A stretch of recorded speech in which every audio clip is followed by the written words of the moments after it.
Welcome, everybody. I know it's been a while, but we are back with the Meatheads podcast. Move done. Fuck up De Niro, I got a Snyder extended clip, so who wanna play hero? Go bad shit like Ozzy, I was born in the darkness. Oh, you the wolf, so we pull up and you're harmless. So pray to Burberry scars, stripping Perry on, living like a comet, moving amongst the stars. $100,000 sports car.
The following program is rated TV MAL. It contains strong language and is intended.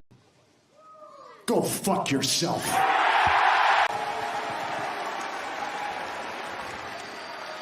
Go fuck yourself. How's everybody's father feeling today?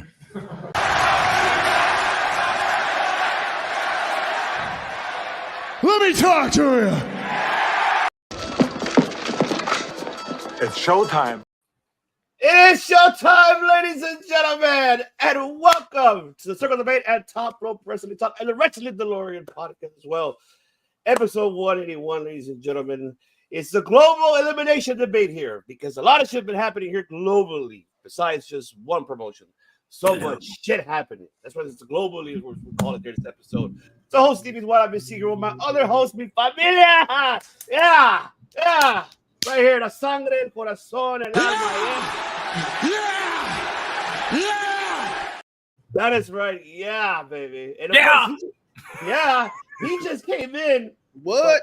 That's right, because he is the Rustolini and Kennedy. He's a fill of fucking Pepsi. And number one, the only fans of podcasting, folks, Pepsi Phil.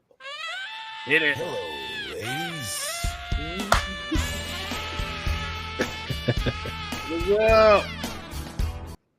That's right. Pepsi Phil. What's going on, Pepsi Phil? What is going on? What's happening, bro? Nothing much. It's a good day to be on television. It's a good day to watch wrestling this weekend. I mean, it's no cheap weekend as well, but, it's a good weekend for wrestling. Absolutely. Yeah. And, of course, we have it's the extreme of podcasting, folks. He is. Wait, which one? I know. There's two, but there's one right here that he calls himself the notorious one. He is the notorious DOA.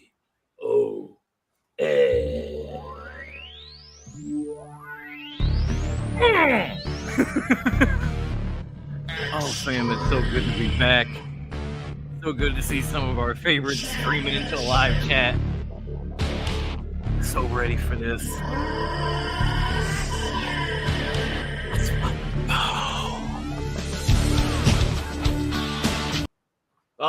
Too bad fucking YouTube will ban us for that shit. And of course, I know, right? And of course, ladies and gentlemen, he said he's back. You can see him also every Monday night on Raw Talking with De Niro. You can also catch him at XM Radio, Cyrus Radio show as well, almost every day on all audio platforms. And also you catch him here on the Debate Network. He is our other host, mi familia, mi sangre, mi todo, Mr. Dinero himself, Mr. Delorean that would take us back in time. And I haven't played this in a long time, and I fucking do want to play this because I haven't played it for a long time. I know. I have to look for it. There Hey, it Doc, we better back up. We don't have enough road to get up to 88. Roads? Well, we're going. We don't need roads.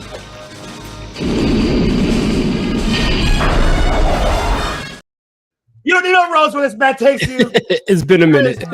Mike De Niro, ladies and gentlemen. But it's not over here. It's still got his theme. Yeah. See, YouTube can't cut this off because we own the rights to this song. Yes. So you can play this for the next all hour night. if you fucking want. All fucking night. You just come up with this and Burberry score one after the other, the whole damn Word, night. it's on loop. That's the stream. It's on loop. I got a Snyder extender clip, so who wanna play hero? Go bad shit like Ozzy, I was born in the darkness. That's right, you the folks. wolf, so we pull up in The your impact harmless. players of podcasting on your That's how I screen. know this damn song already by heart because I listened to this.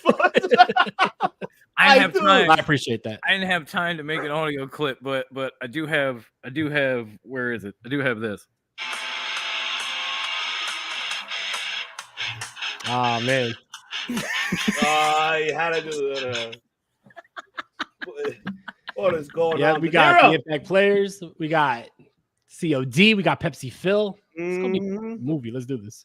And shout out, of course, to Broadcast. Tom, you're enjoying yourself because you're gonna have a hell of a day. You're gonna have a Word. good time at an elimination chamber, and I Enjoy. hope you enjoy. Kenny, good show. My man last Kenny, night. what up, bro? Yay. Appreciate you very much, brother. But now it's time. Salute to everybody. Happy Friday. I needed this. I'm sorry, folks. It's You for needed TVMA. this. I wish I had something stronger than one. this, but Yeah, I just got started. I got a 7 up. What? You got a 7-Up? I got a 7 Wait a up. minute. So we got to be 7-Up Phil instead of Pepsi Phil? What's going on over here? Pepsi Phil, what the fuck, man? does Pepsi own 7-Up? I mean, Yes, they did. Thank you, Mike. exactly. It's in the family. Okay. It's in the family. Technically, he's not in the wrong. Oh, These my things- goodness. I mean, if it was a Sprite, we'd have a problem. Word. Oh Lord. That is right. But yes, folks, it's time to go ahead and break it down. What are we talking about here on this episode 182?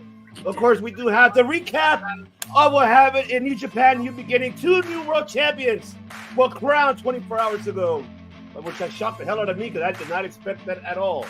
Yeah. But of course, we do have currently happening at the moment TNA No Surrender happening now.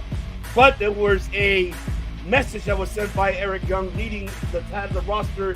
We'll get into that, talk about what he said. But also, recapping AEW Dynamite. Since we're heading next week will be the last Dynamite. And of course, the predictions for Elimination Chamber happening within a few hours here. The next 24 hours, I would say.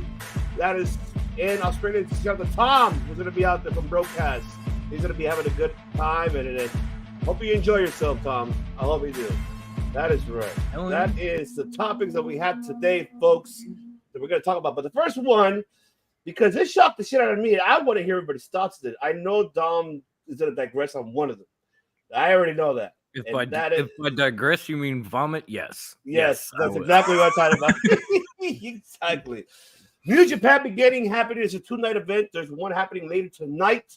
Happening, of course, is with the last match for Okada. Officially, he is gone after that. No longer New Japan. But last night we did see 2 matches. 2 new champions were crowned. That is Matt Riddle defeating Tanahashi for the New Japan Television Championship in 8 minutes. In 8 minutes. It was shocking. Then Nick Nemeth, of course, defeating David Finlay for the New Japan Global Championship, and that was an amazing matchup. But I'll save my thoughts of that because I want to hear everybody's thoughts. So I'll start off, of course, with Brother Nero. I knew you'd come. Yeah. Give us your take. What are your Wonderful. Were you surprised of these 2 unexpected new champions for New Japan? You want to talk about New Beginning, right? This is what it is right here. But take it away. Your floor is yours, Germano. No, yeah, absolutely not. I'm not surprised at all. I mean, like you said, new beginning. This is a new beginning for New Japan. They just lost Okada. They just lost Ospreay, 2 of the biggest stars in the promotion. So you know that there's going to be a rebuilding period. And if you want to keep the hype, because there is a lot of hype with New Japan, after Wrestle Kingdom. So if you want to keep that hype, you got to do some shocking shit. So Matt Riddle winning and Nick Nemeth winning the titles, I mean, that's what you got to do at the moment, because right now you just lost your two biggest stars in the company. So how do you keep the hype? How do you keep the conversations going about New Japan? You do some shocking shit. And this was shocking. Also, I see a lot of people mad that Tanahashi versus Riddle only went 8 minutes. But guess what? Tanahashi's old. So, I don't blame him for wanting to go in and out, especially it's a losing effort. He's the president of the company. Does he need to go fucking 35 minutes? No. So let's just leave it alone, And then, Nick Nemeth is doing great things in Impact. Well, TNA. He's now the champion over here. He's the global champion, right? He's the global champion here in New Japan. So I could see this as a career renaissance for Nick Nemeth. It's interesting. And if it's anything else, I think that it's going to get a conversation started once again about New Japan, even after losing their two top stars. So I think that whatever they set out to do, they succeeded.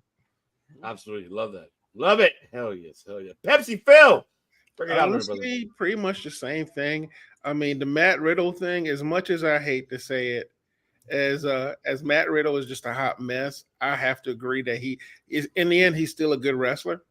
So him against Tanahashi, even in that 8 minutes, I mean, yeah, Tanahashi is old, and honestly, he's smart enough to know that my job as president is to build the talent. Mm-hmm. Bring him in. So bringing in Matt Riddle for that belt, not only, well, first of all, it got huge and put a name on it when he won it. Giving it to Matt Riddle also puts a little bit of extra shine on that belt and makes it a little more important as well. And that's pretty much all I want to say about that match. It was 8 minutes. Tanahashi really, I mean, he was just wrestling as a president. Like, basically, it's like when the authority wrestles just because the job is just to put it over. I mean, honestly, and truth be told, that's a Scott D'Amore move. Because Scott D'Amore kind of had a habit of doing that, where he pretty much put himself in matches where the other side would get over. Because like him losing made the other person look great, which is kind of what I saw when I saw Tanahashi do it. As for Nick, Temple, you beat me to it. I was waiting for my turn to say it. I was waiting. For Nick Nemeth, man, I'm not gonna lie to you. I got a little emotional when he won. Like I still remember the speech he gave. And honestly, even after the speech, he still worked his ass off, because most people would have went, you know what, fuck it, I'm gonna just coast the rest of my days while I'm here and then retire and go into acting. This dude literally, like, you know what he said? You know what? I'm gonna take this break because everyone's giving me time off. I know I'm gonna get cut, but I'm not gonna waste my time.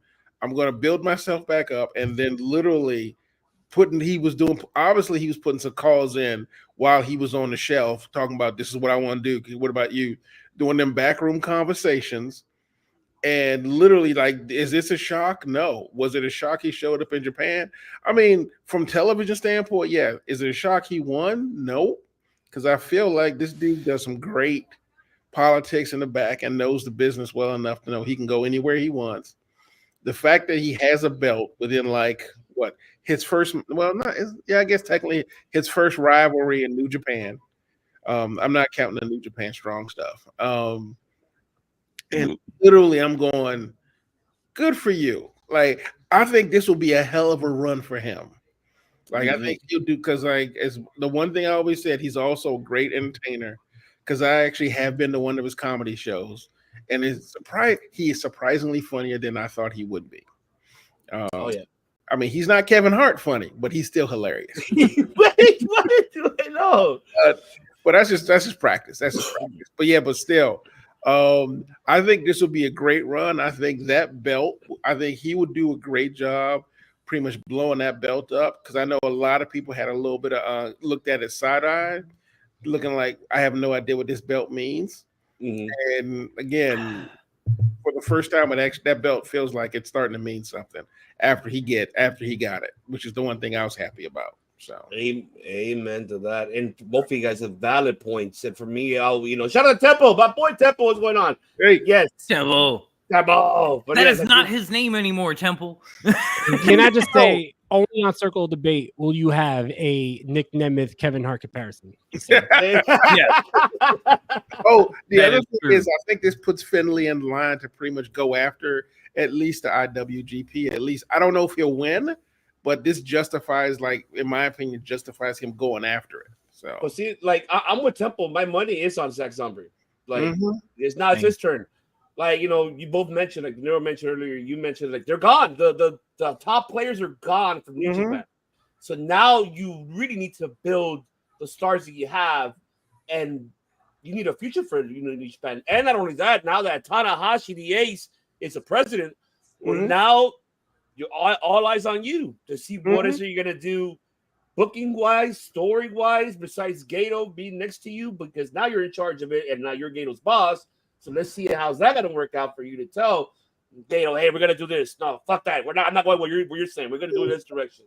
I mean, that's something that I'm curious to see how he's gonna book the New Japan Cup.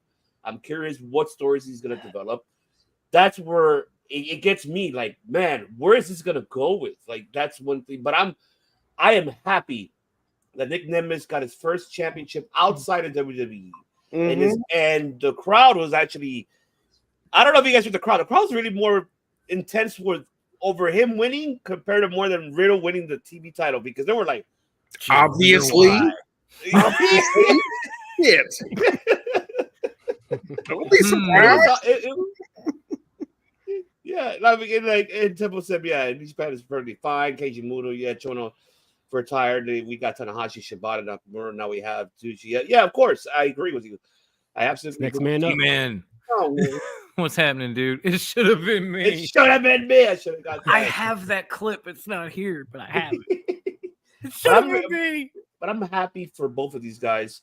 And yeah, like how Tim mentioned, it's a 15 time limit for that belt. That's it. If it's a draw, nobody win. Well, there's a draw, there's a coin flip. And I don't know if they still have that rule, but that's what I remember. I think they do. But I was excited. I was really happy. I was happy for Nemeth. He got the moment he deserves and somewhere different.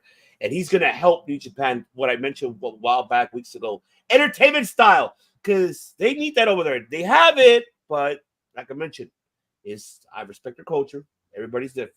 But the American style entertainment, he can input that to them and give them that idea and more eyes, since now they're a global market. So that's one thing for sure. Riddle, on the other hand, I love Riddle, but man, that man, really? You better calm down with the Mary Jane, bro, because in Japan they don't give you a slap in the hand over there. Over here in America, they could. It's fucking weird. Anyway, what can we do? It's legal anyways. Over there, it's not. Over there, they are strict. So hopefully, you better keep yourself clean while you're staying in Japan, pal. So you got to be careful out there, because they don't accept that.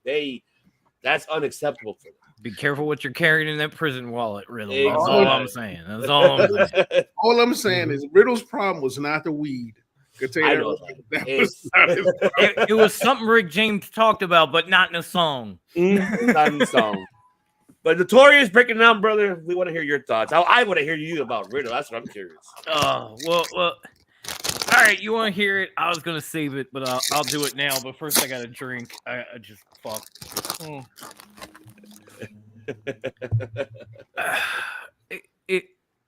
If you watched a few weeks ago when Riddle came to New Japan and everybody said, "Oh, what do you think the future holds for him?" I was like, he can stay the fuck home. I don't give a shit. He can stay home. I'm never gonna miss this motherfucker. I don't want to see him. I care less.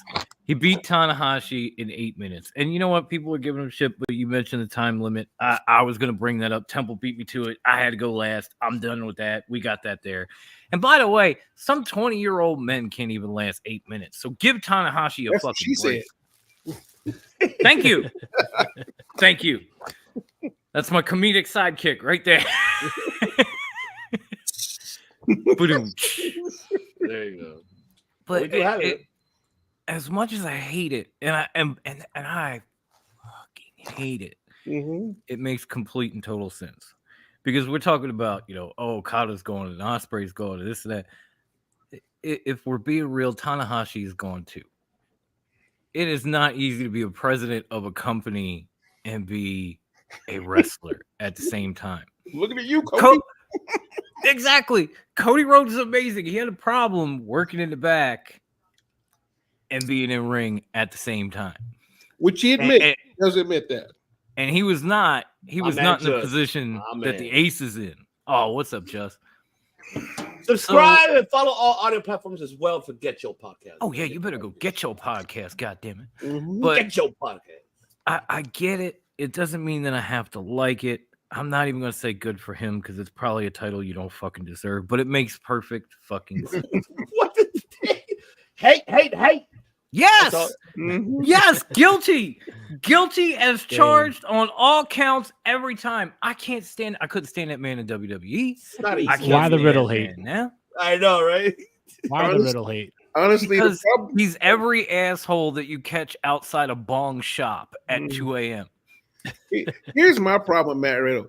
I'm not gonna objectively. The man is talented. He's gifted. He is a great athlete. I remember him in UFC. Hell, I remember his ass on the Ultimate Fight. I mean, let's just take it away from wrestling for a minute. Let's be real for a minute. Yeah. I'm pretty sure everybody's been in this position where you're hanging out with your boys and maybe you had a little something to smoke, but you got a little something, you ain't got nothing for it, so you got to run in the shop and grab something real quick, like some papers or some blunts or some shit. And you know who's always standing out front to fuck with you? Some asshole that looks like Matt Riddle. As soon as you walk up to the door, just bruh, get the fuck out my face, man.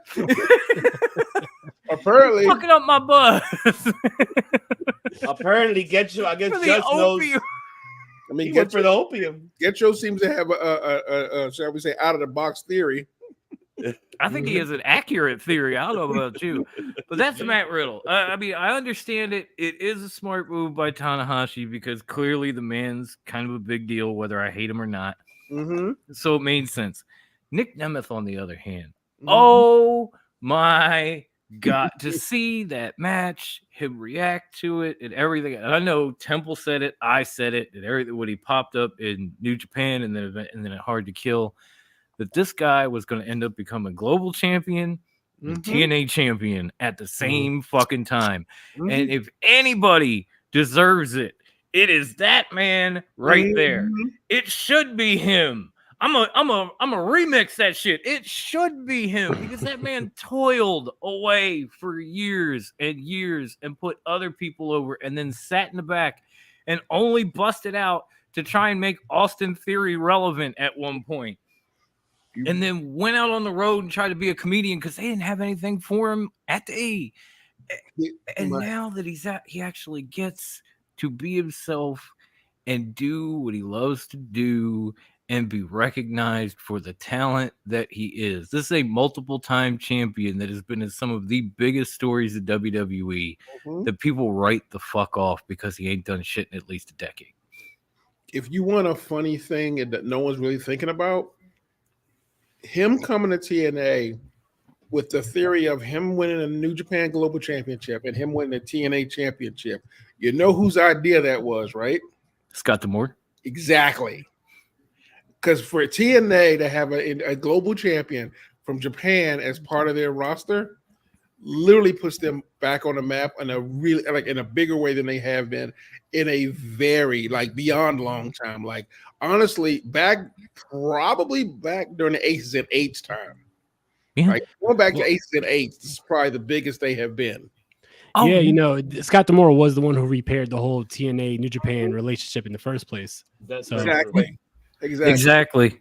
Because TNA did kind of fuck New Japan over in the early days. Yeah. With Okada, low class.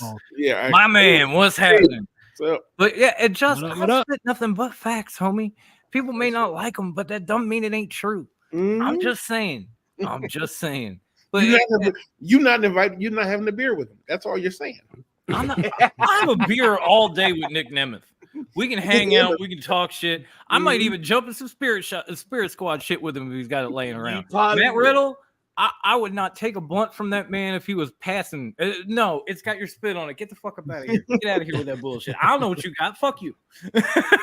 Shout out to Mr. You got shit Universal. weed won't kill. Mr. Universal, low class, as I said. Make sure check out their predictions for Elimination Chamber. Check them out. Subscribe to them as well. Yeah, no, they had a damn good show. Love that. Good show for sure. Yeah, but Temple, yeah, don't forget you've been watching Japan. I've been watching the teaser. Oh yeah, well they're Chosen Bros. Yeah, they teamed up already at the Battle of the Valley. So eventually, maybe it will happen. Temple, you're right. Maybe we might get a one-on-one match. Though. You're absolutely right. Oh, I would love for Jeff Cobb to just beat his ass, but I digress. That's a big match. Nick Nemeth is absolutely fucking amazing. I mean, I don't care if you watched him in TNA, if you've seen him in New Japan. This is a re-energized whole new person, or at least an old version of a dude that I remembered and absolutely loved. And I am loving every second of this shit. I'm hoping TNA didn't fuck it up too bad, so we can get the other side of this belt collection. Well, I'm sure we'll get to that. So I'm gonna put a pin in that. I know. I'm sorry. The one thing I will say about him is, remember the article came out about the fact that the WWE didn't like pushing him because they love the way he made other people look so good. That's bullshit. You're bullshit, WWE. You're bullshit. You're bullshit, Vince McMahon. Among other things. It was, but remember, he like literally, if you want a dude who's like one of literally the best sell in the game, glass for low class. it's that dude. And like they were at one point, they said he sells so well. I don't know if he should be champion. I'm like, fuck you. That makes it's like you literally cursed the man for telling a really good story. Well, okay, yeah. That make no or making somebody else look good. You know, isn't that what you're supposed to do when you're? How dare you be good? How dare you be good at what you do? How dare you make other wrestlers look better? The, what the fuck is wrong with you? Audacity. The unmitigated gall, really. Yep. Get the fuck out, Nick Nemeth. So awesome. 3 minutes. That would be shout out to Umaga and Rosie. Can we somehow get a new 3-minute warning with Solo and Jacob Fatu? Can we do that? I would love that. I would love that. See, Dolph didn't have main event. Didn't have no, he didn't. That's the unfortunate thing. He never got. No, he did. Well, he kind of did though. But Mania wise, no. No, main event wise, no. But after that, after New Japan, after Wrestle Kingdom, that was a hell of a promo. It was on Finley. Like, I mean, I don't think you could follow. I don't think you needed to follow that up too much.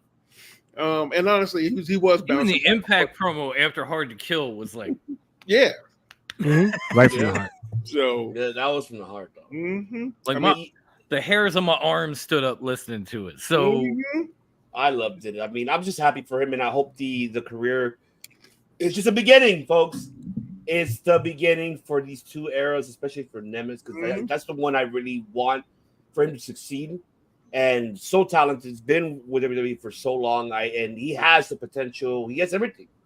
And seeing that match versus Finley, like, he did fucking fantastic. It wasn't like, oh my god, yay, had a little bit of WWE here and there, like his style, but I said it in the beginning, and Phil, remember, we talked about it a while back. We said that it's gonna begin him developing that new style, strong style, time. It's not gonna be like in an instant right away. Oh yeah, no. All he's ever known is the WWE. He's never been in the Indies. He's never been in another promotion. Never been anywhere else. Exactly. And despite what MJF says, fighting strong style is hard. Like, even not hard hitting. I'm just literally like the rhythm, the motion, the timing of everything is a lot different than regular American wrestling, North American wrestling. It's literally like there is a timing to everything. And let's face it, there are moves that not moves, but per se, but there's like chain moves that they do that honestly catching up with it is a little different. And like De Niro said, when you've been in the WWE system, since he was almost 21, 25? About so, yeah. Yeah, he was in that system for damn near 20 years. Yeah, I mean, okay. Yes, remember he was in there developmental. I think he was in OVW in 2004. Exactly. Third Squad 2006. His career can now go to a bar and drink. That's how long he's been at the game. Facts. He literally served hard time. Fuck Dirty Dom. Nick Nemeth served hard fucking time for 20 years. Yeah, I thought he. But now you're seeing a free man, and I love it. And honestly, I think, like you said, Dom, even though there was some like slight like timing things, not a botch, just a timing thing. The match was great.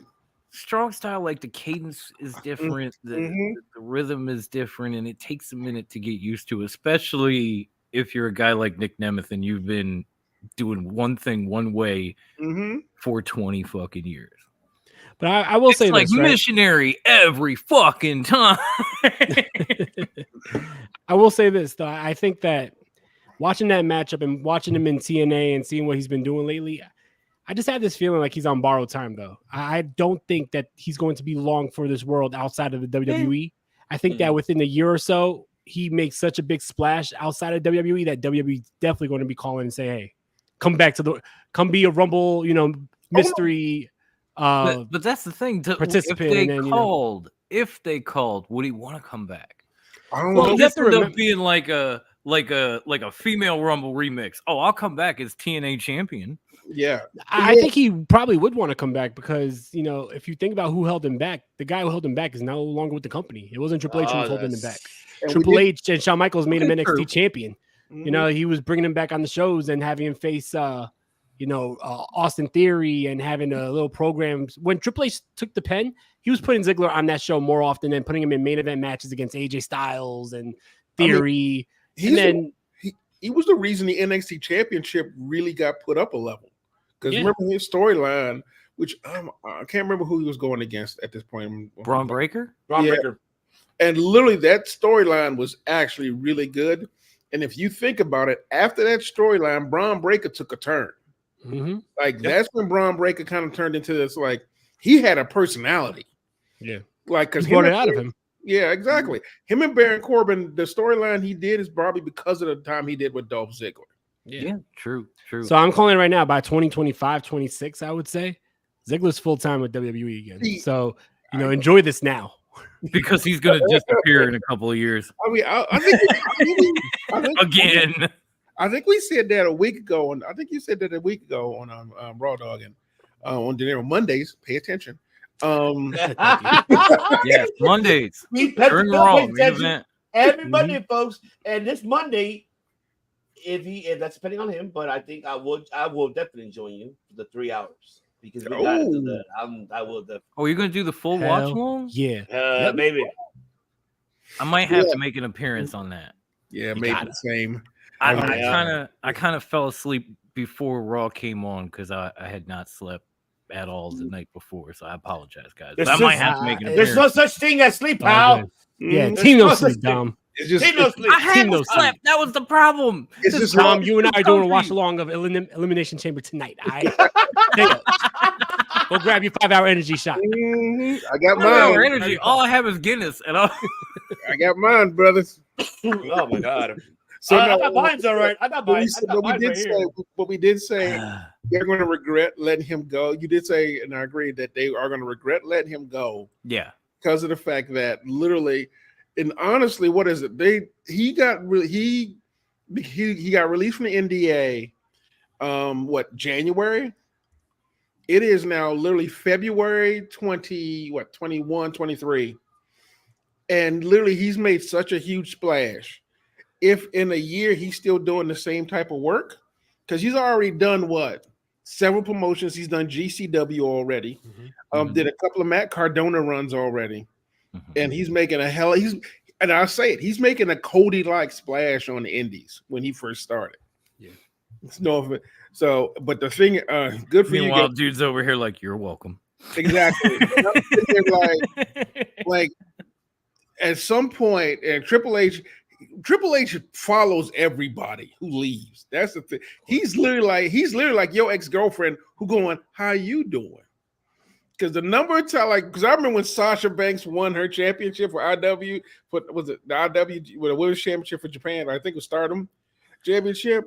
First call she gets in Japan right after. True. Now keep in mind that match is technically airing at 3 a.m. And Triple called up, hey, congratulations. I hope you're doing okay. I'm like, she was like, technically, you're giving me a booty call right now. I gotta hang up. I was about to say that's a you up call right there. Steph's gonna be mad. I gotta hang up.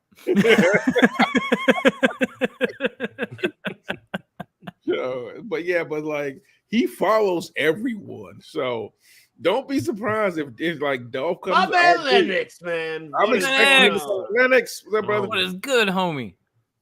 So yeah, I think it'll be 2 years probably before they bring him back. I'll give him 2 years because I think right now he's having a good time. I think he's having a lot. To be of honest, fun. y'all, I don't think he's gonna go back. It's like No, prison, and then you go, you know what? It's been 2 years. I had my fun. Let me tunnel back into prison and go to my cell. I mean, I ain't gonna lie to you. That. My thing is, that is not how the Shawshank ended. Andy Dufresne did not swim through the river of shit to get back to his cell. I don't know, man. There's something to be said for medical and health benefits. Medical health benefits and a paycheck go a long way for me. I'm pretty sure Nemesis is making some money right now. But right now, he is enjoying the moment right now. Until then, we'll know that he decides to go back or not. Because like you know how the chat mentioned, you might mention, well, Cody and Drew left, they brought him back and they main evented. We can say it can happen for him too, but I feel like right now he needs to enjoy this new experience to be somewhat different and for him to learn something actually different, because like how Delorean mentioned earlier, like all he knows is WWE style. It's like now he has to learn all of this new style, strong style. He's on an excursion right now. So I'm he's very Shawshank right now. Okay, I think the Amish call it Rumspringer. Oh, but really, he's gonna go over there at the. So, oh my goodness! I mean, there is this weird thing. Alexander is super talented, by the way. I agree. Oh, that's another man that I don't know what's going on with him, but it's the same thing that happened to Ricochet. The same thing that happened to Ali. They're they're not mid carders, but they're middle ground weight and size, and they don't know what to do with them. Well, here's the thing with to that argument. I'll always say you can have all the talent in the world. You can do all the flippy dippy shit in the world, but without character, no one's going to be invested in that. Yeah, exactly. You need to have a character. That's why guys like AJ Styles, he was able to do all that flippy dippy shit, but then he showed another dimension when he brought out character and had like the little comedy side in TNA, and he was able to be multidimensional. Where a guy like Ricochet, like I love Ricochet, and I love Ricochet for what he does, but I can't say that Ricochet is a multidimensional wrestler, So I think that it's the same thing with Cedric. I like Cedric. I really like Cedric when he was with the Hurt Business, and they had the whole thing going with him and Shelton. But like, dude, it's time. You I miss the Hurt. You got to reinvent yourself. I miss the Hurt Business. I miss the Hurt Business too. But here's the thing: it's like, look at all these wrestlers, like fuck you, Vince. Jericho, right? How many times has Jericho reinvented himself? Because he knew when something was getting stale, switch it up, switch up the character. Gotta stay relevant. It's not the Walls of Jericho and the Lion Salt that's fucking the reason why he's relevant. It's because of the characters he's playing, exactly the promos he's doing.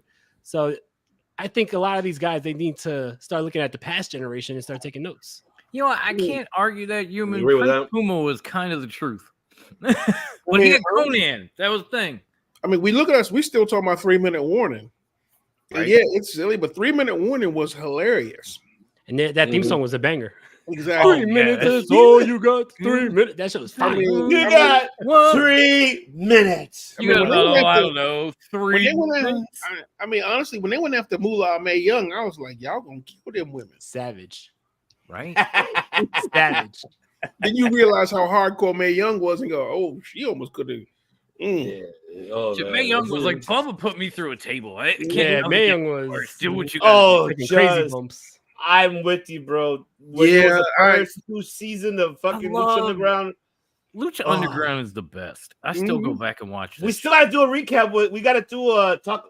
We did it here on already the debate network here, but we got to do it again. But we need to have Just on or go to his show and do it over there at Get Your. The thing is, Lucha Underground, the way it was built, follows the storyline like Mike De Niro said, like you said.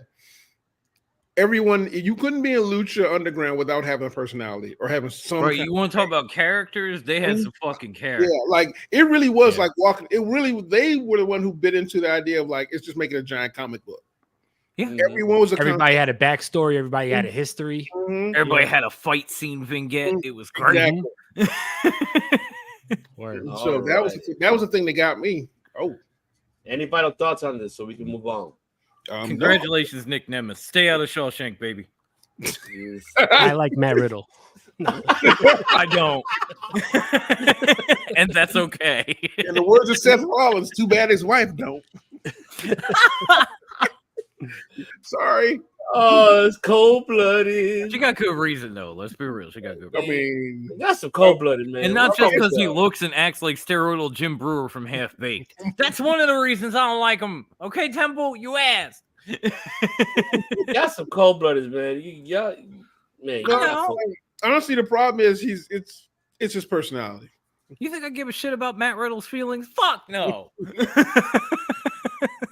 Oh, Randy just did the Viper move. Oh.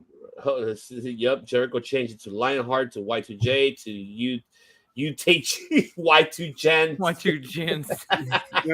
Ooh, that's right. Damn, I forgot about that. He was the alpha before Takeshita was the alpha, and then they had an alpha battle.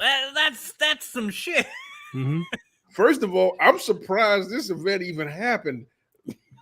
Right? Yeah, I thought it was going to be a boycott and a strike. Pre-record this too, or was this live?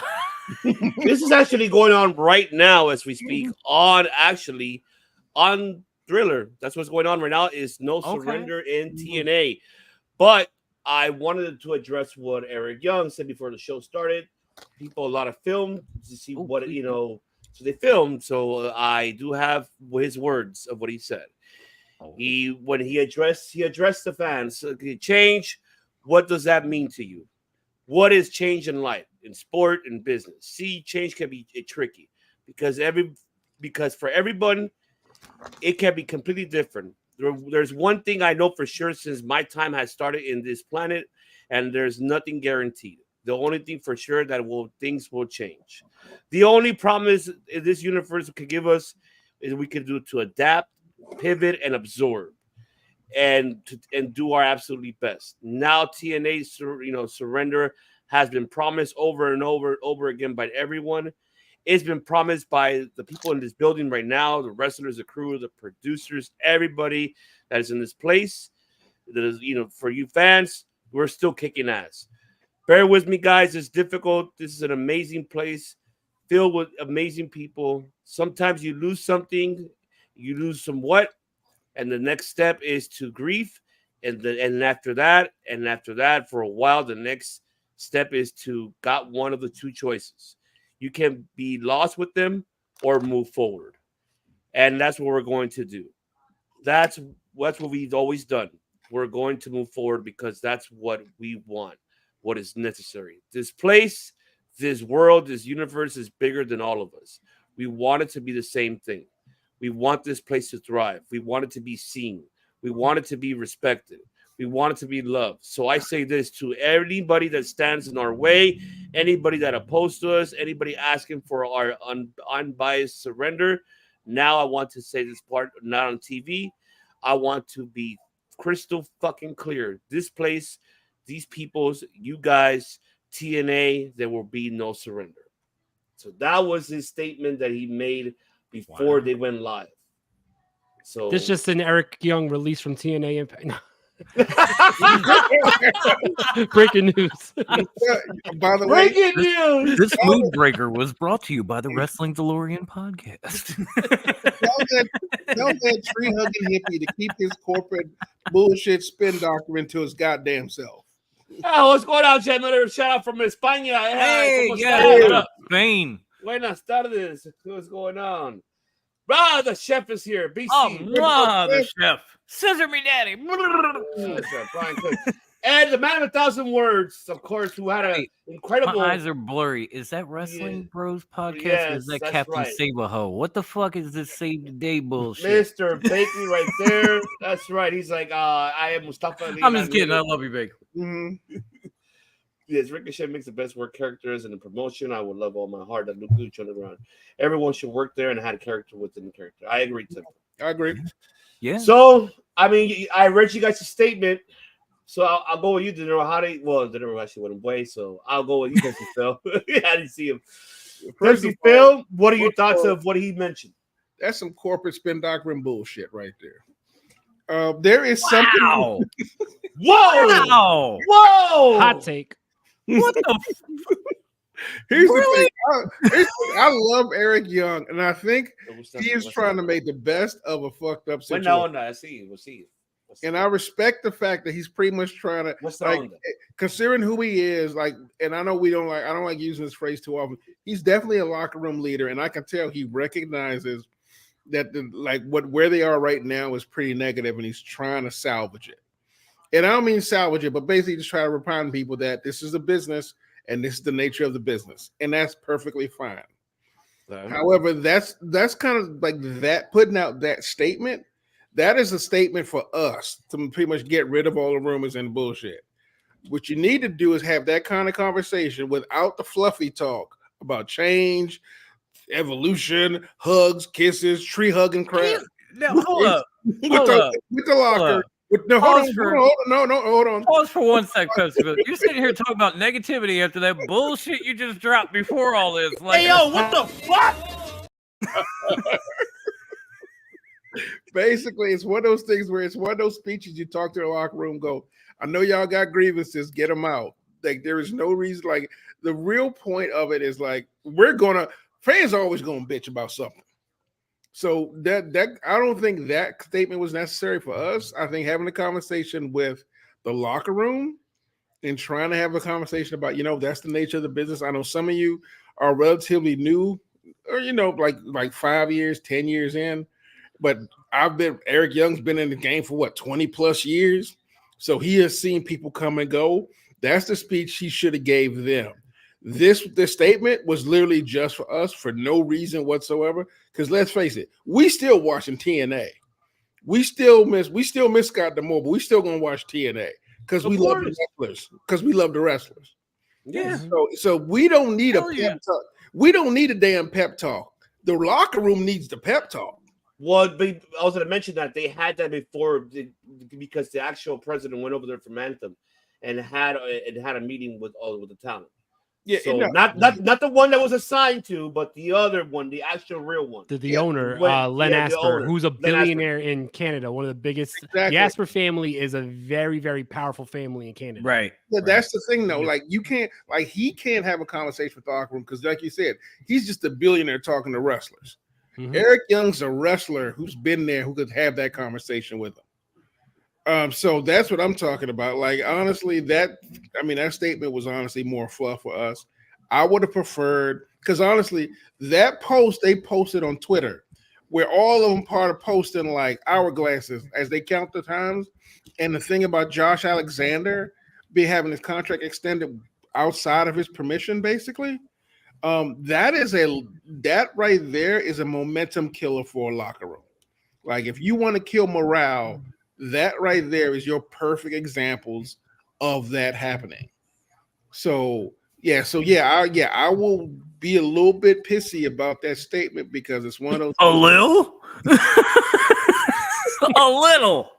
A sousson of pissy. That's like saying I was spitting a little hate about Matt Riddle. All right, I need to respond to this to Jan Miller in Spanish because he's asking me, give me a phrase in Spanish for me to subscribe. Okay. Bueno, yo te lo voy a decir ahorita mismo, señor Jan Miller de España, y saludos allá de España, aquí en los Estados Unidos, aquí de México. Yo también soy de México, pero saludos a cut off. And there you go. And en España. Pero la frase que yo le puedo decir aquí en este podcast que hacemos, no nomás es un programa, tenemos muchísimos más cierto debate. Aquí tenemos también Top Roast Wrestling Talk, tenemos Raw Dogging con De Niro los lunes, cada lunes, viendo Monday Night Raw, y también tenemos aquí otro programa que se llama Meathead Podcast, tenemos otro de UFC, aquí de MMA. Aquí en este programa, señor Jan Miller, aquí no hacemos no nomás podcasting y nada de eso, pero hacemos aquí historia. Es lo que hacemos aquí para usted y para que todos que suscriben y que vengan con nosotros y aquí nomás divirtiéndonos aquí hablando del deporte de lucha libre y también de otros deportes también aquí. Y ojalá que esa frase le puede suscribir aquí en nuestro canal. I'm a psycho and I approve that message. Mm-hmm. I just thought that we don't just podcast, we make history. That's my phrase. I know. I can't speak you know your Spanish, man. I know you know your Spanish. I can't speak it, but I can translate it. Okay. But But yeah, I mean, oh god, the skinny white boy challenge. You know, I Jesus mean, fuck, I remember. How do you feel about this too as well? I mean, do you feel like this is going to move to that direction now with the whole meeting, which we don't know what the meeting took place, like how you mentioned in the last group. We don't know what took place as of yet. All we know is what Eric Young, mentioned and what I said. What do you feel the future for TNA now moving forward? Are they going to move forward? Are we going to see projections or any none of that? I mean, we did recently see that Josh Alexander re-signed with, he stayed with TNA. Everybody else at ticking time was probably just you're doing it, I'm gonna do it. Okay, whatever. I don't know if their contract's up. I know a couple of them are. I mean, but it's a risk for them to lose talent. But I want to hear your takes, man. Break it down, brother. I want to hear your takes. I think that, I don't know. It's weird because I think that them assigning Tommy Dreamer as, thank you very much, Jan Miller. I think them assigning Tommy Dreamer as the head of talent relations, not the head of talent relations, head of creative. I think that was their way of trying to get goodwill with the roster, because Tommy Dreamer is someone who's respected and loved with everybody in the wrestling industry, not just TNA. So by putting him in charge of creative, that was their way of saying, like, look, we understand and we want things to continue. We want you guys to be happy. And then also, what about me? Also, the thing is, I see a lot of people pissed off with the Josh Alexander situation. But like Dan said in the comments, Josh Alexander was extended because he was out for injury. And there was a clause in the contract that said that they could extend it if there was a time that he was out for injury. So it was extended for that time that he was out. This is not the first time a company done this. WWE's done this. AEW has done this. So this is not the first time. Even as recent as Andrade. Andrade's contract with AEW was actually over before he actually left, but they extended it because he was out with the injury. Yeah. So that's why when he was wrestling in the Continental Classic, that whole time he was supposed to be out of a contract, but they had to extend it because he was injured.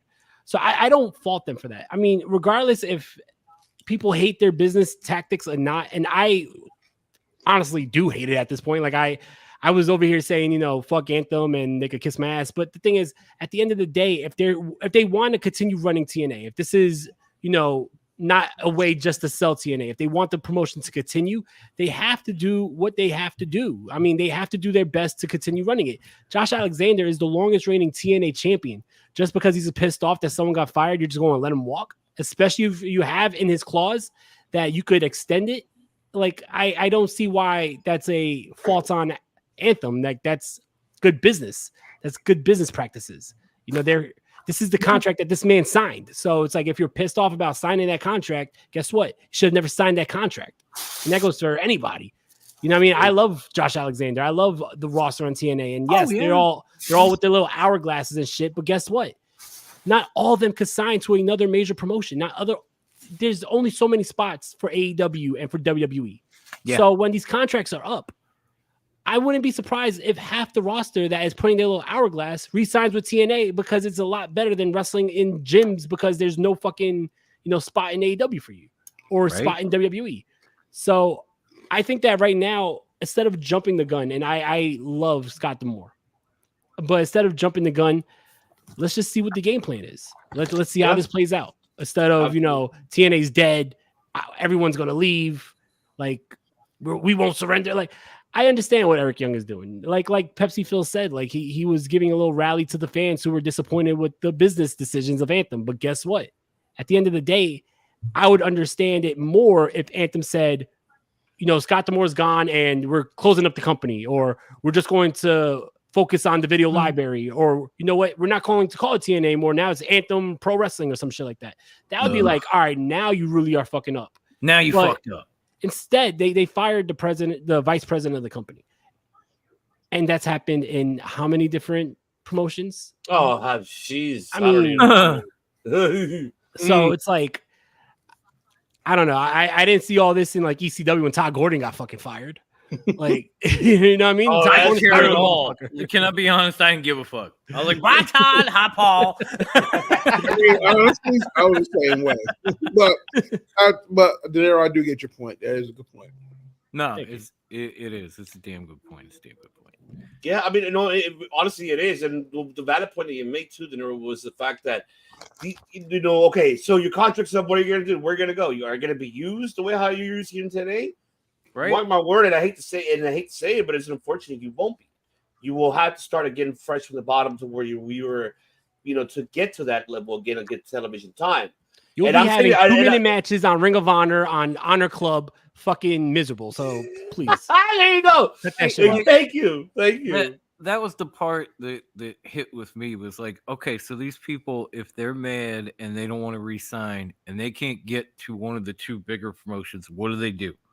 Do they go toil away in NWA and watch the company crumble? Do they go to MLW and try to figure out what the fuck is going on over there?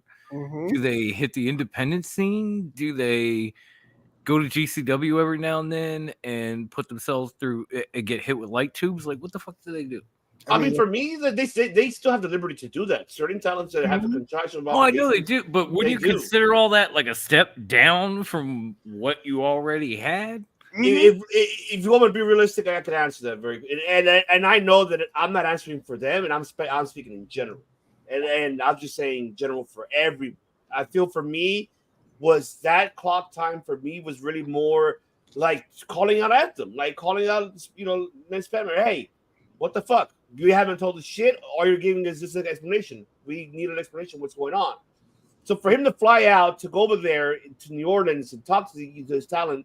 And I hope it went well, because by the looks of it, by reading what Eric Young said, kind of said, okay, it's like I'll never say, yeah, we have to move forward. It's something we have to. It showed up to surrender, so it had to go better than they thought.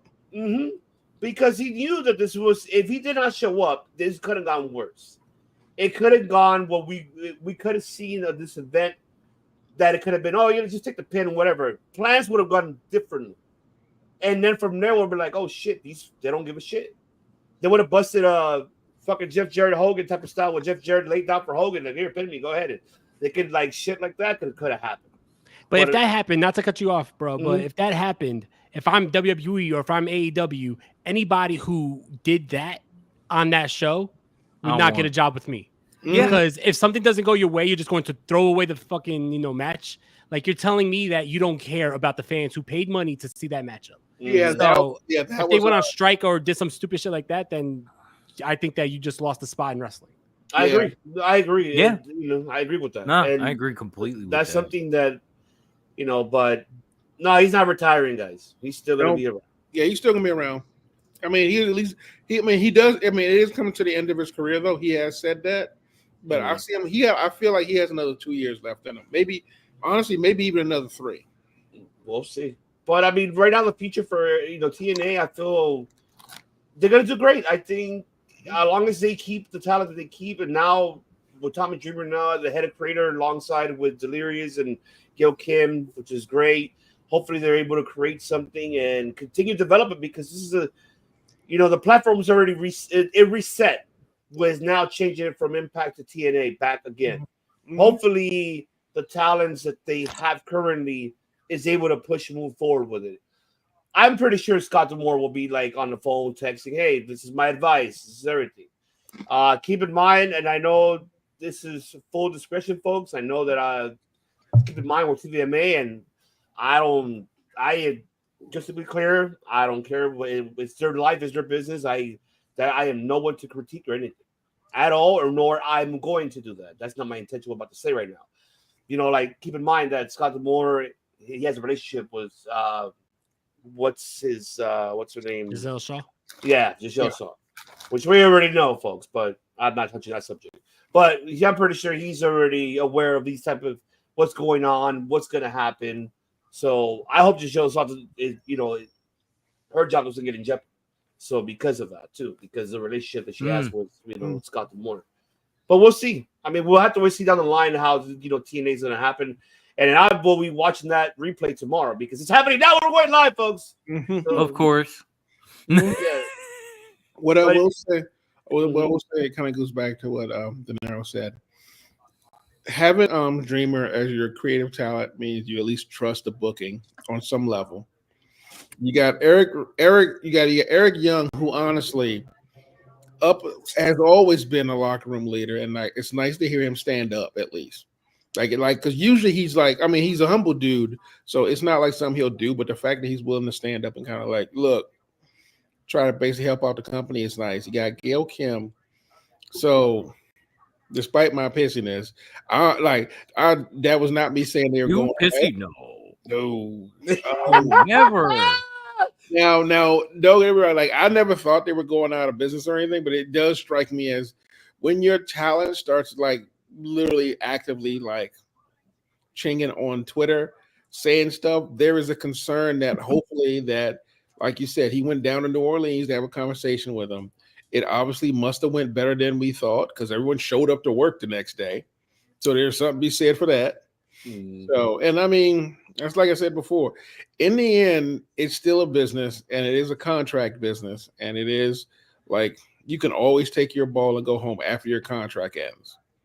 Like you don't need to advertise it, but you do need to. But I'm sure every wrestler knows at any given moment they can get released and cut, which is the part that kind of sucks. But like I said, in regards to where else they can go, I think the thing we keep forgetting is we talk about the indies, but like aside from the fact that they'd have to go across the ocean, like Europe has a budding wrestling community that, truth be told, that all they really do is lack an influx of talent. Like, and I don't mean they're not talented over there already, but they just miss a bunch of names. Can you imagine if like you get a bunch of American, like in the event that everyone does quote unquote decide to leave? Can you imagine like where else they would go? They could go to Europe and like can you imagine Josh Alexander in Progress? Like literally like or Rev Pro. Yeah, exactly. Like I mean, or PCW. Damn it, PCW. I was gonna say PCW got you if you don't feel like going across the pond. Yeah, exactly. So or shit, House of Glory. Because these guys have like being in TNA, they have a name. Like they have major names that you can go. I mean, I don't know about the lower Carter guys, but guys like Josh Alexander, knock on wood, guys like Moose, Jordan, they have major names. They can go places that normally wouldn't be able to like. Well, Jordan Pitt's gonna be here tomorrow on Sunday. She's being here for Prestige. She's wrestling on Sunday. Mm-hmm. Yeah, like I said, as long as they can get paid the right amount of money they want, it's not really a step down because their name garners them a lot of cash. And so where'd they go? It wouldn't really be a step down, but yeah. Would the paperwork and the negotiation suck? Yeah. I get what you're saying, but at the same time, their names garner a lot of cash because they're TNA knockout Jordan Grace or longest reigning TNA champion Josh Alexander. When you take that part out, now all of a sudden maybe you're not worth as much money. Maybe I don't think it has to do with that for me. I think it's really who you are, like not the TNA. I think here. Oh no, I'm just saying, like, but I get what you're saying. If Jordan Grace shows up in the Rumble without the TNA Knockouts Championship, I'm losing my mind. Other people are like, I guarantee. Well, I guarantee. But when she walks in with that title, she's instantly legit. No, but I guarantee, even without the title, I guarantee she would have gotten that cheer because that woman is talented. She has everything what any woman would like to be where she's at the level. It took her how long for her to be where she's at right now, and I'm glad she's blessed where she's at right now, and again becoming the Knockouts champion. So, and hopefully, I don't know because Delorean knows. I put in the chat. I might go Sunday. I don't know yet, but if I do, I hope to go see her. But I want to see her in person. I hope you get to go see her. If you see her, don't make the mistake a friend of mine did. Do not ask to lick her muscles. I don't do that. Honestly, but do send her the OnlyFans link. But like, hey, I got one of my other co-hosts here. He does his OnlyFans. You want to follow him? It's only $3.99 for the first month. Apparently, he made a joke about it, and apparently she did find it funny. because he was not serious at all. But I'm like, why would you ask that question? That is a pretty weird question to ask. I wouldn't even ask that at all. A little bit. I mean, It's a little creepy. They did make it I mean, it was a joke, and they all thought it was hilarious to ask the question. Like, only you could pull that move off. Because I'm going, I have to kill you now because that is the most terrible question you could ask a human being. Damn, Temple. Oh, Temple, that's why I love you, man, because you speak 4 languages, brother. When is Temple hopping on the show? Hopefully by Revolution, we might do a watch on Revolution. We'll see. I mean, I'm not gonna lie. Like, if you follow his lives on Instagram, they're pretty great. Yeah, he did a really good. Actually, I meant to say, Temple, you did a really good job with the retrospective on I forget what his real name is. Velveteen Dream, the rest of formerly known as Velveteen Dream. Yeah, it was an interesting discourse, and I thought it was a good talk that he did for it. So okay, that's awesome. Whoever wants to take this answer from John Milano. I love CCW. I thought CCW was awesome. It was definitely something totally different than I was used to seeing back in the day. I was still very young, but I remember there was a DVD where it was like a compilation of CCW King of the Deathmatch matches. It was just called King of the Deathmatch, and they didn't promote it. Yeah, and dude, I remember being physically sick when he was arrested by the name of Sexy Eddie.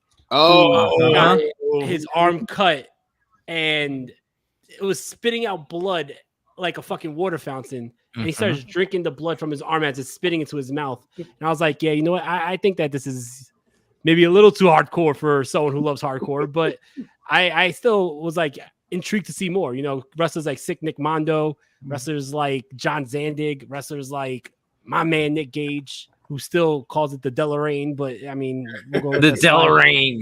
We'll go let that slide. But yeah, no, I definitely thought that. Speaking of nice guys, by the way. Yeah, not to mention Moxley. Awesome. I'm just saying. Yeah, not to mention Moxley. And they start. There's a lot of wrestlers who I loved back in 2000 CZW. I was a big fan of Ruckus and Blackout. Yep. I was a big fan of Sanjay Dutt's time in CZW. Oh, Jigsaw when he was in CZW. I mean, you guys were better than I was because I could only watch recaps of it. Like I could never catch a live promotion. It would always be like a clip on YouTube or someone downloaded a part of a show. Like I remember, I forget who it was actually. I think it was a Moxley and Nick Gage match. And literally, like the video stops right in the middle of their match. I'm like, I have no idea who won, but it was good while it lasted. I was just about to bring up Jack Evans. I was just about and to. He brought it up. That's awesome. Yeah. CZW in the 2000s kind of blew my mind, which is saying a lot because I'm a fucking bingo hall kid. Okay, I watched some shit in ECW. So am I. Why you hating? That would make you queasy. Okay, and then you watch CZW and you're just like, damn. The bingo hall shit wasn't shit. Like, like wow. CZW made ECW look like softcore porn compared to what was going on in Philly after ECW. Okay, first of all, I'm gonna stop you right there, sir. ECW. Hold on. Before you do, I gotta hit it because the first time we're gonna see it, dog. You already know what it is. What we got? First time. No, hold on. I'm gonna hit it. Tomato of the week.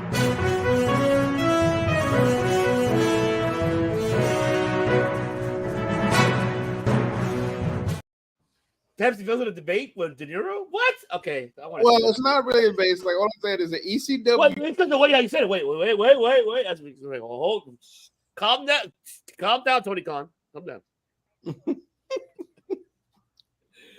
Oh, Jesus. Go ahead. So, no, the thing is, like, ECW kind of crawled so places like GCW and CZW could actually have a life. That's fact. In my opinion. I agree with that. If there's no ECW, the rest of that stuff doesn't happen. No.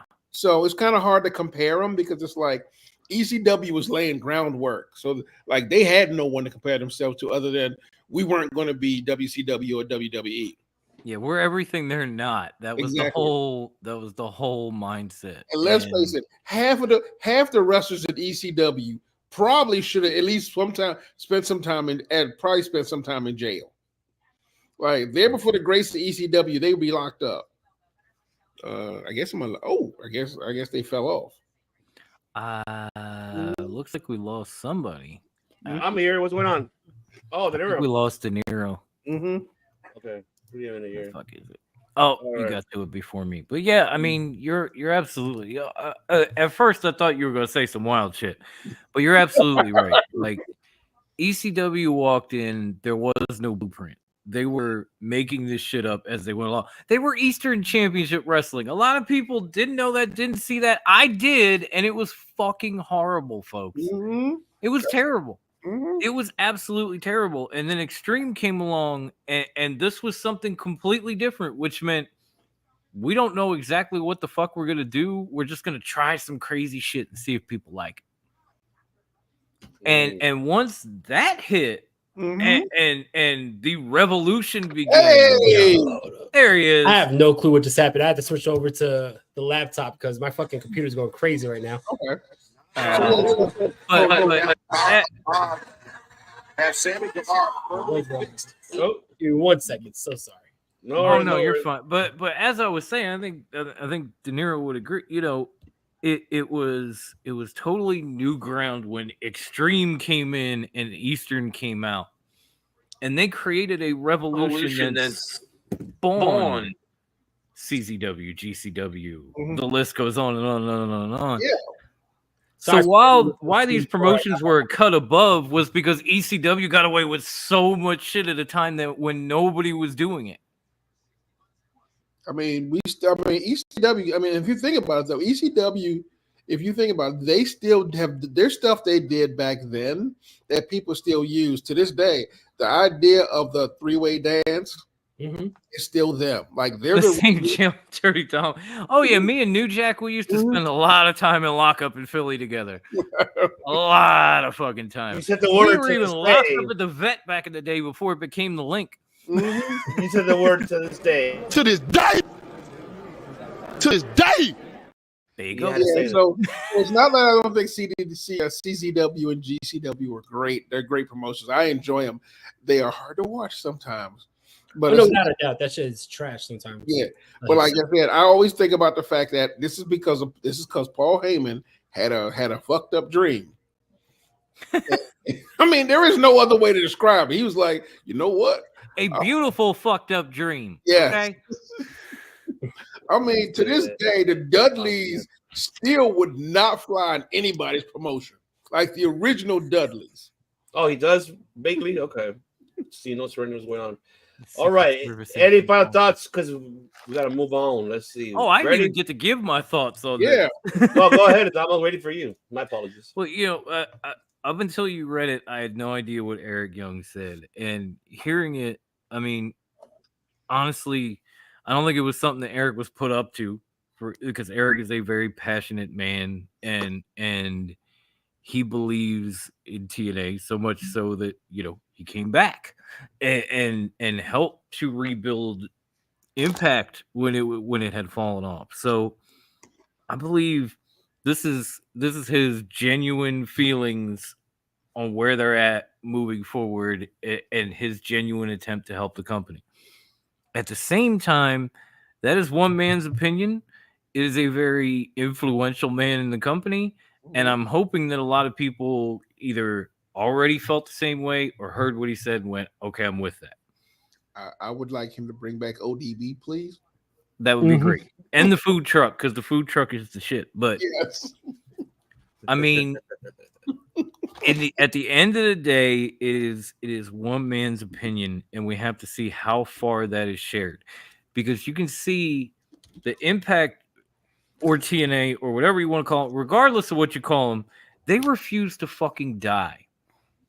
There have been so many times from Dixie Carter on that this company should have been dead, and somehow even way before Dixie Carter too. TNA lasted 2 months before they ran out of money, and Dixie Carter saved them the first time back in 2002. Exactly. Like, this is the company that refuses to die. So I don't know if they'd even let something this unbelievable like Scott D'Amore actually making a rebrand successful and then being fired destroy them, because there have been, and no offense to Scott, because I love the man to death. He's one of the reasons we even have Eric Young in the fucking first place. So that made his words even more impactful to me. But as much as I love him, worse things have happened to this promotion, and they have not only survived but thrived, and they could do it again if they can get everybody on track. I think with guys like Tommy, and we all know De Niro said it, I completely agree. Tommy will push those guys, to continue the vision that Scott had and grow it. Eric will kind of, be that player coach in the background that talks to people and sets them straight and tries to get them on board and does whatever. And from there, it's their choice. But as passionate and as awesome as what he said was, at this point, the only thing we know is it's one man's opinion. Yeah. And I'm still in that mindset of what happens when the TV tapings kick in and people have to report back. That's when it all starts to shake out. That's when we know, like, okay, Josh Alexander is on board. Maybe somebody else isn't, or maybe they all are. We are not going to know until that day happens. Mm-hmm. Mm-hmm. So it was beautiful, but it really doesn't change how I feel about the situation. It's like, okay, yes, Tommy Dreamer, of course, I love that man, and he is a savant when it comes to professional wrestling. He has done it all, and he has learned from some of the best, whether it be Paul, Terry Funk, whoever. But who wants to come and help Tommy pursue his creative venture? Eric Young is extremely passionate and extremely well-spoken and an amazing guy, an amazing talent. How many of those guys want to follow in his footsteps? And we will not know that until they start taping again. Mm-hmm. Yeah, I agree. I think that there's only one man's statement that could change how people feel. And that man will be Scott D'Amore. And that's the only guy we haven't heard from yet. Mm-hmm. I feel like if he put out a statement, not saying that he has to put out a statement because he doesn't owe TNA nothing at this point. Mm-hmm. But if he put out a statement similar to what Eric Young was saying, right? Like TNA won't die. Yes, I love TNA. That was my baby, whatever, but it's not going to die, and continue to support TNA. I think that would be what makes everyone say, you know what? Yes, this sucks, but for Scott, I'm going to keep watching. Yeah. Love it. I'm with you 100% with that, because he kept it going, and I'm looking forward. Even the talent that they have now, I'm very happy for the talent they have. To this day, I think all of us, we've been digressing, as here as a group, individually, and perspective shows, saying that they have the most underrated women's roster. Yes, that's not giving amen. Credit. Oh, easy. So, can we also, speaking of by the way, though, you said it, so to this day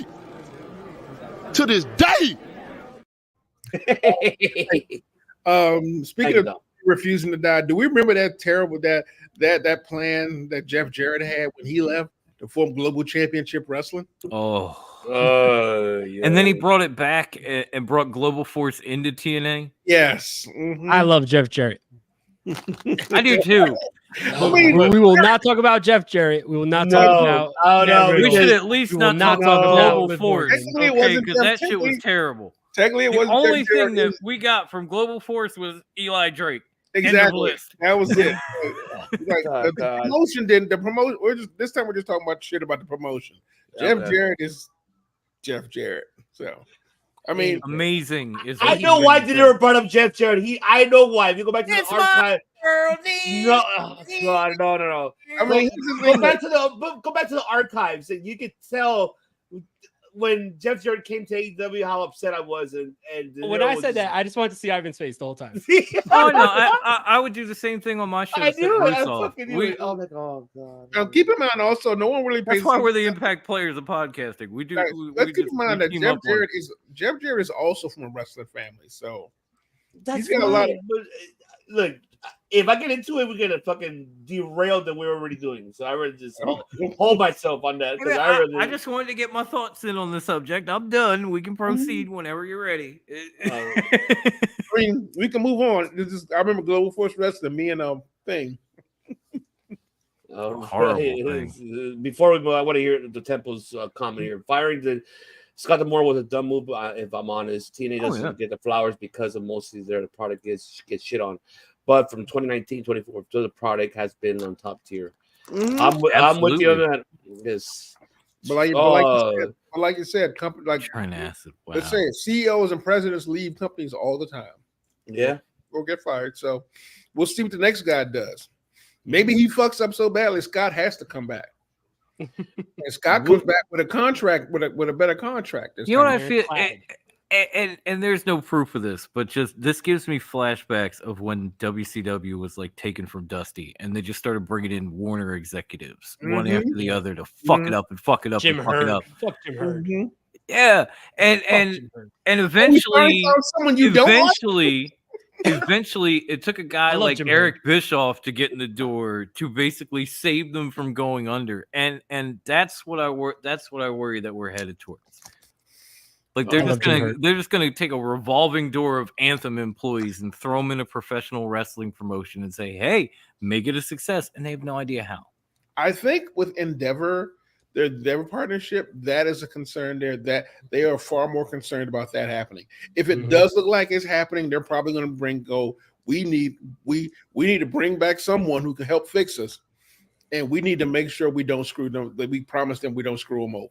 That's why I feel that right now, even though as much as assumptions that we're giving, we have to see, like how Dom mentioned, like we got to see now the moving forward of the, not the TV tapings, but now if they're considered to go live moving forward, and or if they're gonna do production like TV productions, like then we have to wait and see. Like Dom mentioned it already. He nailed it in the coffin and saying, okay. But it's the talent going to show up, how you're going to feel, how everything else.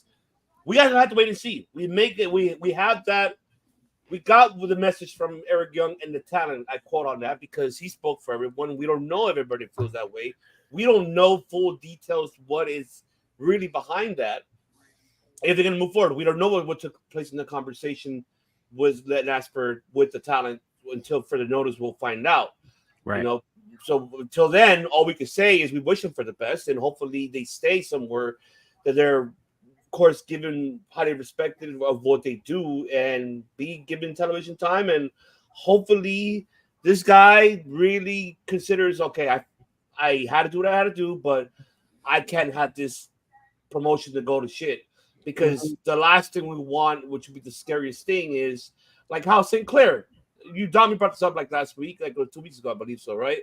So it's like the same. Like it's like, okay, if they say Sinclair doesn't say like they bust the same shit like Sinclair did, and then sell the product. That's the last thing we want. Because if that does happen, it ain't gonna be Tony Khan first in line. I guarantee it's gonna be in Denver. It's gonna be the first in line. They're gonna be I want the library. Give us a library and give us that, and then maybe we get the same kind of TNA reboot that we had with ECW in like the early 2000s, and I don't want that. All I'm saying is, if they bring back the Rock and Rave collection or Team Pac-Man or Planet Jarrett, I'm flipping over a goddamn table. Can you stop mentioning Jeff Jarrett? I don't want to know. If they're gonna bring anything back, it needs to be Curryman. There, I fucking said it. Planet Jarrett's the greatest faction. He's spicy. He's Curryman. And Suicide. We need Suicide. I'm sorry.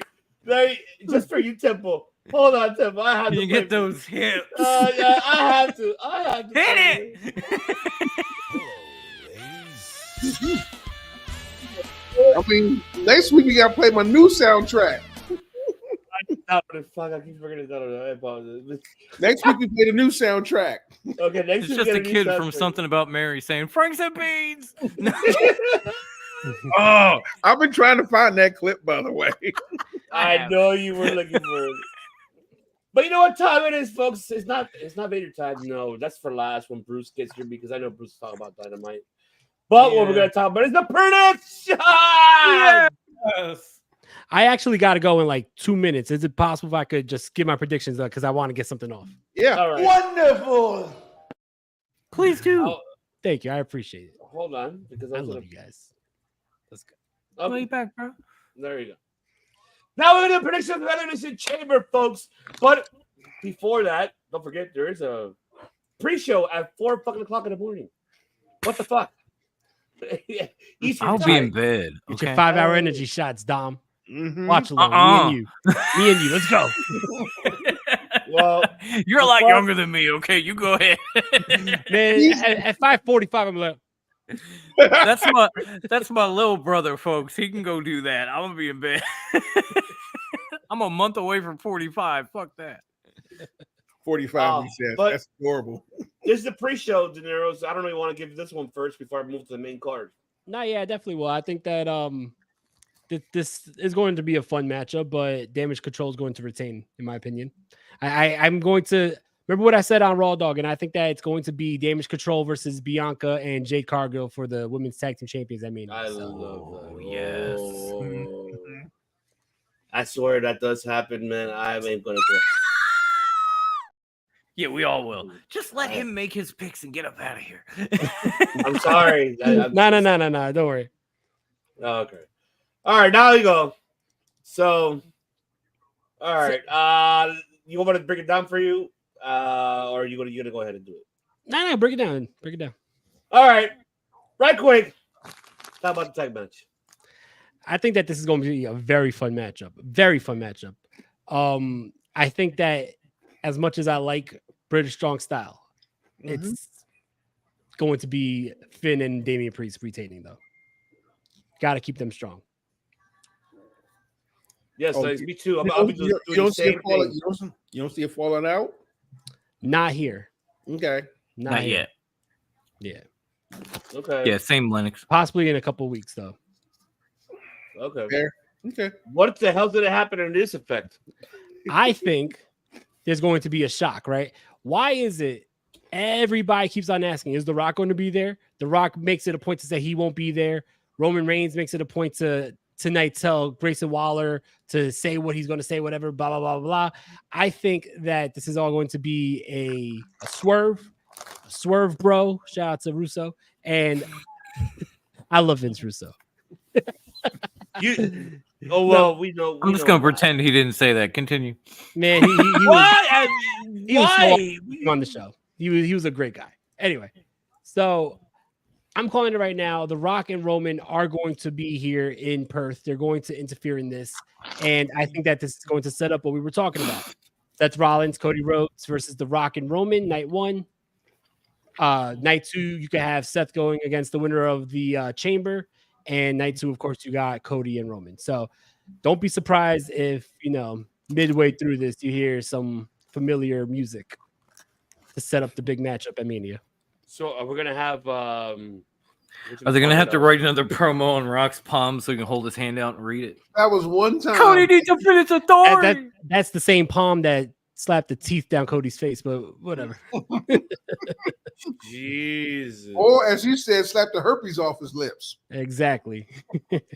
Slap the herpes off his You can lips. slap him however he wants. He still got fucking punked out of a main event by the American Nightmare. So go ahead. To quote The Rock, he's prepared to beat the brakes off of Cody and his Twinkie tits. Mm-hmm. To quote The Rock, it doesn't matter what The Rock thinks. Well, to quote TKO, who put him in the board, it kind of matters what The Rock thinks. A little bit. In the boardroom, yes. Boardroom match? Is that what you call it for? Yep. No. All office supplies legal. No more Titan Tower matches, please. All right. Now, watching SmackDown tonight, I had SmackDown on during the beginning of the show. I didn't hear what they were saying, but during the matchup with AOP and the Last Testament, Karrion Kross attacked Bobby Lashley, injuring him and putting him in the training room. He was complaining about injury to the arm, right? I think that there's going to be a big swerve here. I think that Bobby Lashley would not be in this matchup, and taking his place is going to be Gunther. and Gunther is going to win the Elimination Chamber matchup. He's going to be going against Seth Rollins, the matchup that was going to be set up when these two went face to face the week before the Royal Rumble. And as you know, Cody's going to be facing Roman night 2. I think it's going to be Seth versus Gunther, title for title. And I think that that's the next step up, because at this point, you know, what's left for Gunther to do? And I think that he has to go for that world title, and he has to go against Seth for that world title. So wouldn't be surprised if he finds his way in this matchup and then he wins it, goes to Mania, and then wins the title. Okay. Here's the only booking issue, and this is me. I care more about Seth and Gunther than I do about Cody and Roman, even with The Rock. And for a main event, that's a problem, because technically your main event should be Cody and Cody and whoever the hell in the bloodline. But you tell me you get Seth and Gunther, I'm watching that match first day. I will literally wake up in the morning to watch that match. I have been saying it this whole time. Dom, you know we don't listen to you. Yeah, obviously you don't, because you ain't got 22 titles like me now, do you? Prediction champ. Greatest prediction champ in history. So yeah, that's my prediction. I think that he's going to win. Well, now we know what happened. Okay. Dom, help me out with the chat while I'm doing this, please. Por favor. Oh, sure. Okay. Let's see. Vince Russo, let's put Elimination Chamber on a poll. Shout out to my man Chuck, aka Buck Flair, and Sports Crew. Thank you for riding with a psycho all this time. Woo! What the hell happened? I'm looking for the women's one. What the hell? Let's see. You find the women's one. I'll do the chat. Honestly, sorry to cut you off, but should have been done. Karrion Kross at AOP. Yeah, Lashley is the chamber. Yeah. It's a shame Lashley's gonna miss another chamber because of an injury, but what are you gonna do? I'm with you, Temple. I thought that was gonna happen on Chamber, and then it could have been Gunther right there. But you already called it for their own, so should be a damn good match, though. That should be. Yeah, no, definitely. Right. The amount of talent in that matchup is going to be insane, and the amount of talent in this matchup as well. This is Liv Morgan's revenge era. So no, I'm just fucking mid. I'm waiting for Dom to be like, respectfully to De Niro. No, wait. I was just waiting. I was waiting for the Really? I was waiting for that. I was waiting for Dom to. It's like wrestling. Wrestling. Any given Sunday someone could be a main event. I'm trying to be a team player here. I'm trying to let him get his picks and leave. So you know.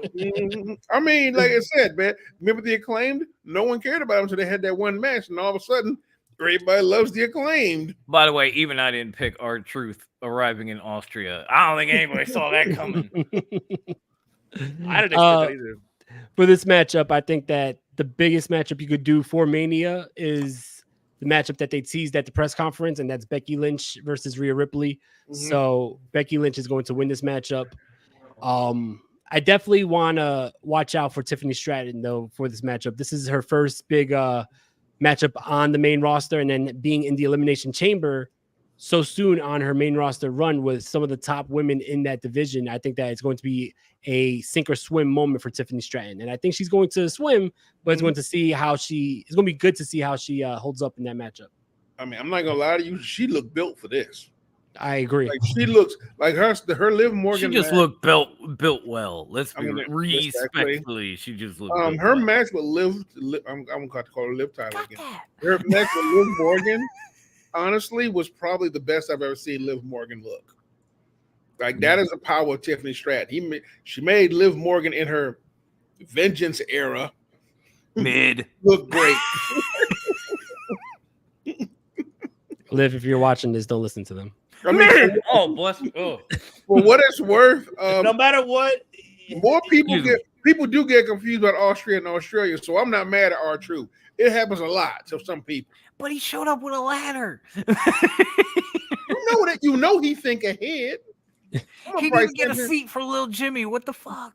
Lil Jimmy, he's not saying that seat is for Nick Mysterio. God damn it. The legend that is Nick Mysterio. Who still ain't got a Facebook page. Still. Don't roll out. I always Not rule the out Temple. Liv Morgan Temple. Yeah, Temple right here. They do Right have a here, history. Temple. Remember, they were a tag team, and Rhea did. We're not. We say Rhea did put her through a table. Rhea destroyed her. Here's the thing: I do see that matchup happening. I do see Liv Morgan and Rhea Ripley for the title on the road to WrestleMania. I don't see that at WrestleMania. I think that's that a the big money person that matchup likes is Liv saying That's that. a raw match. Definitely. That's a raw. That's a mid match. Is what That's Raw dogging this Monday. Liv Morgan versus Rhea Ripley. with Tune hopefully in a psycho appearance. Monday. Yes, sir. It possibly Pepsi Phil appears if I'm If not I can stay awake. if I'm not asleep. There you go. And then are we right there? Are we thinking that the main event is going to be Yep, Rhea it has to Ripley be. and Nia Jax? I agree. I think else that you is have to there? have this in the main event. Rhea Ripley is I mean, Nia's the such biggest a star. Rhea Ripley Right, right now. exactly. That's the reaction. Honestly, no, Triple H is right though. In her defense, since her return, this is probably the best run she's ever had. I know, yeah, for sure. I That's mean, not saying anything. but yeah, it's like comparing, like Dom is hating. Look, First of all, it's last still week. better- I Last week, Dom finally was stepped out hating, my house and- and didn't and- step in dog shit. That's not a great thing. Oh, First of God. all, one is I still thought that better was than Guinness. zero. You're drinking Haterade? One is still better than Maybe zero. it's a mix. It's Haterade, haterade. man. What One has she ever is- done? She's screamed my Improvement is hole. That's her improvement. big career highlight. My hole. Improvement is improvement, man. And you get better and get better. There's a people can't do that. She mid too. She's sub mid. Not Oh, right man. now. Right now, she's getting ready to be a main eventer. Yes. Because But somebody gonna fight regardless- Rhea in Australia and lose. Well, I was going to say that regardless, Rhea Ripley walk into her home country mhm. as the women's champion, the biggest that she's ever been. She's more popular right now than Becky Lynch, in my opinion. I think that right now, the top woman in WWE is Rhea Ripley. Mhm. And this is her home country. I think that the ovation is going to be insane. And not to bring up her hubby, but if you remember the last time WWE went to Australia for the Super Showdown, She you got remember her- the pop that Buddy Matthews got when Mhm. he won the Cruiserweight champion. I think Oh, that pop is going to be so minor compared to the pop that Rhea Ripley is going to get just when she walks out. You know, when that music hits, that this is my brutality, that fucking crowd's gonna go crazy. And I'm Go ahead. yeah.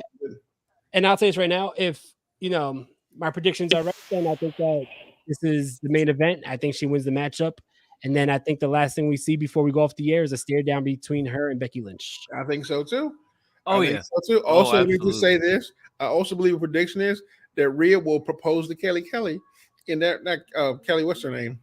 In the ring. Kelly. You mean Kathy Kelly? Thank you, Kathy. I was gonna say Kelly. Ooh, that's a bold prediction. Don't think that's gonna happen. Kathy Kelly. Only because Respectfully. they are playing it up. Respectfully, all They're right. playing up their friendship really hilariously online. And trust me, you don't want to watch the Twitter posts about that. It's new. I've seen it, and I know what you're talking about. See, What do this we is why think he's the of only the prospect Kenny Dyke? see, you already started.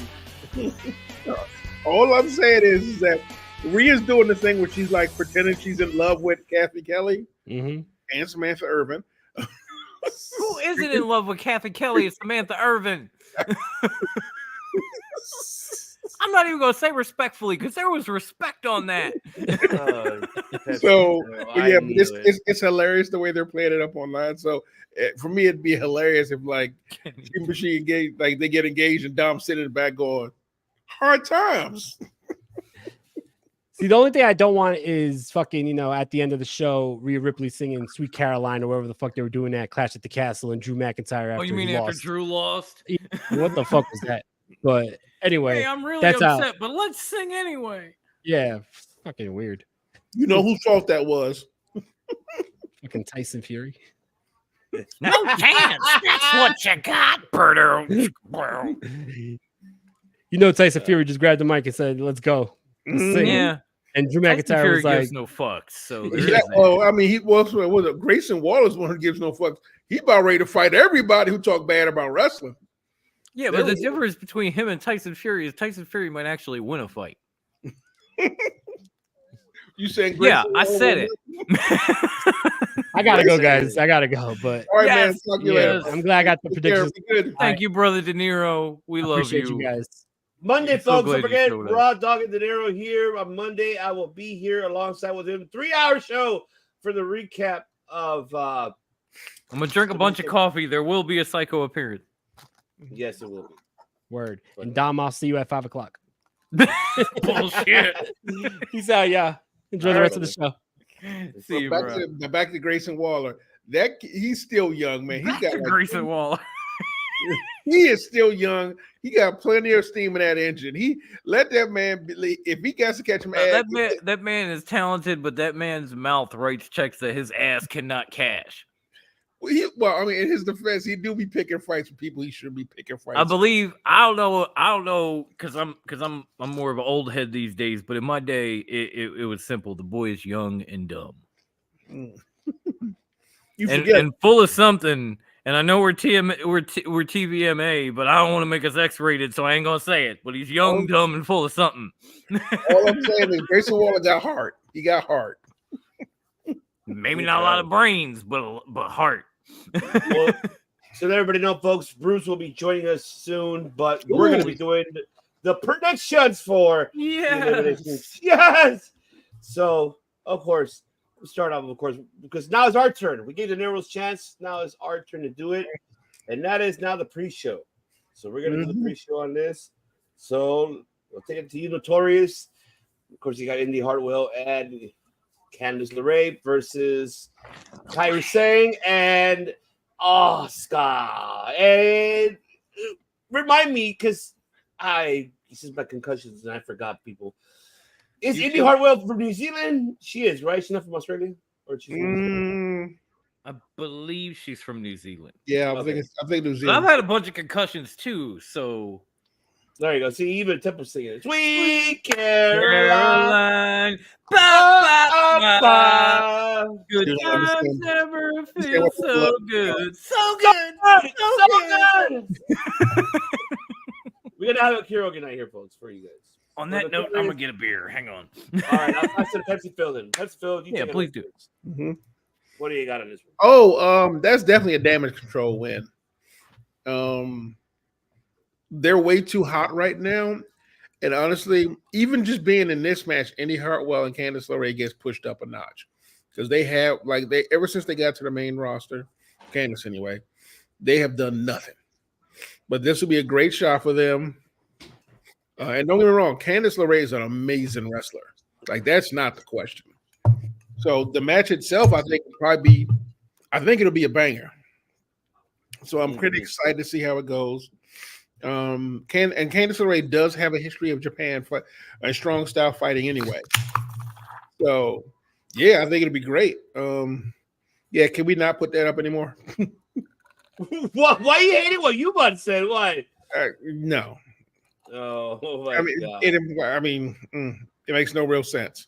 No offense to you, man. I'm sorry. It's just But I guess the question I have is don't you be besmirching human in my presence? No, he's great. That was the comment that was throwing me off. I guess the issue I had was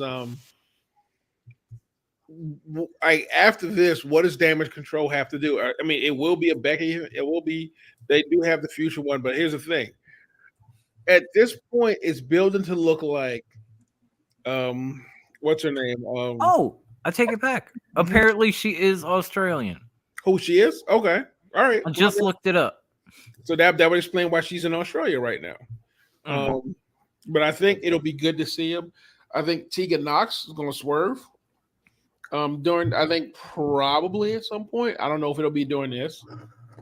So it should be, like I said, it's an opening match, so I'm not going to probably pay that much attention to it. But I think they'll do great.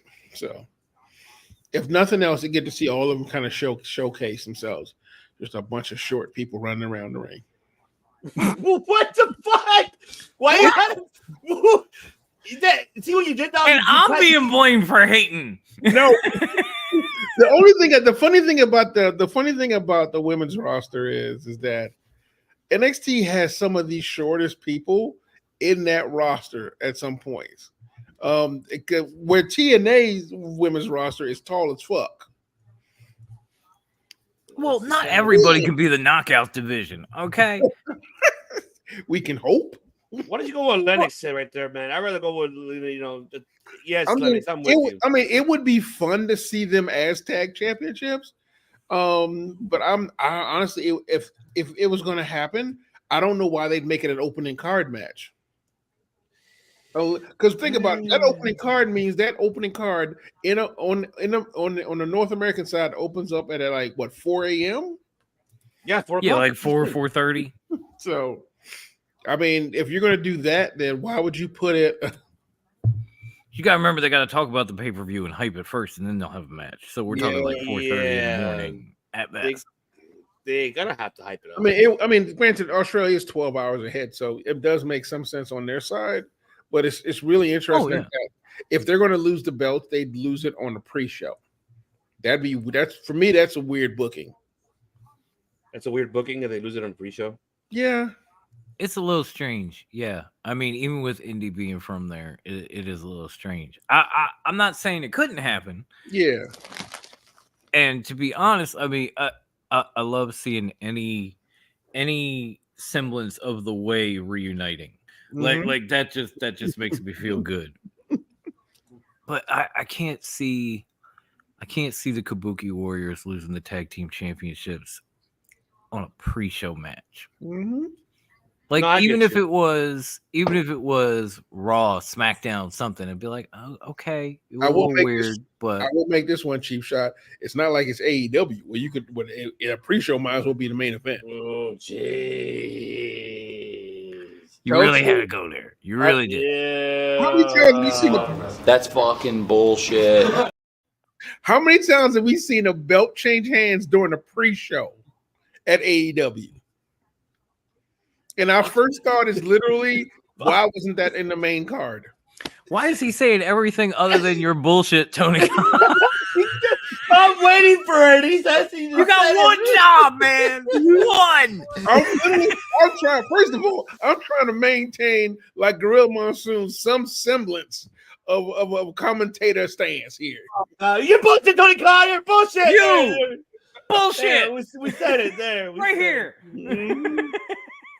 Sorry, to make you feel better, you're bullshit. Keep it as But yeah, simple. so it just doesn't make any sense to me.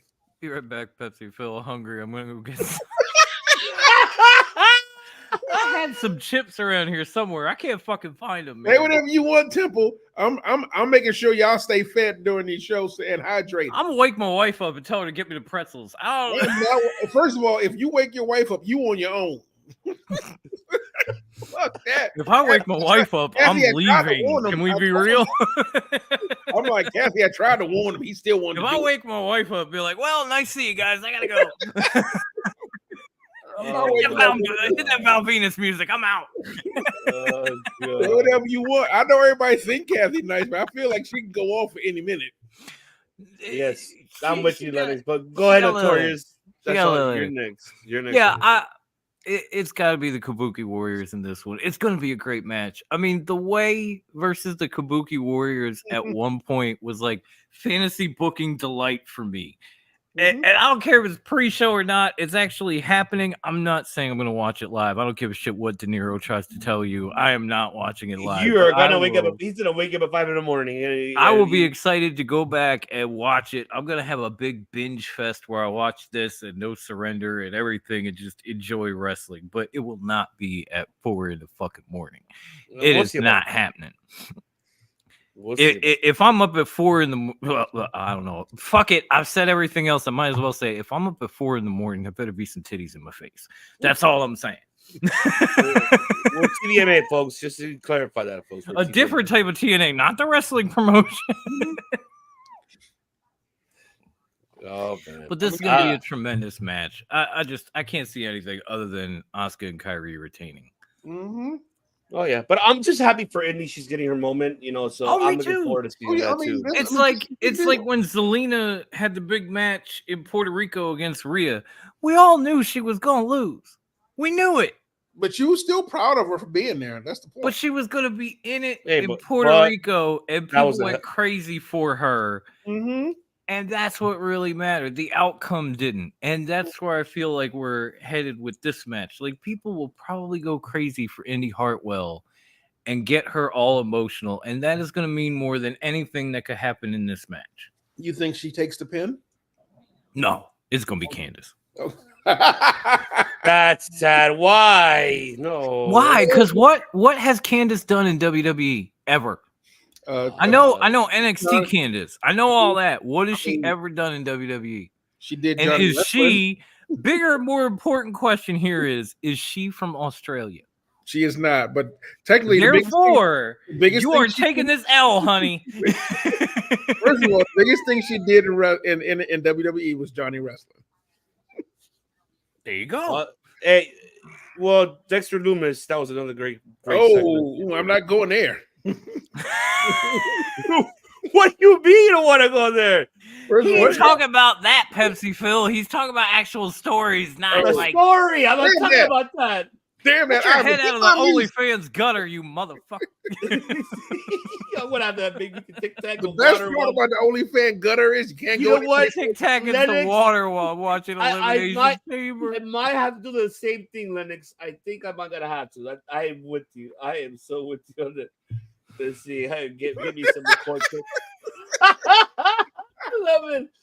Oh, Temple. First of all, boys, the best thing being in the gutter and looking up, can't go anywhere else.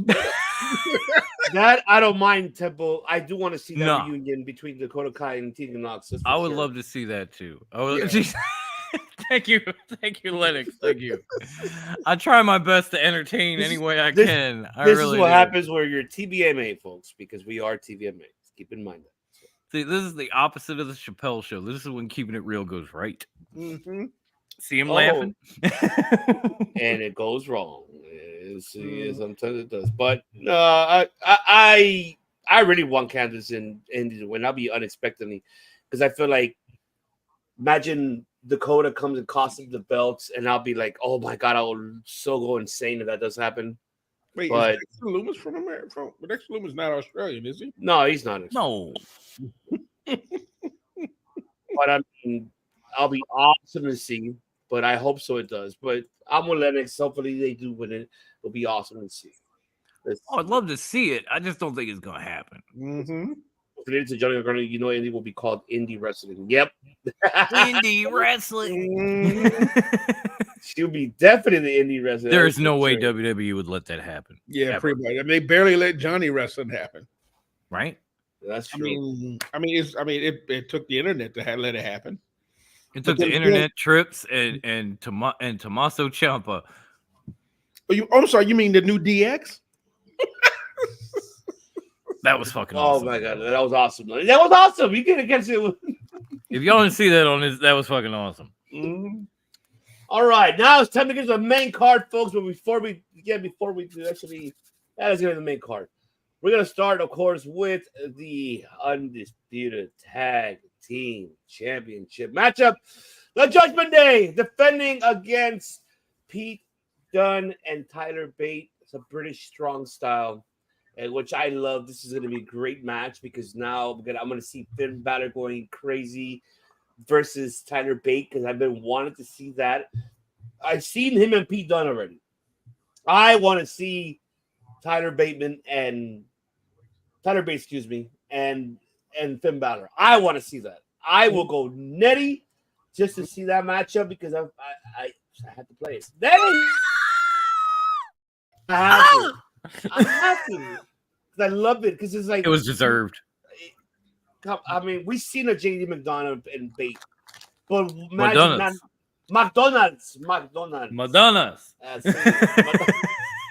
But what I want to see is Finn Balor, the teacher, the Mr. Miyagi of that strong style, versus this man. This is gonna be amazing to see. Son. Son.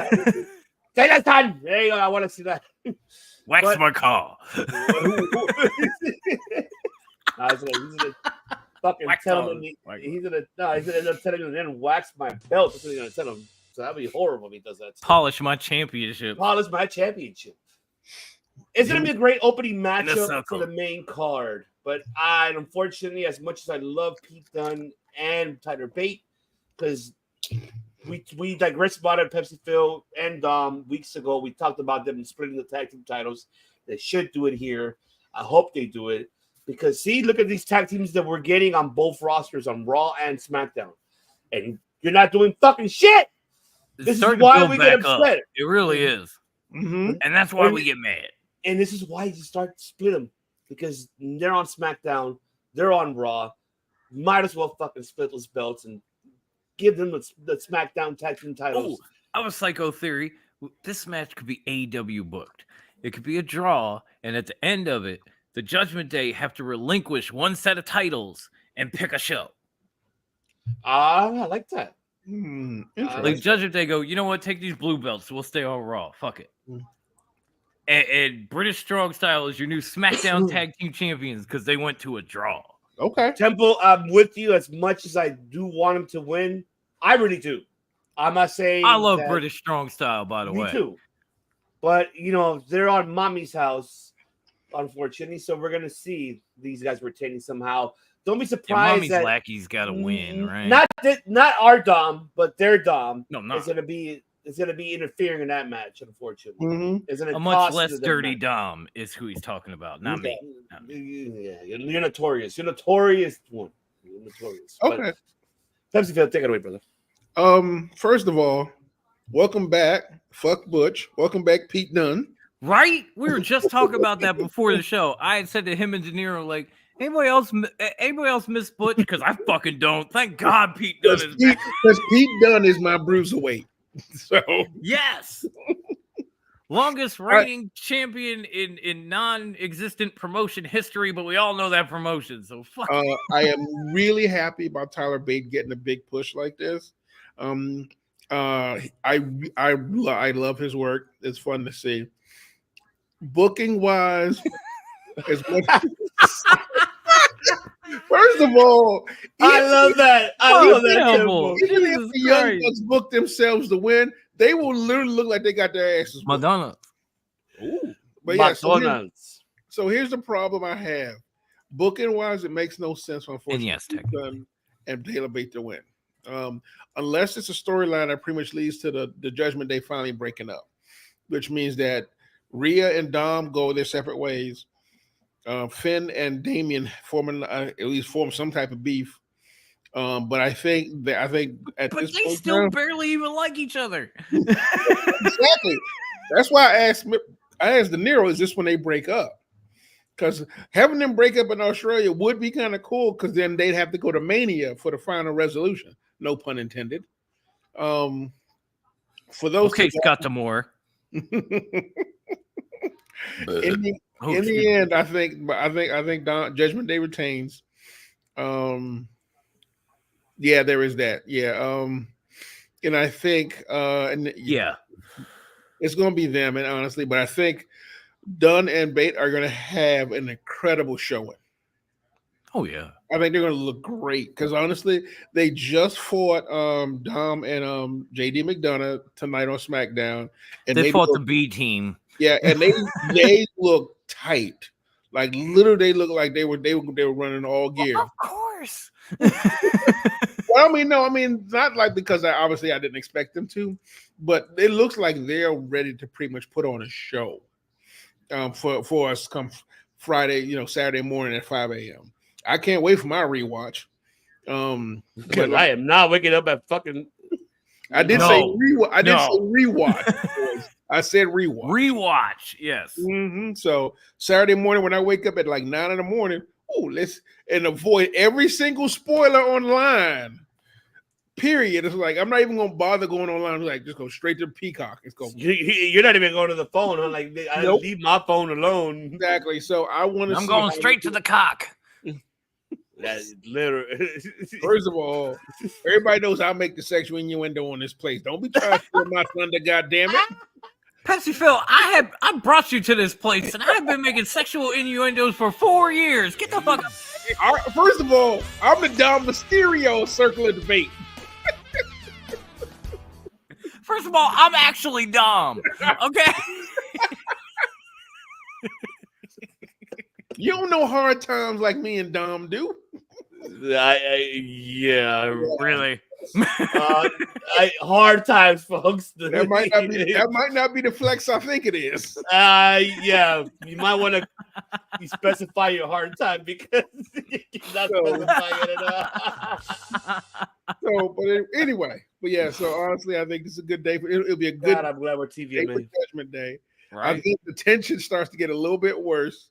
In my head, I actually do have Tyler Bate and Pete Dunne winning, and the beef that follows is what takes us to Mania, and those two slapping fists together.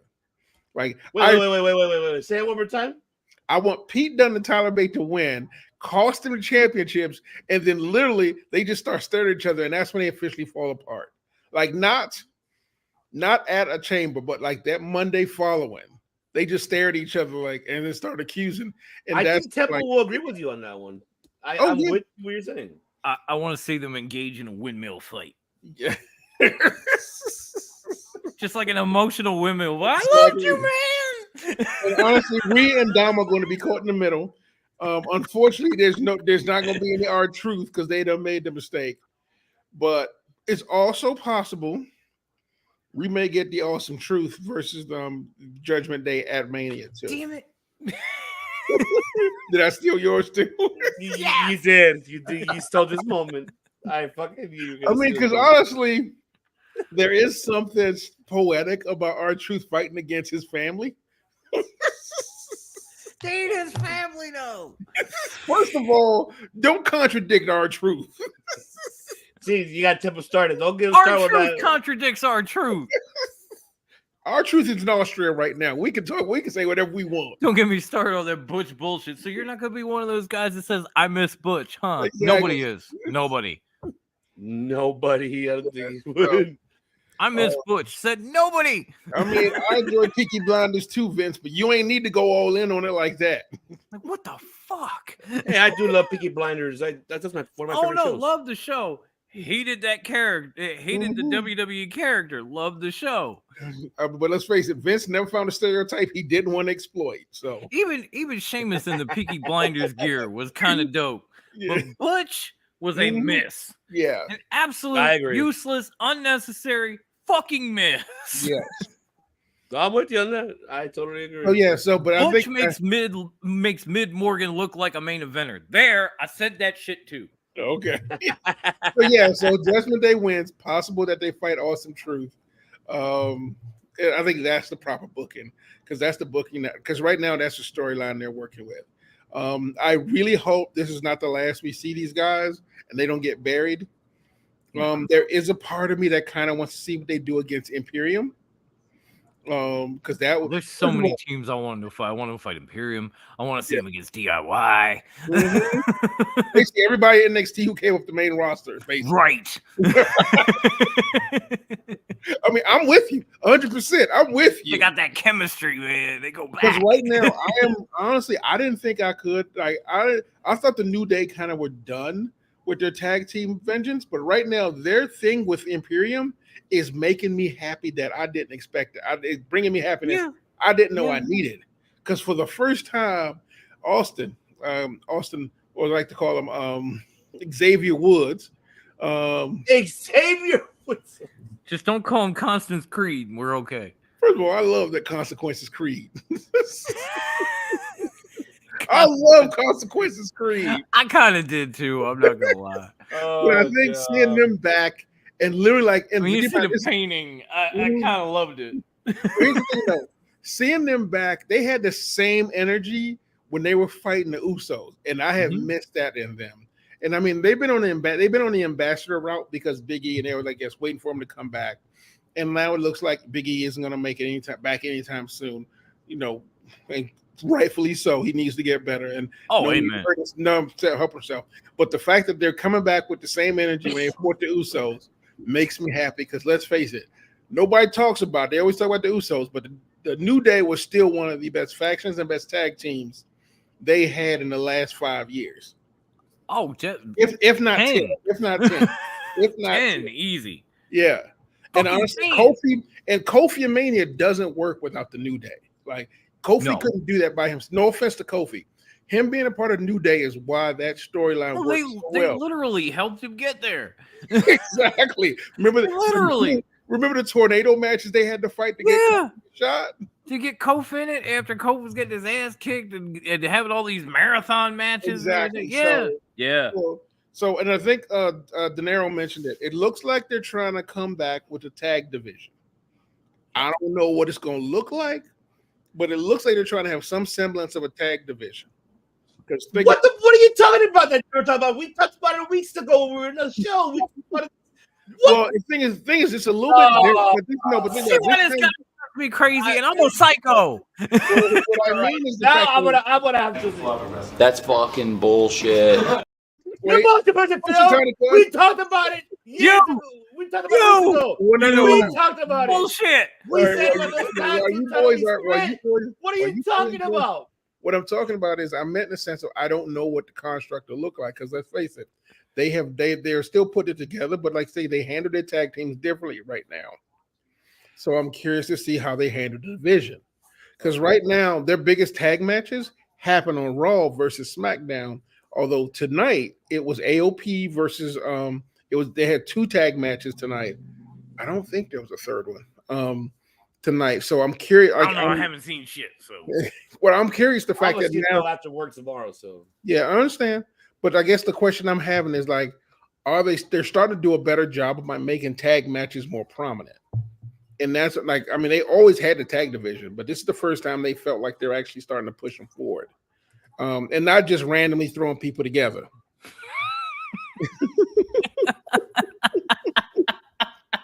I don't even think that's fucking peachy. I love you. I love you, Temple. I really do. So there is a part of me that wonders if this is going to be a tag division like it was during the Attitude Era, where they actually had true tag teams actually making a real division. Yeah. So that's the thing. That's what I want to see. Like, because right now, think about it. In this one, we had the British Strong Style versus British Strong Style versus I keep calling them the interns, but basically Judgment Day interns. Yeah. And then we had AOP. Not Bo Dallas and Curtis Axel, the B team from the Bloodline. But then you got AOP versus the Street Profits. Right. So like those are true tag teams, not just like a Matt Riddle and Randy Orton that some people threw together. Randy. Sorry, I had to do it. Yeah. And the one that hates fucking Matt Riddle, he's doing exactly what he did. Exactly. No, that was long before Matt Riddle. He stole that from somebody else. Yeah, he probably stole it from me. You better watch it. He was watching this. If you don't know about Aziz, then I can't help you. Our shoes in Australia, like I don't even. Yeah, I know he's not.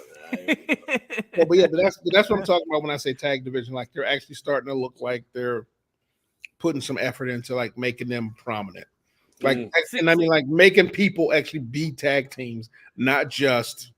That's the thing. That's the thing. In the last several months, we have got DIY back. Now we got British Strong Style, AOP. Mm-hmm. They are slowly rebuilding this tag team division. Well, maybe not even slowly. They are rebuilding this tag team division, and it looks pretty promising. So I'll give. I won't say rebuild. I'll say they're actually creating a tag team environment. That's what I'm happy about. They're creating an environment for tag teams. Because I will tell you right now, tag teams are what got me into wrestling. It wasn't individual guys. It was because like guys like Rock and Roll Express, Midnight Express, the Fantastics, who everybody hates and thinks they were boring, but they were not. They were fucking great. What the fuck? I love them. Who the fuck is hating on the fucking Fantastics? That's like saying the Freebirds ain't shit. Fuck you. It's one of my dearest friends, and I'm not going to mention their name, but he was like, why are they coming in with top hats and tails? Let them come in with top hats and tails. Well, whoever that friend of yours is, I raise my glass to you and I respectfully say, go fuck yourself. But yeah, but like guys like that, hold on, he's at the word. Go fuck yourself. Yeah. So, but anyway, but like those were tag team environments. Like literally, like they built on each other. That's kind of what AEW tried to do, and they fell off. But like I think they're starting to do that. They're starting to realize that they need wrestling promotions need a tag team division. I hope they head that direction. That's what I can tell you. Now let me just put it this way: if you go back to Trips NXT, a lot of it was built when it was good. A lot of it was built on tag team wrestling, DIY, FTR, AOP. The list goes on and on and on and on, all the way up through the Vaudevillains, the Vikings, the Street Profits. The list goes on and on and on and on. And now that a certain degenerate scumbag is out the way. Exactly. All of a sudden now we have a tag division on the main roster. Exactly. And shocking. With legitimate tag matches. With legitimate tag matches with legitimate tag teams. A lot of them, like these two on the side over here, that were running with Trips back in black and gold. I hope to God JD McDonough finally gets out from that shadow. Let's hope he does. He could be in a worse spot though. I mean, that is true. He's like the last man in the most dominant clique in WWE. That's like being in the best. That's like being the top guy in the best clique in another promotion. That's like being Adam Cole in the Undisputed Kingdom. Okay. So I want to talk about what Temple just said. Like I say hypothetically, Big E is cleared. He's perfectly fine. Do we think Big E and Gunther fighting for the IC title is a step down for Big E? No. It's not a big step down. No. Is that because Gunther made it now a main event thing? Because think about it. Back in the day, there's two reasons. Okay. There's two reasons. Number one, look how long he's been out and everything he would have to come through to get to that match. And number two, look at that title reign from Gunther. Yeah. This is some next level shit. So for him to come back in and get on that level immediately is a big fucking deal. Okay, yeah, I was thinking the same thing because like Gunther has raised the profile to the IC title almost to the point it's on the same level as like the World and Universal Championship belts. Like, well, if you think about it, there's two titles on Raw, right? You got the IC and you got the World title. Gunther's reign started before the World title was even fucking created. So you could talk about prestige and all that. Gunther has the more prestigious, the most prestigious title on Raw because his reign has literally lasted longer than the World title. I mean, I'm not arguing. Let's face it, the old adage of the man makes the belt, not the other way around, with Gunther's case is actually true. Like that part, I will not lie. Like honestly, the reason the IC, and no offense to Big E, because I actually enjoyed Big E's IC run as well. But Gunther's run has, I mean, honestly, I'll say it's almost been fucking legendary. Like it's more impressive, and I know they try to like push Roman, but it's genuinely. I was just about to say that it's more impressive than fucking Roman's quote unquote undefeated streak. Say it louder for the people in the back, because that is fucking fact. Okay. Like as much as you've heard me bitch about Snorman, have you ever heard me once bash Gunther? There has never been a match I've watched with him where I'm going, even when he's like, even quote unquote, when he's like cheating to win, which is rare. Which is it's like, not every fucking time. Like Snorman, for instance. Or the same cheat method, like the same cheat like Snorman, for instance. But literally, it's one of those things where it's like he has made it fun to watch him win. Like to this day, I'm still sad we don't get a third match between him and Chad Gable. Yeah, me too. I hope we end up getting it, but I don't think it's ever going to happen. Hell, his match. But he's made his matches fun to watch, and he's made the Intercontinental title matches interesting to watch. Exactly, and honestly, he brought out a side of Miz we haven't seen the only time we saw that side of Miz was the first 5 years he was in the ring. Because let's just be honest. Before Gunther and this Intercontinental title reign, we had stuff like a Nigerian drum match where the Intercontinental title was being defended. Right. Do you want to go back to that shit? I don't. Yeah, there was. That's a good point. Okay, but yeah. So all right, now that we veered off the golden. No, really, yeah. We went a little off topic on that one. I apologize. Dom, David, we haven't heard yours. Oh yeah. First and foremost, let me preface this by saying I love British strong style. I missed Pete Dunne so fucking badly when he finally came back, and then these two got back together because these two predate WWE, NXT, NXT UK, you name it. I'm sure everybody that isn't named Temple might not have known that, but I do. and so to see these two back together being themselves is incredible on a main roster. I am so happy for that. That being said, I know I gave the Psycho theory where I said they could have a draw and then you have to give them one of the titles. I don't see any outcome other than the Judgment Day retaining here.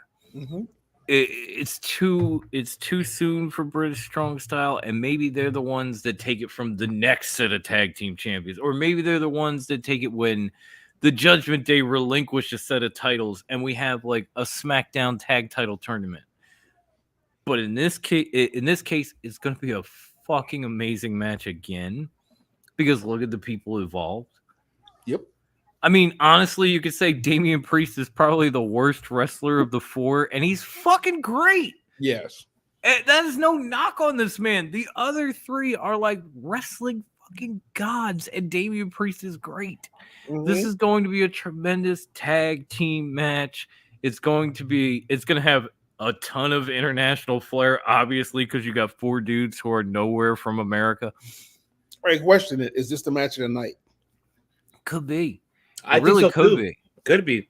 Okay. It's my in the least, it's my sleeper pick for match of the night. Okay. I mean, But I think the Judgment Day will win simply because they have the numbers. Okay. Okay. There will be something from Dirty Dom or JD or all of the above, so we could just add a little more international flair to this Australian pay-per-view, and the Judgment Day will retain. But it will be a great match, and I am so happy to see Tyler Bate and, more importantly, Pete fucking Dunne, because Butch can rest in peace for all I give a fuck. I never needed that in my life, ever. With Temple, who you got? I'm curious to see who you got, because you know these guys better than most of us do. I'm gonna see. Jeff? Okay. Yeah, that's what I was saying, Chef. You and me right here. If it wasn't so early in the morning, I'd invite you to a watch along, bro. But I'm here. I've almost polished off a 4-pack of Guinness. I am not getting up for that fucking watch along. I don't think so either. We might do a recap Sunday, folks, just to get it out of the way. A recap. Okay, maybe. Yeah, maybe. But I would like to do that because if we're gonna do Raw with De Niro, that's for sure. Let's see. Tempo, yeah. I mean, you want to answer the question here for Pepsi Phil. Yeah, I would love. I don't know if he answered it already. I do know he said B team, go, go, go, and I love you for that. I will say this though: if the Dusty Classic was on the main roster, I don't think you know how happy that would make me. I would literally do a show for every single match. Period. Right. With the brackets and everything. I would learn how to do graphics for that match, for that entire series, because the Continental Classic. I'm sorry, for the Dusty Classic on NXT, that was probably one of the happiest periods of NXT in my life. Like DIY won. I'm trying to remember. I think FTR won one year. Don't forget the Bruiserweights. And the Bruiserweights won, and I think who else? Somebody else won. I liked half that tag team. Oh, and Alpha. I was Alpha Academy. I think Alpha Academy won 1 year as well. De Niro still says, "See you at 5, dog. You are gonna be alone, homie." He is gonna wake you up at 4 a.m. and tell you, "Hey, he ain't gonna wake me up." He's literally gonna do the watch log. Just call Little Psycho. He'll wake him up. No, that's the problem. Little Psycho will have woke me up. So you might see him live with De Niro, but you ain't gonna see me. But to Temple's question, I would love to see the Dusty Classic in the main roster. Like, honestly, you could make it a SmackDown event. Like, I don't think you could do it on Raw, but I think it being on the SmackDown would be great for it. He didn't give us his pick, but he did say it starts at 12 p.m., 1 p.m. the main show of the UK. Now you know. Now you feel our pain for staying up until 4 a.m. for Hey. for PLEs. No, dude, I totally understand, man. Yeah. I give guys like you and Tom all the credit in the world for showing up to shit like us when it's, I mean, Christ, right now it's got to be close to 5 a.m. your time. It is. Yeah. Oh no, I love it, man. Yeah, right now it's 4:30 a.m. So we appreciate you, Temple. We really do. Oh yeah, bro. Don't worry about it because I have done stayed up and watched the New Japan shows. Like I've done that, like literally to be up. Like I was up last night watching, but I didn't finish it unfortunately because I was tired. I had to work this morning, but I was up until like 3 a.m. my time to watch. Okay, well, in the spirit of keeping it real, I am too old for that shit. I mean, we're the same age. You always forget that. I'm older than you. I'm older than both of y'all. We're at the same level. I know you're the oldest one here. I already know that. You ain't gotta say it. You ain't gotta say it like that. God damn, Ivan. He ain't saying nothing that ain't true. It's okay. No, first of all, look. You put a base in that one. That's all I'm saying. For a dude my age, I can hang, but at the same time, I'm too old for some of this shit. Well, look, first of all, you come over here. I'm older than you guys. We already know, but see, age is only a number because we can't do what you do. All right, Mr. OnlyFans? We can't do that. At my age, that's where all my energy go. I ain't got time to wake up at 5 a.m. Oh, yes, you do. When your doorbell rings, you'll wake up at fucking. When that doorbell rings, you better wake up, make that money. That's for money, Ivan. That's for money. Because goddamn it, Pepsi Phil, if you ain't got my money, you playing with my emotions, we're gonna have a problem. Oh man. Oh Jesus. Okay. Look, Chef, if you're age is only a number. It's all I don't know how we got a 2001 era TNA. I don't know how. Or let's move on then. Let's move on. Oh my God. You remember that time?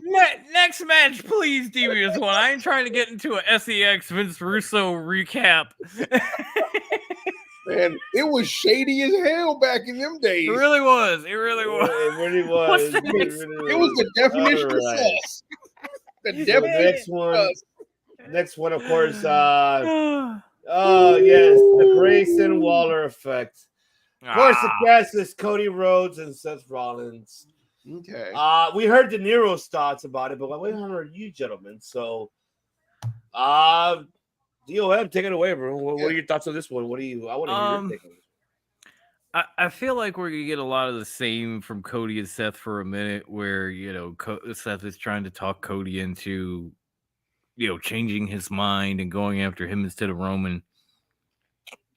But we are then going to get an interruption from either one of two people, Gunther, or even though he says he's not going to be there, that would be the ultimate swerve, The Rock, to say, by the way, I am taking Bobby Lashley's spot in the chamber, so you're not going to have to worry about Cody because you're going to be fighting me. Interesting.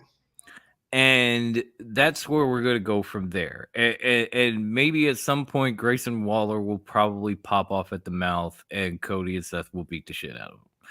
Okay. That's probably a guarantee. I mean, I'm not booking this shit, but if I were to predict anything, Grayson Waller going to get dropped. Let's just put it that way. But I feel like we're just going to get basically the fill-in for Bobby Lashley, interrupting these two who have been going on for weeks about this, that, and we all know that Cody's going to fight Roman. I don't think we're going to get this night 1, night 2 stuff because number one, I said it last week, I'm going to say it again. Roman Reigns doesn't show up for back-to-back weeks. Was he on SmackDown this week? Fair enough. Okay. Number two, Seth Rollins is coming off a knee injury that he is trying to avoid surgery for. You're going to have him wrestle on back-to-back nights. So then you don't want to see Seth Rollins next year is basically what we're saying. Fair enough. I love the idea, but the reality, like fantasy booking, WWE 2K24, this shit is gold. In reality, we're either losing Seth Rollins for the calendar until WrestleMania 41 after this, or we're pushing guys off a card that deserve to be there and making the Elimination Chamber match for the men's side completely meaningless. Okay. So I think all this is going to do is get two of the most popular faces in WWE in front of an international crowd, so they can chant Cody's name and they can sing Cody's song and they can have a good time, which is what they need to do, because obviously Australia does not get a whole lot of shows, so have your fun. And then we will get somebody interrupting these guys. It'll either be Gunther, because obviously I seriously thought until Raw, and obviously the reaction on Doggo with De Niro was my reaction exactly. I thought we were going to get Jey Uso versus Gunther at Mania. We got that at Raw, and then Jimmy and all that bullshit, so that's out. So now Gunther is completely open for WrestleMania. If I had to pick anybody, that's the dude that's going to be like, Bobby's spot in the chamber is mine. I'm winning, and I'm coming after you. So you can stop talking about Cody, because you're going to have to start worrying about me by the end of the night. Fair enough. Okay. Because this is the dude that started it all.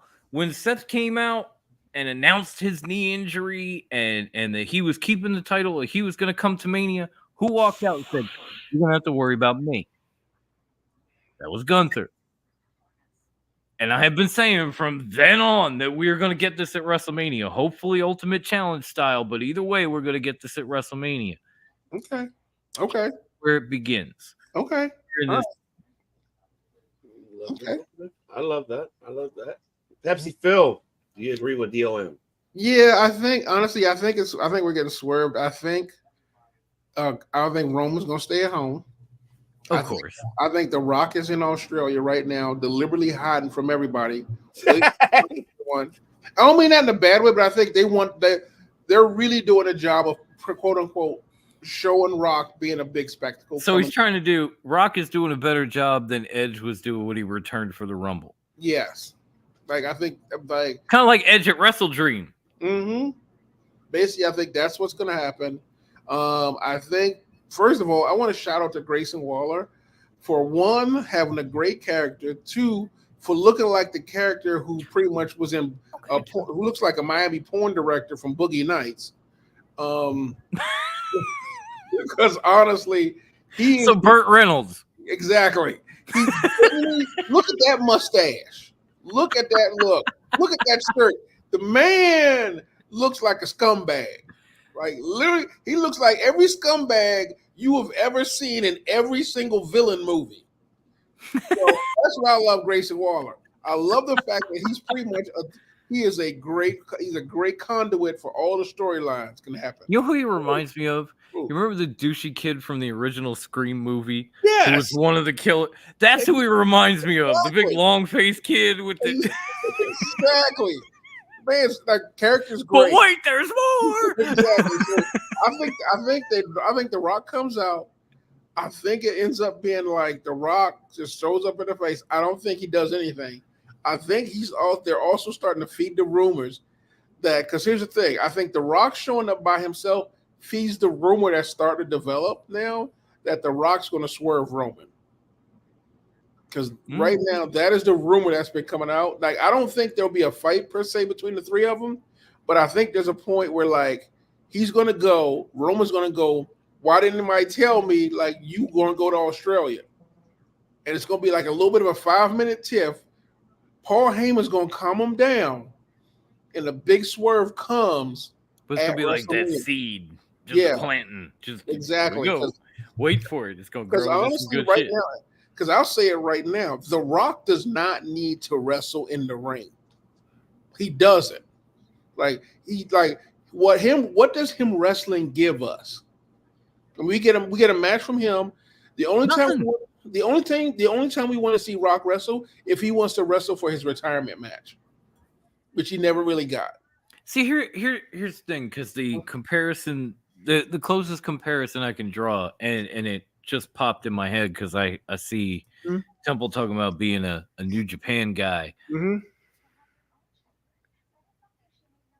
Tanahashi losing that title in 8 minutes said, I need to focus over here. Yeah. Rock being in the spotlight when he's been put on the chairman, put in as a chairman of the board of fucking TKO, says the opposite. Says, I'm supposed to be over here, but I want to get into this shit. I gotta tell you, I actually think the reason that happened is because of the old man. I think the old man coming in put a black mark on everything, and The Rock's job and this entire storyline is twofold. Give Cody a great climax to a story, and to pretty much erase, technically, or sort of pseudo, kind of like offset the story of the old man and his evil bullshit. See, I get what you're saying, but at the same time, this just all feels like we need to immediately reset after people hated the idea of Rock kicking Cody out the main event. Most definitely. That's exactly what it is. I think the original plan was like to take care of I can't give them any kind of creative kudos or anything like that, because the original plan was, we're going to throw you to the side and we're going to have what we think is the big Mania main event match. And people fucking hated it because people have been waiting an entire year for Cody and Roman to get a rematch with Roman and finish his story. And now that we're in the home stretch, we're literally 2 months away from WrestleMania. Now The Rock wants to come in and say, hey, step aside, kid. I got the... No, fuck you, Rock. Take your stupid vest and fuck off, Ricky Bobby Johnson. Don't nobody give a shit. I think you're right. I think that was the original plan. And the reason nobody gave a shit is because that man didn't give a shit because he was too busy being in Hollywood for the entire 21st fucking century. Okay? We're in 2024. Can anybody remember the last time The Rock showed up and had a match? Fair. No, you know what? You are, Temple. You are a great. Yeah, you are a great fucking dictionary, bro. I love no, you fuck dictionary. You are an encyclopedia of pro wrestling, my there friend. You go. Exactly. Age don't fucking matter. What matters is if you are a student of the game. I just happen to have a bunch of psychotic shit stuck in my head on pro wrestling. You, on the other hand, are like now, don't get me wrestling wrong, Wikipedia, only more accurate. Now, don't get me wrong, Dom. I think you're absolutely right, but I think the other part of that was to take care of the scandal that Dickhead was doing. But I think they realized their plan was terrible. Enough. No, hold on. I think their plan was terrible. They went, oh, this did not go the way we thought. We fucked up. And bless them, someone like Triple H probably was like, look, this is what we're going to do. And I think that's what ended up switching it around to this entire new, more complicated storyline. Like that's thing, if you didn't want to say you don't want to throw Gunther in here, you don't think he's ready yet. Yeah. If you wanted to have The Rock surprise show up and walk out on these two during this segment and say, I'm getting in the chamber for Bobby Lashley and win and challenge Seth at WrestleMania, then that would be a huge match that I think people will get behind, because The Rock has clearly established himself as a heel, and we all know Seth is a fucking face. So put them together, and it's a first-time big main event WrestleMania quality match. If you pull Cody out at the last minute and you put Rock versus Roman, we all saw the fucking reaction. And it was a surprise to nobody but the assholes at WWE. Nobody. I mean, facts. I'll give you that. It's facts. Like someone was like, this is a great idea. Then all of a sudden said, oh, this is a terrible idea. I mean, what is it? That segment was the only segment in WWE history that got the most dislikes. The most dislikes in their entire WWE career. Let's be honest. It's the most hated WWE video on YouTube in history. And he did answer that question. Oh, he did. I'm sorry. I think we missed that. My bad. Oh no, I popped it up. We were just talking shit. But yeah, so apologies, Temple. You know nothing but love.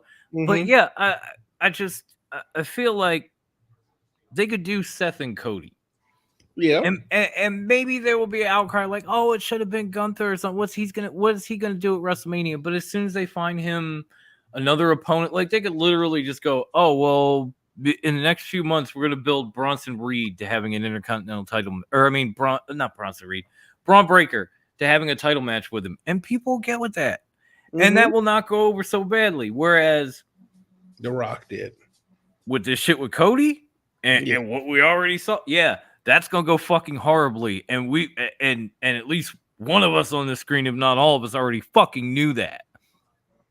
Okay, all right. Because from WrestleMania last year, we were saying Cody's gonna finish his story next year in Philly, and then we got to 2024, 3 months before Cody's won the Rumble, pointed at Roman, and now The Rock is coming in. Fuck you. Okay. That's the immediate answer by me and millions of WWE fans worldwide was fuck you. Hashtag we want Cody was hashtag fuck you. Millions and millions. The millions and millions said fuck The Rock. If we need a shitty movie, we'll call The Rock. We want Cody. I would like the record to show I was the least negative during this segment. I don't give a fuck. Clip it. I'll be negative. No, wait, about that. You were negative because earlier. it deserves to be negative. I said this segment, not the last ones. I did. Yeah, but this negative shit is deserving. I'm not the only one negative on this shit. I'm with, again, the millions and millions of people who hit the thumbs down on that fucking video. All right. So all right, what do you got next? All right. So I mean, for me, please, Poppy. I'm not gonna give mine to this one because I rather just see it what's gonna happen. But I agree with you both. What I've heard you guys said, because I stepped a little bit away from it because how do you baño? But I'm with you guys. All right. It's chamber time. You see the chamber? You see the chamber? You see that chamber around us? Oh, my blood is pumping now. It's time to get extreme. Now it's time to get extreme. That's the chamber there, folks. And of course, as you can see, I'm not alone. I have my daughter over here because she's been desperately for me to hold her. Yes, nobody. I'm just glad you're feeling better. Yeah, she is feeling better. Oh, yes, she is. But man, let's get on to the women's. Now it's time to talk about the women's elimination chamber because you know how Delorean mentioned earlier about hey, it should be the women's. Then we'll get into it and we'll explain why he kind of broke it down. So, but here we go. We got the women's elimination chamber, folks. We have formerly known as Trinity, now Naomi, back to Naomi. Forgot to get rid of the glow. You know how Pepsi and I talked about that last week. We got, of course, it's Tiffy time. Tiffany Stratton. We got Raquel Rodriguez. What the fuck did I say last week, Pepsi? What did I say? What did I say about the mystery? I didn't expect that. And she showed up. She showed up, even though it wasn't Jade Cargill that we wanted to be, but it is what it is. Yeah. But we had her. Liv, of course, Liv Morgan because it's mid for Dom. We need filler. And Becky Lynch and Bianca Belair. Yeah. I'll let you guys go. So the chef. My prediction for both elimination chamber matches: pain. Okay, Clubber Lang. Shit. What? They are in Philly. Not yet. But he is from Chicago, and that's where Clubber was from. Yes. But Notorious, take it away. Look at that chamber; it's so beautiful. Just seeing that right behind us. It really is. I mean, first and foremost, I'm glad Raquel is back. I'm a little disappointed that Jade wasn't it, but if you go back to the last chamber, Raquel had a tremendous fucking showing in that chamber. So it's a great pick. I love it. when you look at this field, I mean, you got Naomi returning, and we've all seen what she's capable of in TNA, and hopefully that makes a difference here. Time will tell. I don't need to say nothing about Bianca because we all know Bianca. The woman is fucking amazing. Mm-hmm. Tiffy is great, and I feel like there's going to be a little bit of extreme sparks between her and Becky at some point, and that's going to be fun. Well, let's be honest here. This is Becky's match to lose. Yeah. Wait. What? You know it is. She's been talking about Rhea. She's been bringing her kids in it. She's been doing all this shit. If she loses this match, Becky will probably go more insane than Seth Rollins ever has. Mm-hmm. And that's saying a lot. And honestly, of this group, who would you want to see in Mania? I mean, honestly, I wouldn't mind Bianca. Yeah. And I think Tiffy would be, a nice touch, new blood, but Becky's got this is must win for Becky Lynch. Mm-hmm. And Becky is arguably the greatest women's wrestler in WWE history. And you're putting her in a must-win situation. What do you think she's going to do? Mm-hmm. Win. That's what. So I love these women minus mid, but I digress. It's gonna be a great fucking chamber. You're just hating on Liv Morgan too much. I'm not. I digressed. I didn't just dive into the hate. I just said it and I moved on. I'm trying. Just because you went around the bend for your hate, don't make it better. I'm trying to evolve as a podcaster and a person. Okay. So it's gonna be a come on. You see me? I'm trying to evolve, not hating Jeff Jarrett, and you're failing miserably like me. Yeah, I get it. Okay, at least I'm honest. I'm trying, folks. I'm trying. Give me credit for trying. Gold star, boom, right there. Mm-hmm. Anyway, it's gonna be a tremendous chamber match. Becky's gonna win. Mm-hmm. You can write that shit in pen today, and tomorrow it will still be true. Becky's gonna win. It's gonna be Becky and Rhea at Mania. I'll be needing to go to my corner shop. No, you want to. I know that we went off topic of that one. Thompson's gorgeous hair. I love it, Temple. Respectfully. I love that, Temple. Oh yeah. Let me throw that one in there for you, just so you don't get in trouble. But yeah, it's got to be Becky. I mean, I'm sure Raquel is going to have another amazing performance. Bianca is tremendous, but I feel like Bianca got her whole ass runs in for a while. Like, okay, you had the title, you lost it, you got it back, you kept it forever. Now you're just going to be in the background for a bit. Mm-hmm. And Tiffy, it's too soon. Naomi, maybe same thing. Mid, never. That feels personal. Do you remember her title reign? Because all I remember is pain. That's all I remember is pain. Like, oh God, stop talking. Why are you wearing something from Fredericks of Hollywood? What the fuck?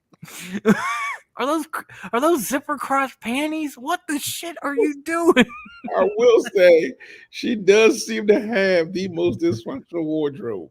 Do you understand that your finisher is just you falling on your back? Like, I don't know how to hurt somebody else, but I digress. Digressive. Becky wins. I'm done. Please, somebody else take this before I start hating on mid more. Somebody. He needed intervention for his hate. Oh, yeah, he needed an intervention. I'm trying. So, amongst all that hate, Dom is right. Thank you. You too? You hating on fucking Liv Morgan? No, I meant the part about Becky. This is Becky's match to lose. I was gonna say I need that clip from Falcon and Winter Soldier. He's out of line, but he's not wrong. Look, before anything, look, Temple got something for you to say. This is for Peps Phil. Me, honestly, Pete Dunne, the debate when my why story friction between Balor and yeah. Mm-hmm. They barely even like each other, so I could see it happening. I would love to see it happen. I just don't think it will. Yeah, I think if it does, then I'm gonna message Pepsi Phil. I mean, and besides us, but Temple too. Tell him you called it. So. Yeah. So honestly, this is Becky's match to lose. It's her. I think every one of them just it's not booking wise. It doesn't make sense. It doesn't feel WrestleMania-ish if Becky's not in the match. Yeah. It doesn't. I mean, would you agree with me that the only one that feels WrestleMania worthy out of the field would be Bianca and Rhea? Yeah, I was going to say that. Because Bianca, we were supposed to get that at one point, and then it never happened because Bianca got hurt. Well, because that was last year, right? Remember at the Rumble when there were the last two? This was not 2 years ago. It was supposed to be that. It was supposed to be, I think, Mania 39. They were supposed to fight. Yes, you're right. Yes, 39, correct. Last year. So that would be the only WrestleMania match. I think, weirdly enough, what I'm hoping the chamber will be was Becky wins to defend against Mania. I feel like Bianca's not losing the belt until SummerSlam. Like, I think she wins here. Not here, but you know what I'm saying. I think Becky wins here. Bianca wins at WrestleMania, but loses at SummerSlam. I think the person who beats her at SummerSlam gets a historic run. You mean Rhea Ripley, not Bianca? What loses at SummerSlam? No, but you mentioned in that Bianca win at WrestleMania. You mean the belt, as in the women's belt? Oh yeah. I'm sorry, yeah. Oh, you mean Rhea? Okay, I'm with you. My bad. So I think SummerSlam is a turning point for the women's championship. I think for here, this is Becky. This needs to be. I think right now she's got the momentum, and I think she'll be hilarious. Because right now I've been enjoying her segments. The part where she's like trying to have a conversation and everybody keeps interrupting her, it's a cliche, but I love that shtick. And she made the best faces during those interruptions. Oh no, it was definitely funny. So I think they're giving it. I think they're giving it to Becky. And honestly, Becky has a better history in the chamber. So what on the back end, what I really want is I feel like if Tiffy does amazing in this, she goes to the main roster. Like if it was me, if she kills it in this match, it'll probably be. I think what puts her over is like her time with she'll wrestle. I hope it's like her and Naomi. Like her and Naomi would be an amazing match. I'm with you on that. I totally agree. I think that'll be to have too. I'm with you. But if Tiffy does well in this one, I think at that point they go put her on the main roster. Like that's what I would do. Because and I know people get mad at me for saying this, she is what they wanted Charlotte Flair to be. Oh no! Tell me, he didn't just say that. You're lying. Now I know. Here's the thing. I understand the issue. You're like, I feel like Tiffy athletically has that. Like, do I think she has the diva-ness yet? She is beginning to. Like right now, she's still a little bit of a, for lack of a better word, a powder puff. Okay, first of all, I don't know what Temple. You still drinking them Pims, and now you talking about Dom though. I'll let him handle it. I'm too busy laughing. I love you too. Put the Pims down and calm down. No one has ever said that except for her parents. Oh my I will give the man credit where credit is due. That was one hell of a. You can call it a dad joke. You can call it a pun. You can call it whatever. I appreciate it. There you go. One more time. So I think. All right, stop doing it. Damn it. I broke the thing. Sorry, guys. There you go. The other thing I want to see is I want to see Raquel and Naomi do well in this. I really like. I love Raquel. I love Raquel. Wait, what did you say? It must be Philip, Mr. Pimpton. Oh god. He's all hyped up on Mountain Dew. No, you know what, Brian? This is what he's hyped on. That's what it is. So, that's what he's hyped on. I'm not going to tell the chef Pims is a drink in the UK. I know. I know. But no. But yeah, I think I want them to do well because I think right now this is a big showing for them. This is massive. Like it's their show in Australia. They get the show out. Raquel came back within 2 minutes, basically took the ring and said, "I'm in, bitches. Come stop me." I mean, I still don't like the fact she smiles too much. That bothers me. I want the Raquel from NXT.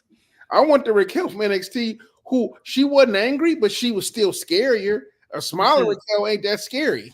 We gotta hold out hope because we bitched enough that Butch died and Pete Dunne came back. So if we keep bitching about this, Raquel Rodriguez is gonna die. Raquel Gonzalez is gonna come back. That's who I want. That's who I want. And that's not this. And that, like it's not a smile thing. It's just hashtag we want Gonzalez. And not Giant. I'm sure she's just happy. She just there. She likes being a happy person. I'm like, nah. I need you scowling. I need you I need you throwing people around like they're paperweights. I need you doing what you did to Rhea Ripley in NXT. Exactly. Done. So yeah, so I think that's about it. I mean, I also think this will be a hell of a match. I'm not going down. The same thing with the men's match. I'm hella worried about somebody getting hurt. Well, yeah, you kind of have to worry about that with every chamber. Yeah. So because Eric Bischoff is like goddamn sadist, and that's one of the reasons I like him. But at the same time, this match gets somebody injured almost every fucking time. Exactly. I'm not even sure why we do it, let alone why we do it leading into WrestleMania. But here we are. Somebody won a trip. Someone won the War Games analog. I mean, still, like. Can you maybe put the chamber in that period between Survivor Series and SummerSlam where like there's not a whole lot of shit going on. There's a few months you got to fill so that if somebody does get hurt, they have like a 6-month window to come back for Mania. I mean, I think this match, like I said, I'm curious to see what they all do because, like I said, this is a moment. Everybody wants to build a moment in their match, so we'll see what the kids do. Wait, what did Temple say? He said, "Oh my fucking god, what do you do with Naomi at Mania? Have her turn heel and help Jimmy beat Jay?" That's maybe. You know what? I wouldn't mind that not just because they're a real married couple, but if you recall when Christian kind of took that next step in WWE as a solo competitor, he had Trish to screw over, I think it was Jericho, to win a big match at like a Big Four pay-per-view that launched him. And so I wouldn't be against that. Yeah. Okay, I thought I was alone for a minute. I thought I No. But I wouldn't be against that. I mean, getting rid of the glow, obviously, don't. That's number one. Actually, getting her, I think, putting her in the title picture after Mania, say after like Io and Bailey. Okay. Because even if Bailey were to win, like Bailey's pretty much a face now, right? So you would need a heel to go up against her at whatever the next pay-per-view is. I think it's Backlash. It might be different now. And if Naomi were to turn heel and help Jimmy win, that would be the next logical step for her. Was like, okay, now I'm gonna go get this bitch. Okay. But BC has a good question here. What is more dangerous, the Chamber or the War Games? I think it's Chamber, honestly. Chamber, I think when you look at it, the Chamber has more of a history of putting people on the shelf. The War Games. Before you sure feel as a mistake.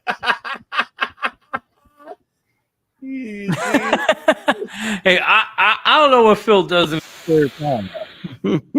If he is, I wish he'd at least pass. Is it Brian? If he thinks Phil been smoking that good stuff with Riddle, do you think? You know what, Brian? Chamber is a dangerous one because there's difference to it because the majority around is the ring, right? And it's more the cage on the sides. Here in this case, you have the cage on the flat floor there, that little steel, or which it can't be aluminum because it's actual steel. Because aluminum you'll go through. Regardless of your weight, have support. So that's not aluminum. That's straight steel. So that's something that they are learning how to take a process of that. So that's for sure. You know, I enjoyed the blow. It was stupid. Using her as that finisher. But no, she's using the one that finished her now that she had in TNA. She used it before, in WWE, but now she brought that as her original finisher, which I'm happy for that. And I'm with you, Brian. Hopefully, she changes that momentum too. But I apologize. I interrupted you, Dom. I don't know. You were still. You're fine. You're fine. I was done. You're good. On this one, of course, I'm gonna choose Becky. My thing on this is more that I'm excited to see these other five women to really put the potential what they need to put in front of a crowd, especially in Perth, Australia. I'm happy for Raquel's back. Hey, viva la raza, ya sabes, mija, y me alegro que regresaste. And what I said, of course, you know what I said, Dom, because you don't understand Spanish. I don't even have to tell your ass. I knew it. See, Dom was like Miklo and fucking blood in, blood out. He fucking knows fucking Spanish. But he doesn't want to speak it. I can't speak it, okay? But I can barely speak English. But you speak it. But it is... But I'm happy to see her back. I can't wait to see what she's going to bring that momentum. Okay. Wait, what did Brian say? Nobody in their right mind should be smoking anything with Riddle. Nobody. He's not wrong. No, he's not wrong. 2 words, people. Riddle mania. Riddle, oh God, bruh. That's it. That Riddle mania will happen at 420, April 20th. There you go. But I digress on that. I you mentioned it earlier, Phil. Hell yeah, I'm waiting for her to see what she's gonna do in that ring. Tiffany Stratton. We said it last week. We didn't give our predictions of it, but that moonsault for sure. Oh man. Oh yeah, he's showing his OnlyFans. So I'm about to say for a minute. Hold the fuck up. Nobody's paid $3.99 over here, Phil. I just tapped my spinning. I don't know. Nobody's paying $3.99. All right, relax. The poll don't come out until it's ready to go. Wait, that ain't right. Did you see? And it come over again. You said it. You see, there you go. Pepsi, Phil, what the fuck you been doing with that poll? You have a poll in the house, or what the hell's wrong with you? I need a pole in my house. Oh, God. Good luck with it. Even Phil's already knows. Like Pepsi was like, I know how to use it. What do you know? But okay, so yeah, that's where he does his booty boot camp workout. Exactly. I'm pretty sure he does. I'm pretty sure.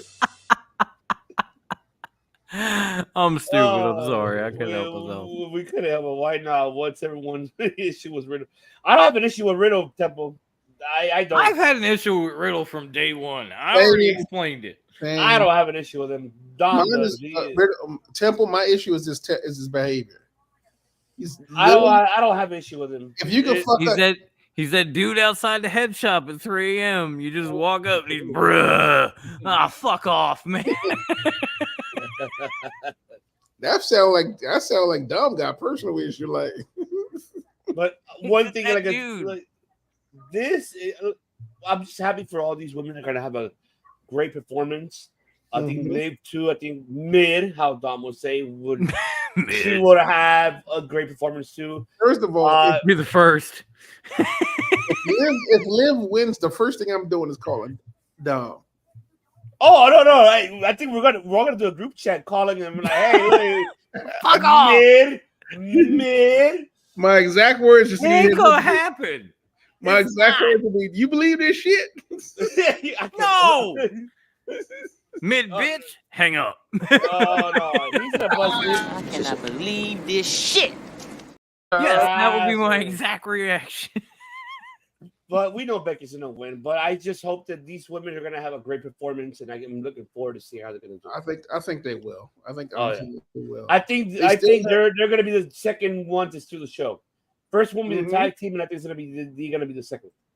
Okay. All right, that makes sense. Yeah. Yep. Yeah. Unless we go into now to the men's side.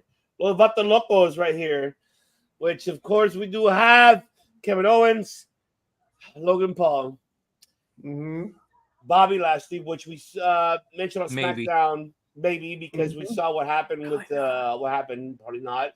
Maybe Gunther will probably how De Niro gave his predictions of it. Maybe so. Randy, Drew McIntyre, and our favorite ones right here, LA Knight. Hey, Knight! Yeah!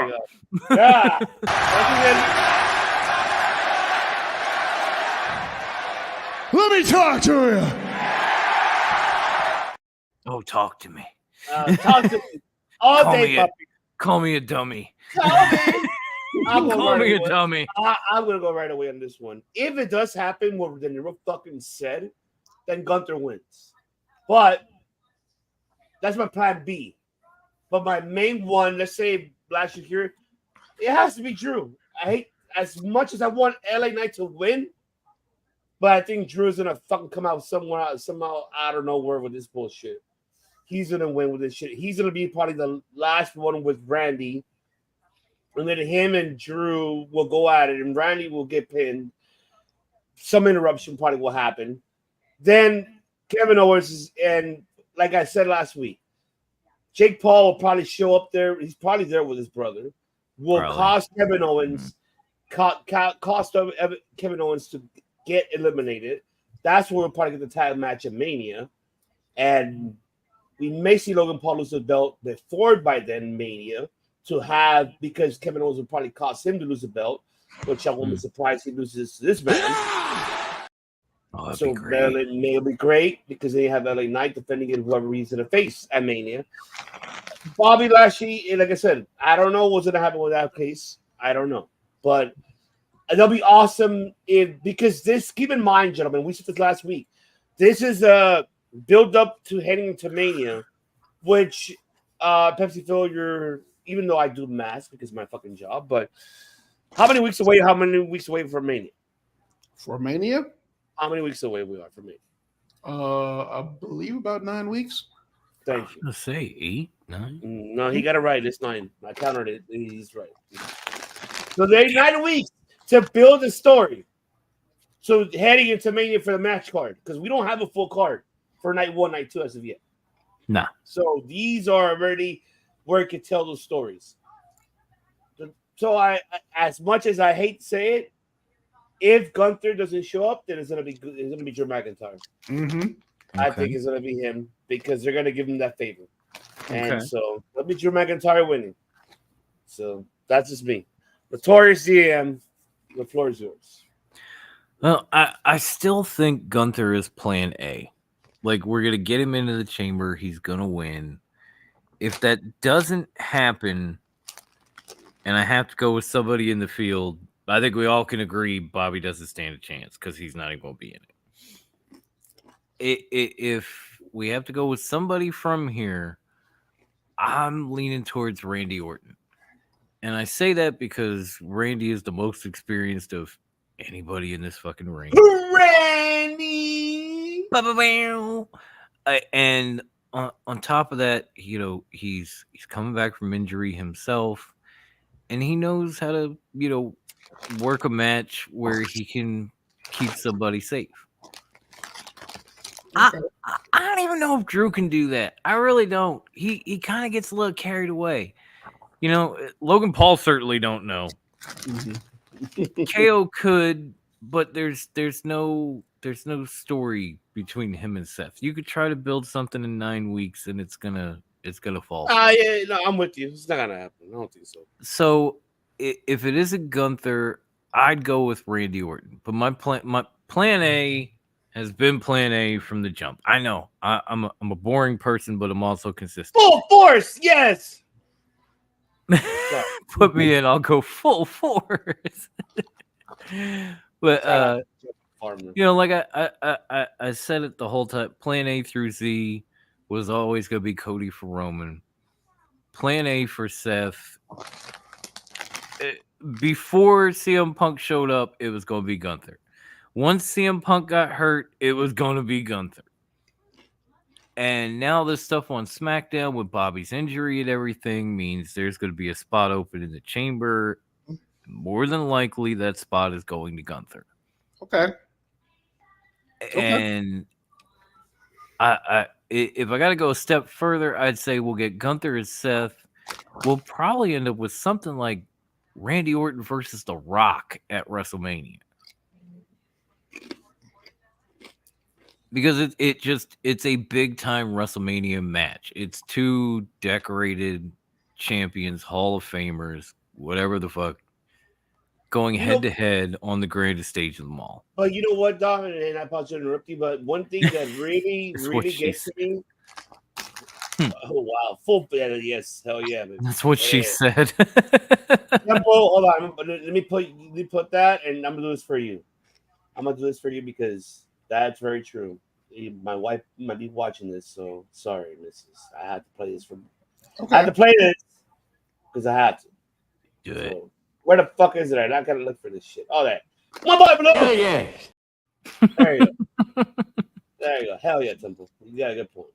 But what I wanted to say was, let's say Randy loses, right? We don't see him, of course, when he loses. I have a feeling, and correct me if I'm wrong on this, and I'm saying this right now. Which is already pretty much February 24th. It's already over there midnight. What's 12:23 over there? Am I correct, Tom? Yes. Okay. So, and I'm saying here on Central Standard Time as well and Pacific. Write it down. Everything I go, write it down. I think we might get our time, as much as piece of shit Seltzer fucking said it on his fucking show. Like, no, I don't think it's gonna happen. John Cena. I think John Cena and Randy Orton might happen at WrestleMania 4. It might happen. We're gonna get zombie John Cena at WrestleMania. Why you know not? Solo killed him, right? Mm-hmm. That's fine, but you know, Uncle Seltzer said that shit. But I wouldn't mind seeing that, and I think if you have 2 nights of Mania, why not book those men in one of those nights? It doesn't have to be a main event. It could be like the first hour or the second hour of the card, because this is what the card is 3 hours approximately. Mm-hmm. So it's just like you could put them in one of them and just do that. That's fine to have that happen. It makes sense. You know, it makes you know, and why not? Randy got his. Because Randy's on his way out. Do you think he has the momentum to continue for another 4 years? I don't think so. He may have it, but it all depends how they book him. But it's just, why not give him that Cena at 40? 40, which I'm surprised that they're doing it in a fucking Madison Square Garden, because every year they always do it at Madison Square Garden, quote on that. Because their first WrestleMania happened in Madison Square. See, the only reason I could see it not happening is because the shine has been completely taken off of John Cena. I get you. No, you're right about that. He went out saying, I haven't won a pay-per-view in 5 years. I won a television match in so long, and I got killed by Solo Sikoa in the desert. So it's like if he comes back and challenges Randy Orton, it's well, Randy's gonna beat his ass, obviously. Okay, that would be the only drawback is the I way think that they'll go old they school, built OW, John Cena. OVW style. They'll go old school, and they've known each other. Oh, I'd love to see it. Don't get me wrong. I'm just saying the only downside is you're taking a guy who is now like become a perennial loser and say, "Hey, go to WrestleMania and fight Randy Orton." Yeah. Okay. I mean, you never know. They want to sell tickets. You know, there you go. That's another one how to sell tickets. But I interrupted you. Oh no, you're fine. I like that. Temple saying Randy Orton versus Nick Aldis. Oh, don't you're forget right, they Temple. had beef. That's right. That chick. Temple, They did. Temple, don't play with my feelings like that. But see, that's where I was going. I was going for like, let's get something, that's like big time WrestleMania new shit, like Randy versus The Rock, or even Randy versus Nick Aldis. It would be like his first match. Is at WrestleMania. Think about this. If you look at Nick Aldis's wrestling, that's the school of Dusty right there.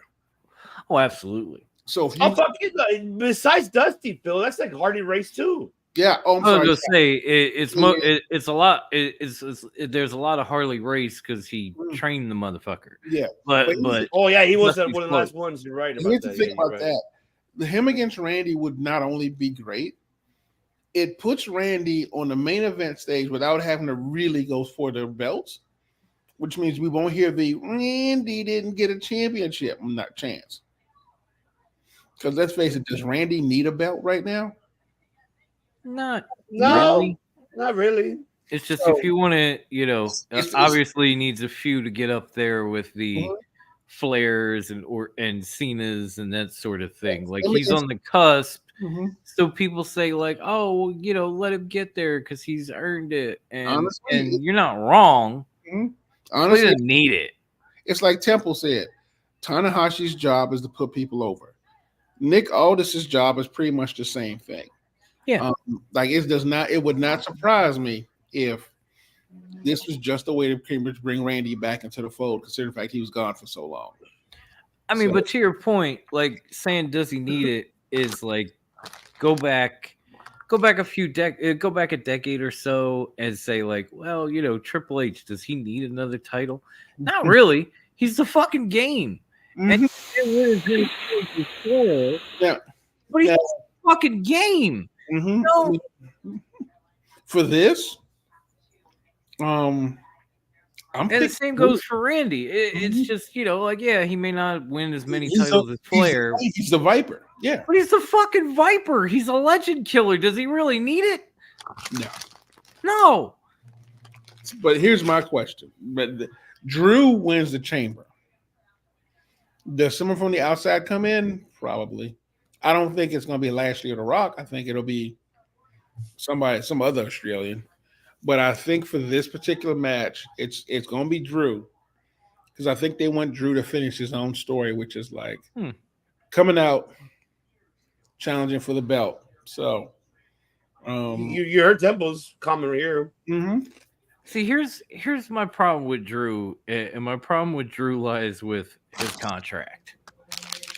We talked about. Are you really gonna let this man win a championship at WrestleMania, and you ain't got him under contract?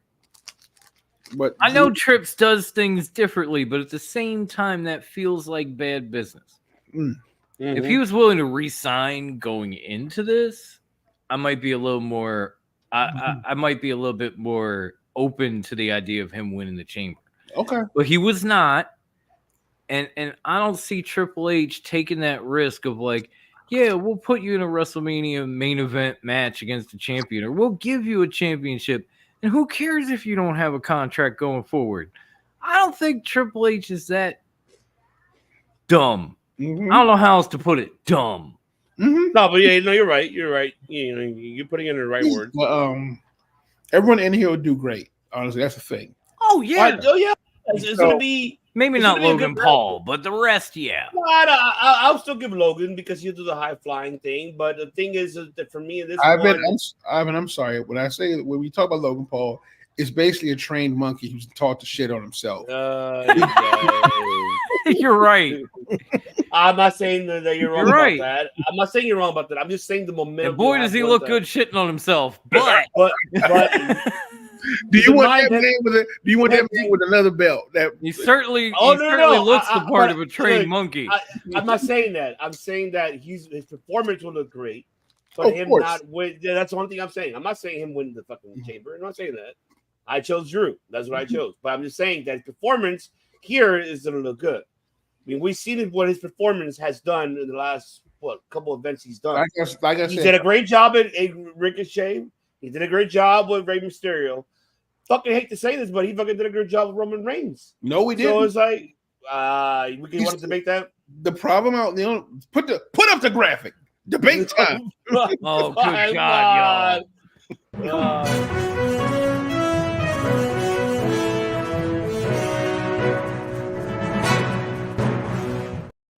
What do you want to debate? What the hell do you want to debate? I will not call it a good match if there was no storytelling in it.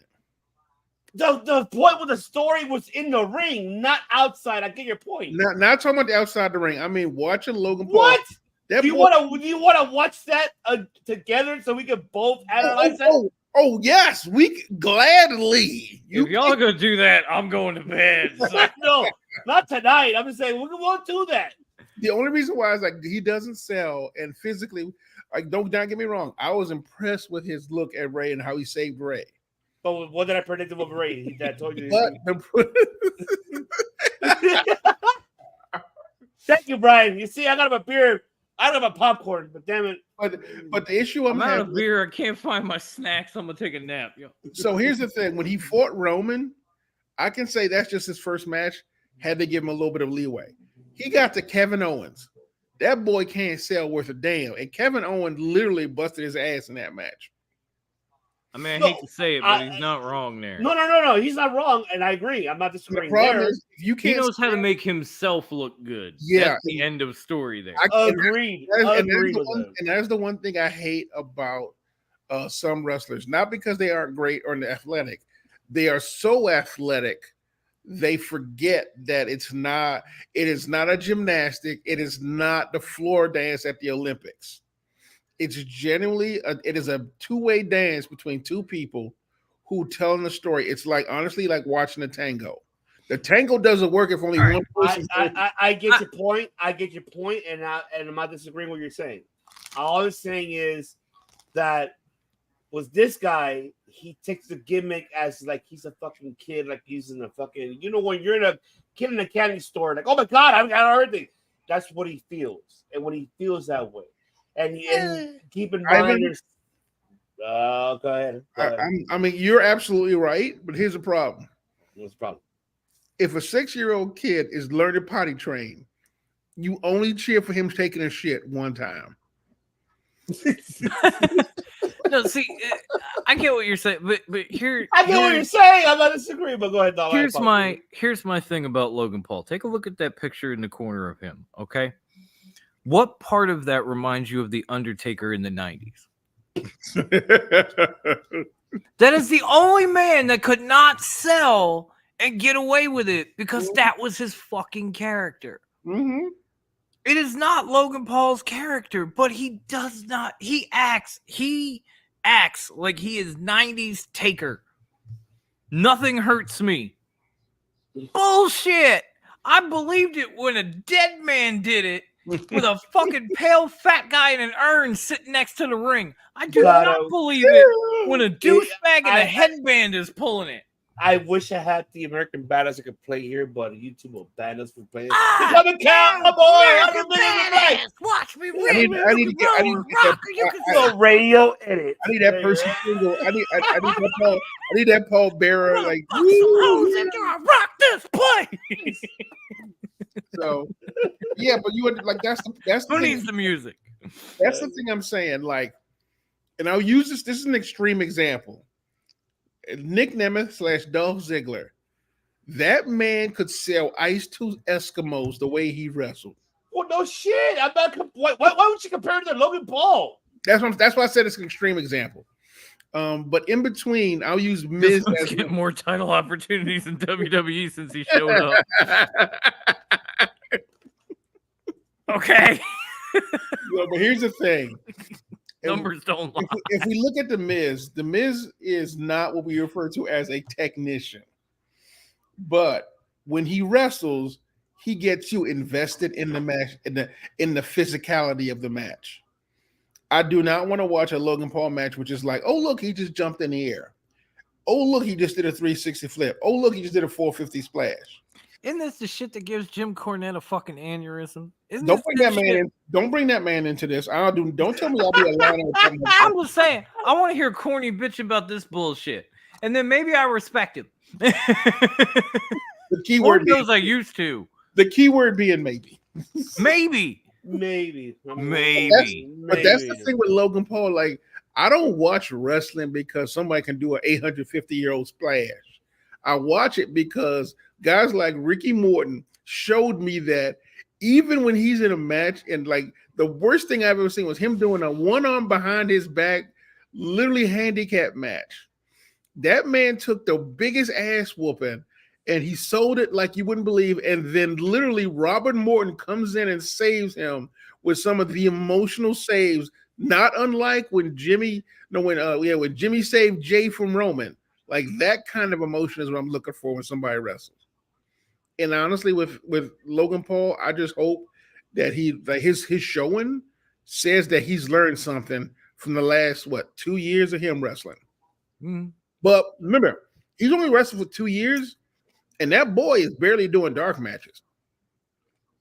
Like, I don't even think he does. You know what? Logan Paul is the equivalent of if we got like a complete and total AI to do this podcast. Like, yeah, it's gonna come out and it's gonna be factual, and there might be some entertaining shit in it. But I don't think people are gonna enjoy it as much. Yeah. Because you need that banter, you need the arguing, you need the jokes, you need whatever the fuck. You can't just have some AI come out and be like, Logan Paul is 19-0, leading into Elimination Chamber, and only lost one match to the Tribal Chief. Like nobody's gonna give a fuck about that. But it's not about our demographics, though. You got to think about it. If we're going in detail about that, what did we say last time about putting asses in seats? That's the whole point of it. It's because of it. You want to see that. That's what you want to see in this man. I'm pretty sure asses in seats happened as soon as Rhea Ripley was booked. Oh no, I'm not. But I'm talking about in general. I'm not talking about this event that we're talking about now. I'm just saying they're putting him on the card because they want clicks. Because that's what he gives you. He is not putting asses in seats. He is putting clicks on YouTube. I'm not saying about him about this event. I'm not saying that. I'm talking about in general. I'm not saying this event. That's not my point. I'm going with that. My point is that. Okay. My point is really more what he pisses us off. But one thing we talked about it. You know why him being the U.S. champion, he's making it relevant. At least one thing that we agreed upon. And we know what he's doing. We don't like. Pepsi Phil already mentioned it. You already mentioned it. You don't like his image. It's true. I mean, but I'm ready for LA Knight to take that belt off his ass. Me too. I know. Yes. And I'm with Temple. Yes. Yeah. Can we look at Temple's quote real quick about Drew McIntyre winning the thing? Okay. Yeah. There you go. So I love this booking. The problem I have is I'm sad because it takes Seth out of the equation until after SummerSlam. I'm okay with that part because Seth needs some fucking rest. Oh yeah. I mean, no doubt. That's why I'm like, it's a good idea. Back injury, the knee injury, and he's still out here doing this bullshit. Meanwhile, Roman can't even show the fuck up. Give this man a fucking break. Now, why I respect Rollins a lot more because especially that promo that he did on Raw. With Cody. But hear me out, and I apologize. No, I'm sorry. Yeah, I'm sorry. But one thing is that it's that kind of like a Moxley era. Just like him and Moxley did the same shit. What the fuck have they taken a break? Both of them.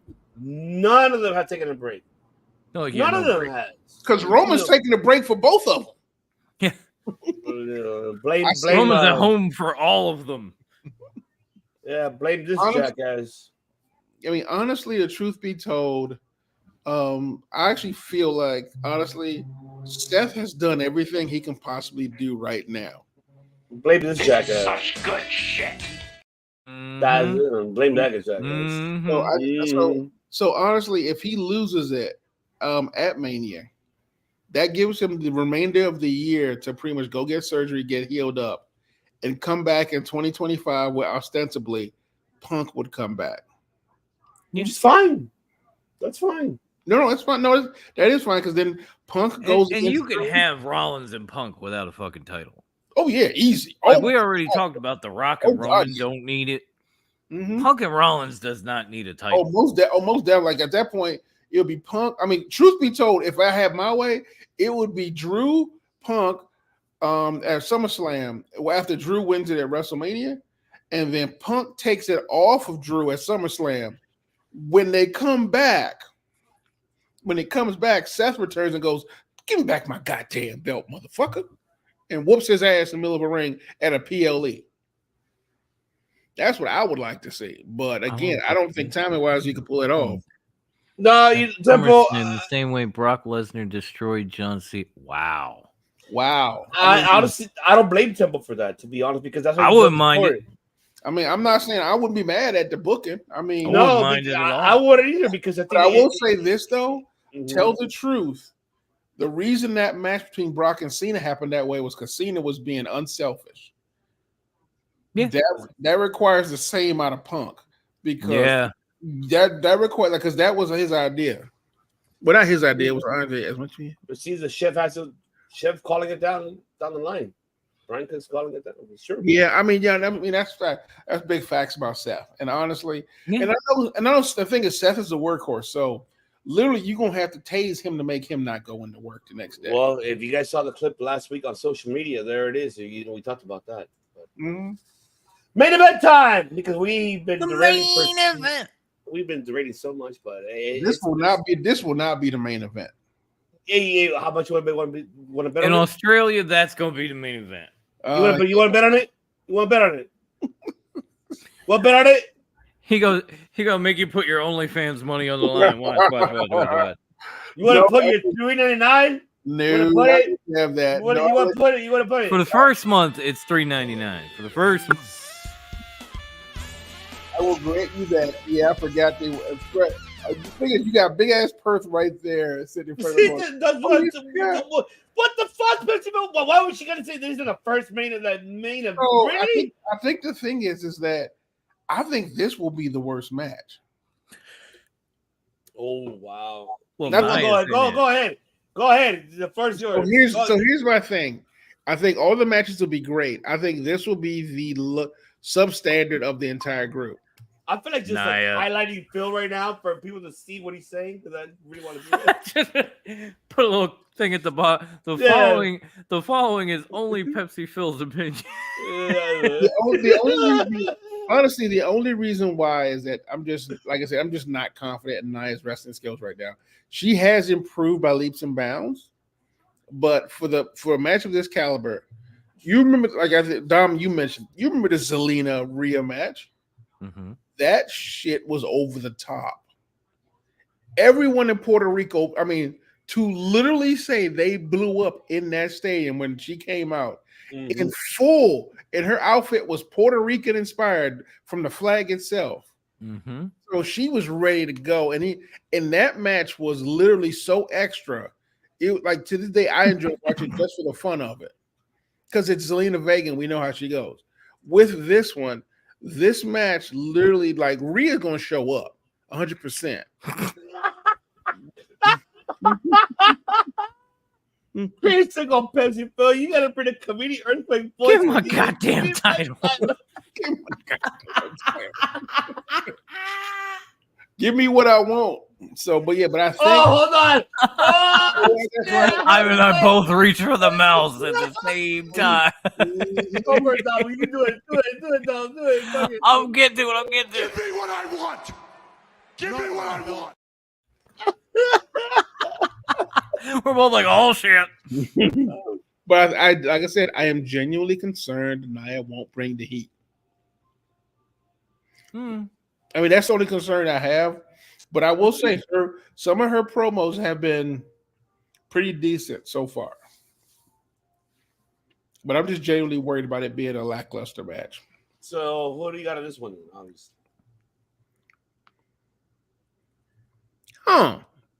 Wait. What did Temple say? You know what? Nathan, bring up Nathan Frazier. Call up Nathan Frazier and have a tag match. Teacher and student. I like that. It wouldn't be bad. So you got Rhea Ripley on this one, pretty much. Oh yeah, 100%. I'll save Dom for last because for me, what did she? She's Jesus Christ. Nia Jax facing here in Australia will be looking at Auckland, New Zealand facing all the fighters. Right. Oh my God. I love Brian. I fucking love you. All right, Chef. My compliments as always. Go ahead, TV. If we do a recap on Sunday, Brian, you're more going to join me and Phil to do it. Mm-hmm. We're gonna do it. Look, seeing the press conference, seeing everything, for me, it looks great. And then her and Grayson doing the shoe. The crowd is really like kind of shy, and it's been a while for Australia to have that. Tom, if you're there, I want you to see this replay and tell me how it is. I want you to message us and tell us how the event is. I am curious to see how the crowd is out there in person. Oh, absolutely. I don't know if you live out around Perth, Tom, but talk about Tom from Broadcast. Follow him. He's one of our wonderful fans right there. Guy's amazing. So it's freaking amazing. Does great gaming. So follow him. He does great Twitter's amazing content that he does. I came back for the broadcast. Yes. He takes it back in time. He's the feature. But I think it's going to be the main event because hold the fuck up. Let me take myself back. Didn't you say earlier when De Niro was here, you didn't say, oh yeah, this is what we're going to see Becky Lynch come out as the winner, and then this is going to – and you're saying it's not the main event? Hold the fuck up. Did you just – oh, boy. That was De Niro's call, not mine. All of a fucking sudden now this dude. All I said was this is the best. Wake me up when the backtracking ends. Oh, no. What I said was this is the best run Nia has had. I'll own that shit. But I don't think he can carry this match. De Niro was the one who said at the end of the night, I was gonna about to beg you.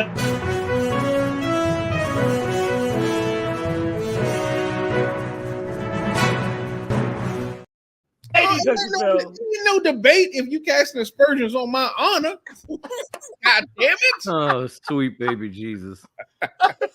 What the hell? That ain't no debate. I know it ain't no debate.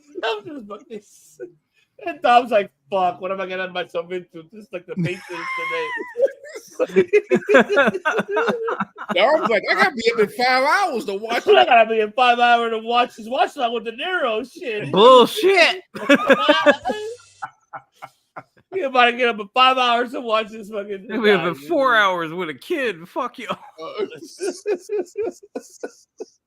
All right, I will. This will be the main event. I will. It gotta be the main event. She's at home. Mm-hmm. She's gonna. Why not? Rhea Ripley. I'll give Phil, you. When is the last time we had a women's main event pay-per-view? When is the last time? Shit, if I know, man. Women's Revolution. What the fuck? Revolution? That's the last time. Oh, so now we're back. Temple, is he back? Because I know he got hurt. Look, I think they deserve to have the main event. Rio's home. I don't think we're debating that one. No, there shouldn't be no debate on that one. Mm-hmm. But see Rhea and of course Becky will come out and honestly, that way.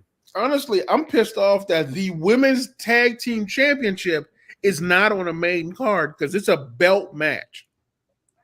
What the fuck?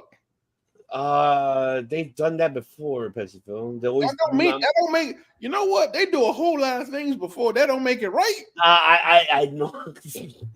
I can't argue with that one. I'm not disagreeing there, but what can we say? Oh, thank God! I thought he was about to hit the debate clip again. I was just about to. No.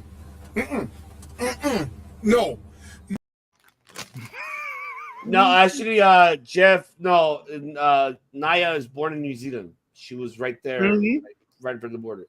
Go back and look at it. She said it. And look at her previous. I think Temple said that earlier too, if I remember correctly. Yep, he did say it in the chat. I think it's in Wikipedia as well. Yep.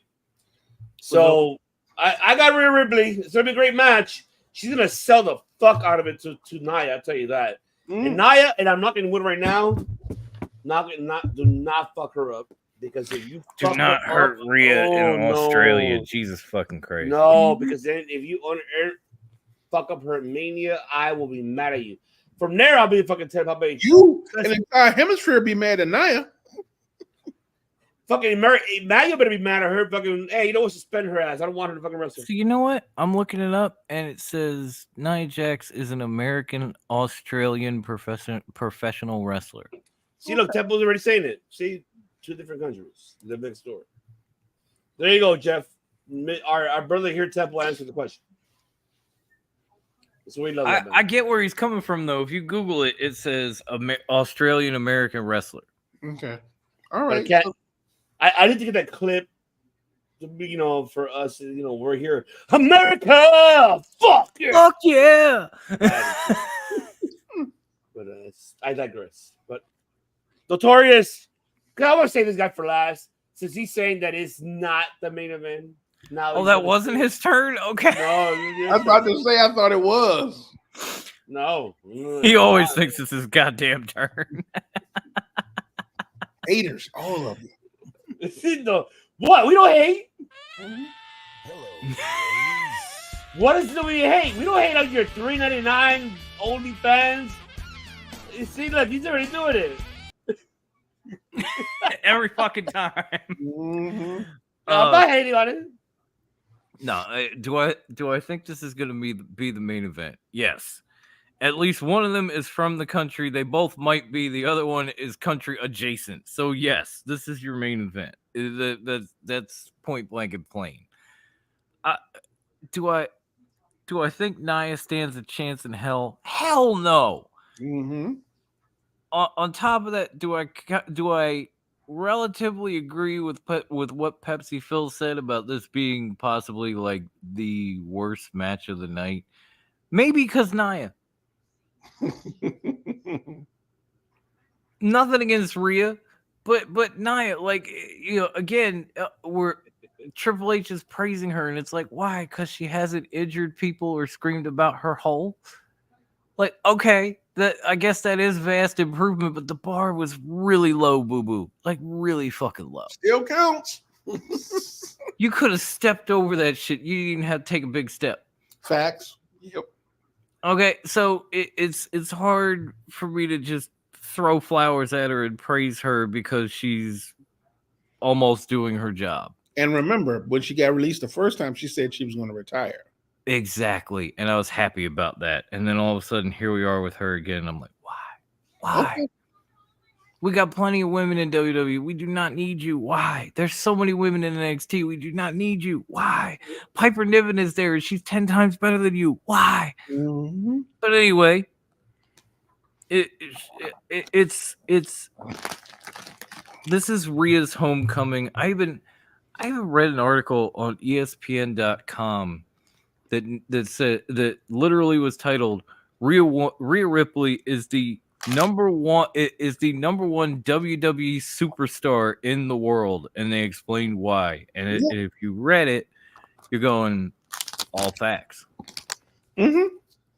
Like you can try to argue Roman, you can try to argue Seth, you could do whatever. They explained in detail why Rhea is number one in WWE, and they're not wrong. And Rhea Ripley retains here.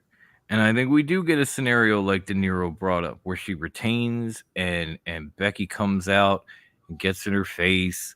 And there's probably going to be some WrestleMania sign. And we're going to point. We're going to get all that shit as we dip out at probably 9:00 in the morning when when I'm dropping my wife off at work to take care of my kid all day. But yeah, this is I don't know what to say about this match. This is Rhea's homecoming. I mean, that's about it. That's even if Nia Jax is from there, you know what? As far as I know, Australia doesn't fucking care. I mean, I don't know. We'll see. Everybody is so excited to get Rhea back and with a title in the main event and this and that and the other.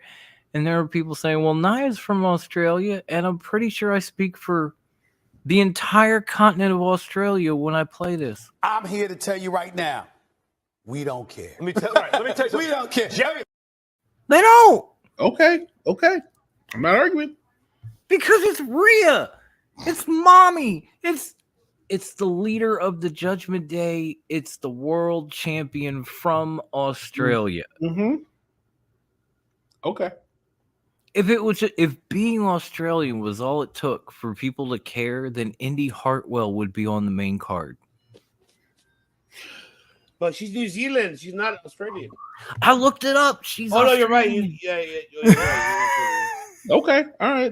Well, blame Papa H for not booking her very No, Temple, I am not arguing with you. I'm just saying I Googled it while I was sitting here, and it literally brings up when you Google Nia Jax, it says Australian American professional wrestler. Okay. So I believe you over Google. Okay. I'm saying that's what people get when they Google it, so it's not shocking that people say, "Oh, well, she's from there." Okay. Because at least maybe there are people out there that either do what I do or take my advice and Google the shit before they run their fucking mouth. And for that, I appreciate you. Okay. Because I've said it for 4 fucking years. You got a supercomputer in your pocket? Look it the fuck up. Okay. All right. So we're good on that. What's up next, brother? We got to close it out with the last one because I know, folks, you guys say, how you guys can do this for 4 hours? You know why? Because there's so much shit going around in the world professionally. Professional wrestling, there's a lot of shit. Because we had like 9 debates. And we derailed drastically, but that's fine. Lots of time. But I mean, other than that, it's just because, like how she said it too. Okay. Yeah, like Dom said it, Phil said it. There's so much, a lot of things happening in the world of professional wrestling. And guess what, folks? Once we're doing this final topic, you still got next week. You still got the recap. Then you got the predictions for fucking Revolution. There's so much. Raw dogging. 3 hours. It'll stop here to the Debate Network, baby. We might even get a meatheads, fingers crossed. Hopefully so. We'll see. Mm-hmm. But Bader, you know what time it is? It's time. It's time. It's Bader time. Dynamite. That's right. Dynamite. It's happened 48 hours ago? Yeah, 48 hours. Mm-hmm. Yeah. Okay. 48 hours. Just a heads up, I got 15 minutes. So I don't know, but heads up. That's all we have left. Okay, then good. Yeah. I'll be lucky to get 15 minutes, so let's fucking go. We're not talking about each match. We're just gonna like what we thought overall, and that's it. Okay. So there you have it. But I'm gonna go very quick. I just for me is I love the FTR one and the Moxley and Cesaro and I'm about to call him Cesaro. Shit, Claudio. You see, Beard talks a lot. Mm-hmm. But other than that, hell yeah. I enjoyed it. Hell yes. Hit him blue. Where's blue? Hit him blue. Yeah, hit blue for me. Damn it, I'm hitting the wrong thing. Where the fuck is it? Oh, yes. There we go. We gotta go because I know that Pestiville got to do his 309 OnlyFans. That's why he's in rush. We already know that exactly. See, Madison Rain. I was shocked to see her there. I was like, what? Okay. Look, I'm gonna say this right now. I know Seltzer and Albert, everybody gave her shit of this match. Everybody was like, "Oh, it was a horrible disaster. She looked tired, all this crap." She did all right. It wasn't her fault. It was probably last minute. It was worried about her head. I know that DDT. I don't look horrible. Yeah, that weird like flatliner kind of move. Yeah, that's the only thing I was worried about. But other shit look okay, you know. I Not think the best. Stuck their head by accident. So yeah. Yeah, I think she took it too far, but you know. And of course, we saw Adam Hangman Page hurt his ankle. We don't know yet as of yet if it's legitimately hurt or not. He might be out of the match for next Sunday for Revolution. Maybe we'll find out next week. If that's the case, it'll be only just Swerve and Samoa Joe. But I know that Dom went crazy because he saw the whole fucking show. Yeah, he saw it. I got Pantera and everything. It was good to see him and Hook again back teaming up with, of course, with Hangman Page. RVD took most of the matchup. Tony Storm, of course, being timeless. But I enjoyed it. I mean, you know, it wasn't. I can't say it was the best Dynamite. It was okay. But I just want to. I have, and I'm not doing this to Tony Khan, and I'm gonna do this to somebody else. I'm serious. I'm not gonna sit back and take this fucking shit. You take it, you bullshit sir, you piece of shit Alvarez, because all you guys do is always say, "Oh my god, this is so far the best Dynamite ever." Yeah, I see your votes in Observer. All your bullshit. Oh yeah, oh my god, this was the best one of the show of all time. You mean shut the fuck up? Oh, sorry, you mean the piece about Collision and Rampage? I always wonder. Out of here, I always wonder if it's complicated to tweet with Tony while you're deep throating Tony Khan. We all know that Tony Khan's paying. We all know Tony Khan's paying under the table.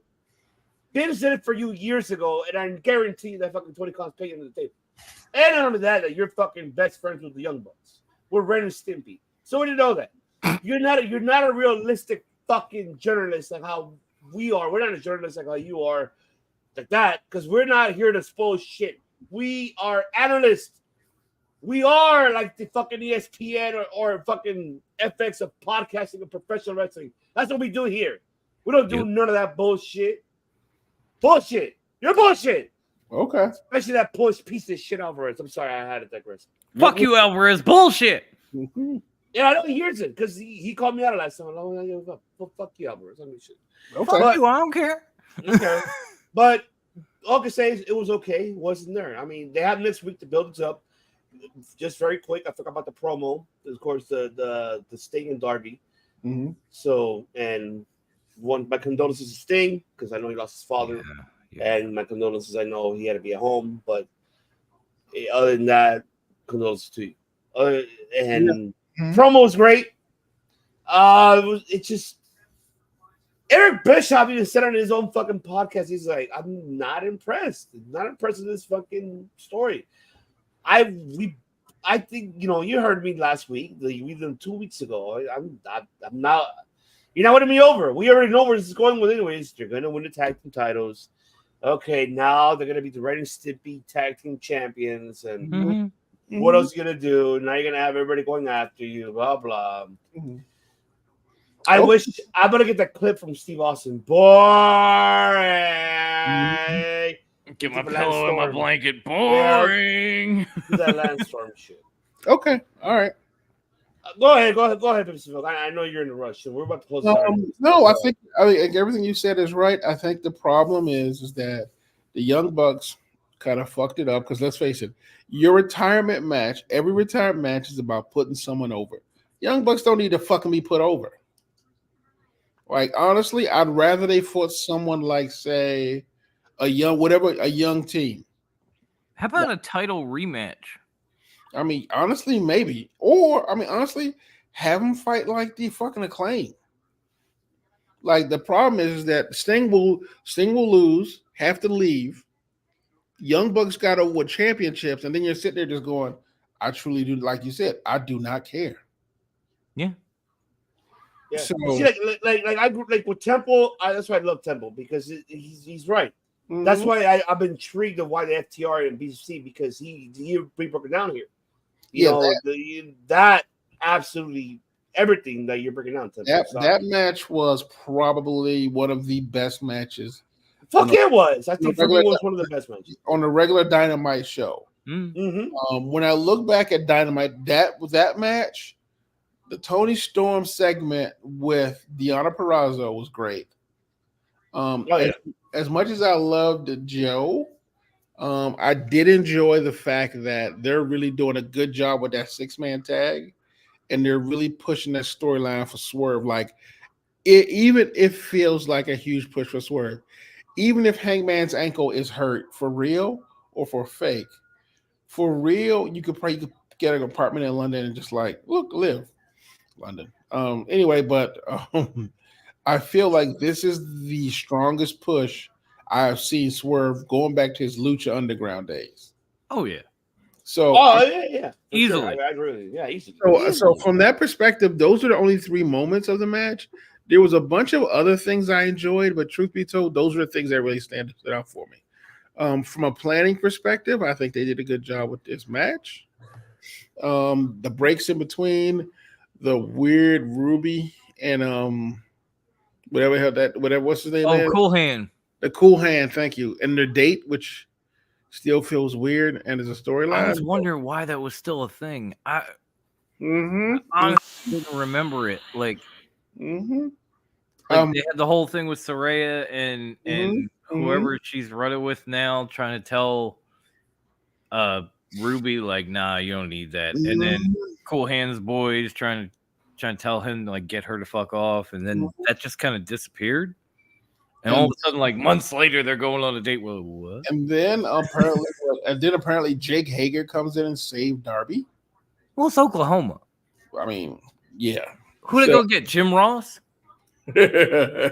Jim Ross no better not to go near a wrestling event in Oklahoma. No, exactly. because the situation is going on. With yeah. I mean, don't get me wrong. I know we're just fucking with Jim Ross, obviously. No, I'm just playing. I pray for Jim, but he's going through surgery for his cancer treatment. Just for that, for one day, next time I'm gonna get the Oklahoma theme song. But I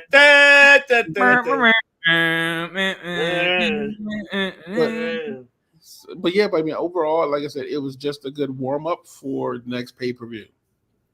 I think, like I said, it's not over. You still got next week.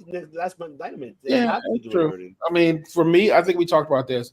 This is the most interesting I have found Hangman, and I am compelled to follow him around, and as he does his walk, because like Hangman TA. Yeah, either way, Hangman TA. Yes. Either way, it's still a really good gimmick, and I'm enjoying it, and I'm enjoying to see what he does to like quote unquote make that gimmick work, so to speak. So, but all right, that's my thing. All right, close it out, Dom. Should we close this out? I mean, it wasn't a bad episode. It wasn't good. It's again, I think I said it last time. It was like C+, B-. Don't look now, but we actually got 2 women's matches on Dynamite. I understand one kind of led into the other, and neither one were that great, and Madison Rayne might have got hurt, but we still got 2 women's matches. Mm-hmm. Maybe we keep that up. We just kind of upgrade the talent level a little bit. Okay. And I'm cool with that. I kind of I gotta be honest, the run-in with Hager was probably the first time I've enjoyed him since Lucha Underground. Mm-hmm. And he kind of made Orange Cassidy look like his mini-me. Mm-hmm. And I found that entertaining. I don't know if anybody else did, but for me, again, I'm a psycho, so that definitely got me. Okay. I'm loving the entire story between Tony and Deonna. Yep. Like the way Tony finished whoever the jobber was from Oklahoma with the Venus de Milo. That'd be Sydney. Okay, if you say so. The jobber from Oklahoma. Orange swag, how just said right now. And Sydney White. Oh. I'm calling them orange swag. I like that. I might steal that. And vice versa with Deonna and the break a leg, ankle lock, whatever the fuck you want to call it. Mm-hmm. And I'm enjoying all that. It's definitely an awesome build. It's a good story. I don't know if Hangman was officially hurt. Personally, I don't really fucking care. because this is Swerve's time. I don't. Hangman's just literally again been going on for weeks about how Swerve didn't beat him. He already has. He already has twice. How many times he got to fucking beat you? Apparently, I don't give a shit. I don't give a shit if you're undefeated. He beat you twice. Go away. So if he's hurt and it ends up Swerve and Joe, good. Good. It should have been all along. I'm not extremely excited for the Bucks versus Sting and Darby, but I mean, I guess I get it. Because the Bucks are trying to be dicks, Hangman's trying to be dicks. These three are probably going to come back together and be dicks. And somehow that's going to play into this pay-per-view. Okay. Like, you're going to have the Bucks try to help Hangman if he's healthy. If Hangman isn't healthy and he gets pulled from the match, he's going to help the Bucks take the title from Sting and Darby. Baby, come back. There you go, Just. You can blame it all on me. Baby, come back. See? I see that old Dom and Iron old school. Yeah. Oh yeah, always. And I do love the feud between FTR and the BCC. That's cool. Tony called it a dream match. I don't know if I go that far, but it's definitely awesome. I'm enjoying that. The draw thing, yeah. And going back to, I think, either Pepsi Phil or I haven't brought up Madison Rain looking tired. Even my own wife said that. She's like, wow, Madison just looks tired and slow tonight. Is it just rust or age? It was unexpected. And I think that I wouldn't be surprised if Deanna told her, come by, we're going to have a match. And she decided to go in. And yeah, it wouldn't really surprise me. You know, they do have a little bit of history together, and you would think that means the match would go a little smoother, but it just didn't. And last but not least, God damn it, if RVD wasn't timeless long before Tony fucking Storm. I said it. I fucking said it. I meant it. The man is the Sting of ECW. It's not he still got it. It's he's never fucking lost it. Period. Point blank. I love seeing that dude every fucking time.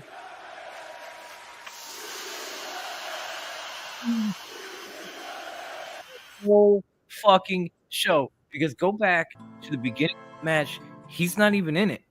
He's not even in it. He's standing on the apron. All three title contenders for the world title are in this match. And what's the crowd chanting? RVD. They don't give a fuck about Joe, Swerve, Hangman, TA, none of them. RVD. Hell yeah. The way it should be. Okay. At least until Revolution. If he's in that main event, that's who you're chanting for. Because that's the fucking icon. Hell yeah! I'm pretty that sure. CBD works great on your knees, man. I got a rebuilt one and I use it. Okay. Okay. But it was a fun show. I wasn't really into the Danny Magic and Garcia's segment. Even Justice telling him right now, the whole effort show. Yeah. Forever. The whole fucking show. I don't care what the letters are on the promotion. I don't care what year it is. Okay. I mean, I'm literally sitting there watching him fight Brian Cage, and I'm harking back to the Impact days where he was fighting Brian Cage. And they're still just as good together all these years later. You're just like, and you'd expect that from the Machine, even though he's not on TV much and he gets a little rusty. But RVD, come on now. Fair enough. Okay. Fair enough. And my nickname is Mr. Wednesday Night. There you go. Get Joe. That's right, Just. There you go, Get Joe.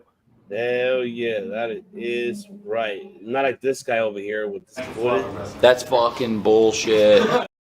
You're bullshit. What the fuck are you doing? Because bullshit. Wait, you talking about me or Tony Khan? We're talking about Tony Khan, right? Not me. Tony Khan. Okay, he's bullshit. Not me. You. No, not me. No, you. No, you're fine. No, because you are the effing show. That's why you. There you go. You gotta say it. That's it. A Mr. Livestream. Okay. D-O-M. And before we close it out here, of course, just very brief because I know Temple brought it up, but I apologize, Temple.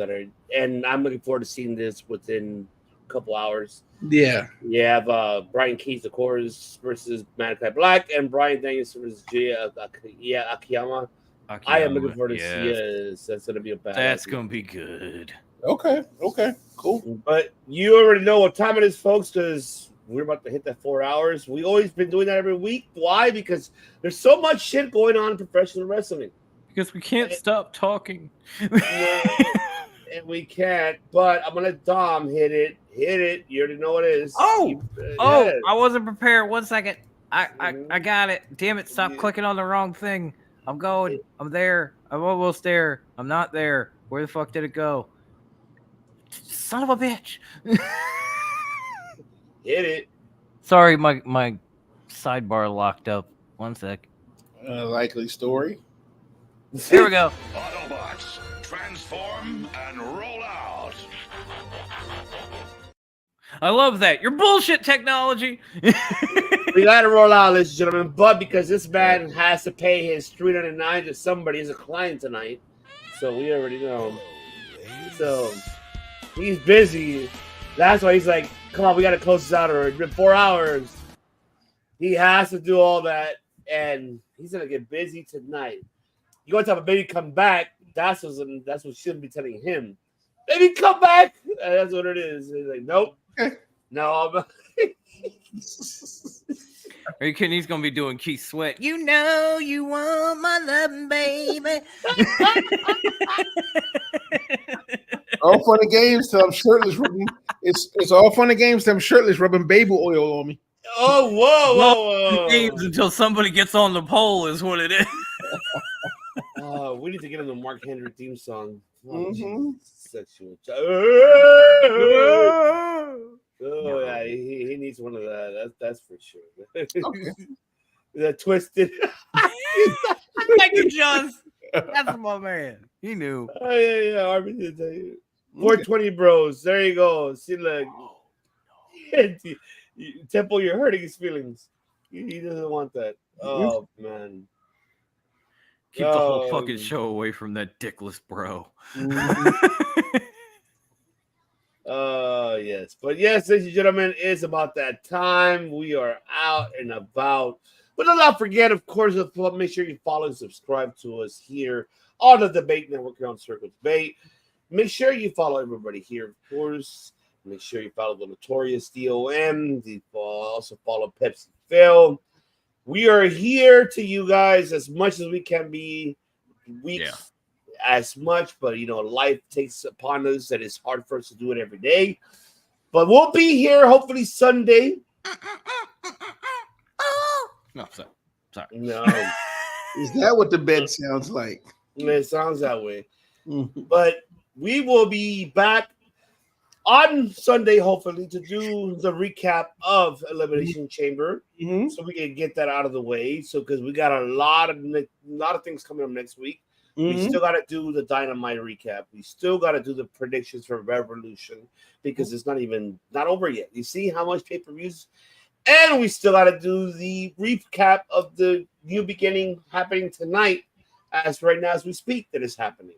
Okay, and to see how Okada's last match really ended in Osaka, Japan, which I'm looking forward to. But hopefully, we'll be here Sunday for the Chamber recap, and we'll be here on Monday for Raw Dogging with De Niro. We'll be joining De Niro, watching the watch along. They're gonna be in Australia on Monday Night Raw. I'm assuming. I don't think they're gonna come back to the States, but if so, I'm looking forward to see how that's gonna turn out to be. I'm excited for it, and I'm looking forward to it. But once again, Pepsi Phil, let the people know where they can find you, where they can follow you. Besides here, because you already know you're part of this family, they can find you here at Circle Debate. But I don't let the people know you're OnlyFans. Just let them know. Just let them know. And I'll play it right for you. Y'all can find my stuff on Instagram under my name, Philip JP, 24601. It's a $9.99 for the OnlyFans. Passcode is Wakanda Forever, $3.99. You get a discount for $3.99. When in doubt, something out. If you mention Circle of Debate, you get charged double. Also, I'll be paying for naked photos of both Ivan and Dom if anyone. Oh, what the fuck? What? You don't want that. You don't want that. What? What the fuck? Calling you, Miss Devious One. Calling you, Miss Notorious. We know my Miss wife Notorious is is scarred from that vision. You don't want that. My wife is watching this shit. She's gonna be like, "What the fuck? Why is What he the saying fuck that?" did he just say? Well, that one out my back pocket. She gonna pull a Chris Tucker on you when you come out. What the hell did he just say? She would. She great, and you're gonna give her an idea now in bed. It's just gonna be like aggression. I still don't want that shit. The speed at which those photos come will be ruthless. Oh god! Play the fuck. my head Yeah, oh party's on. Oh shit! But yeah. Instagram Philip JP24601. Check out my profile. You'll see the link tree with all my links, including links to COD. So make sure you fucking subscribe to COD. Top Rope Wrestling Talk. We're the same network. What are you talking about? We're the same fucking network. What are you talking about? Subscribe to this. Exactly. I'm talking about. I'm trying to double up. I'm trying to double up engagement. Because we're derailing him on his Val penis time that he has to take care of. And I know we're doing it. We apologize because I know you got to make your money, bro. Okay. Hey, you're out. Hey, I'll give you an example, folks. Go watch. What's the movie, Dom? With what's his face? Shit, I forgot his name. The guy who played who's the pimp player? Who's the not the pimp player, but who's the no? Who's the one with the that hangs out with weird ass girls because he's a male? Deuce Bigelow? There you go. Okay. There you go. He's a Deuce Bigelow podcast. That's that is Juice Bigelow. Oh, yeah. Jesus Christ. Oh, geez. DOM, let the people know before we close out. Let them know. Of course, well, you can find us on the X at Top Rope WT. You can find us on Facebook, search for Top Rope Wrestling Talk and invite yourself to our group. And you can always find us on the world's greatest Instagram handle ever. I was wondering if everybody would notice that one. You heard it right. I noticed, and I just ignored. Yes, you heard it right. He is about penis of podcasting. That's what Thank you. Also, I will accept Booty Minion, Scrotum Scallywag, and what the fuck is that? What? Pirate. Mouth Mollywhopper. And even though this is for Tim King, but I know he's gonna be doing this. Banger after banger after banger after banger after banger after. That's what you gotta do. So as I was saying, you can find us on the world's greatest Instagram handle ever that I made, which is at top_rope_wrestling_talk. And of course, you can always find us right here on the Debate Network. Search out on all social medias for at Circle of Debate. Follow, subscribe, do whatever the fuck you got to do so that we can continue to bring you, the people, all of this good, long, extended, derailed shit. As your charge double for typing pictures, call it $8.99. Oh my! Actually, in $19.99, because remember the $3.99 under testicles is the intro rate. Under testicles, rested penis. Jesus fuck. All right. Let's get out of here. Let's get out of here before the FCC get involved. We would have been out of here if you didn't start this bullshit. First of all, if people donate your nakedness to me, I don't know what to tell you. A Polaroid is a Polaroid. Fuck that digital shit. Keep it real. I hope my wife doesn't see this because she'd be like, well, I could make some money. No! No! You know what? Always the practical one, Kathy. And for everybody listening to us on audio platforms, make sure you get her bag.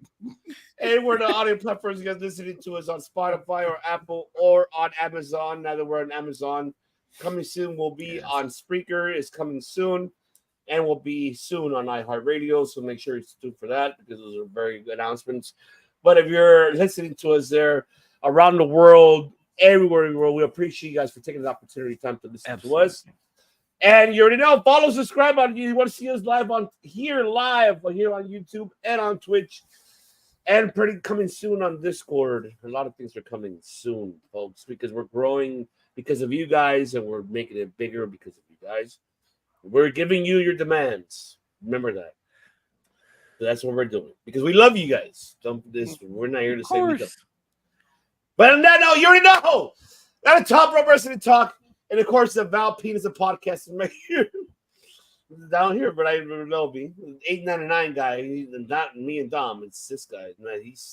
He on holidays he'll be $3.99, but $8.99 when it's tough. And $3.99 for discounted photos of Dom and Ivan. Oh Jesus! No, get the fuck out of here!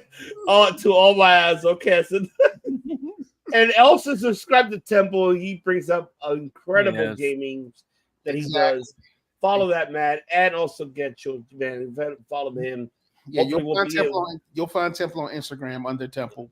Please, Temple. That's right. And as always, shouts to the chat, of course. Always love you. Everyone, we love everybody. Brian Cook, we love that man. The chef, especially the chef.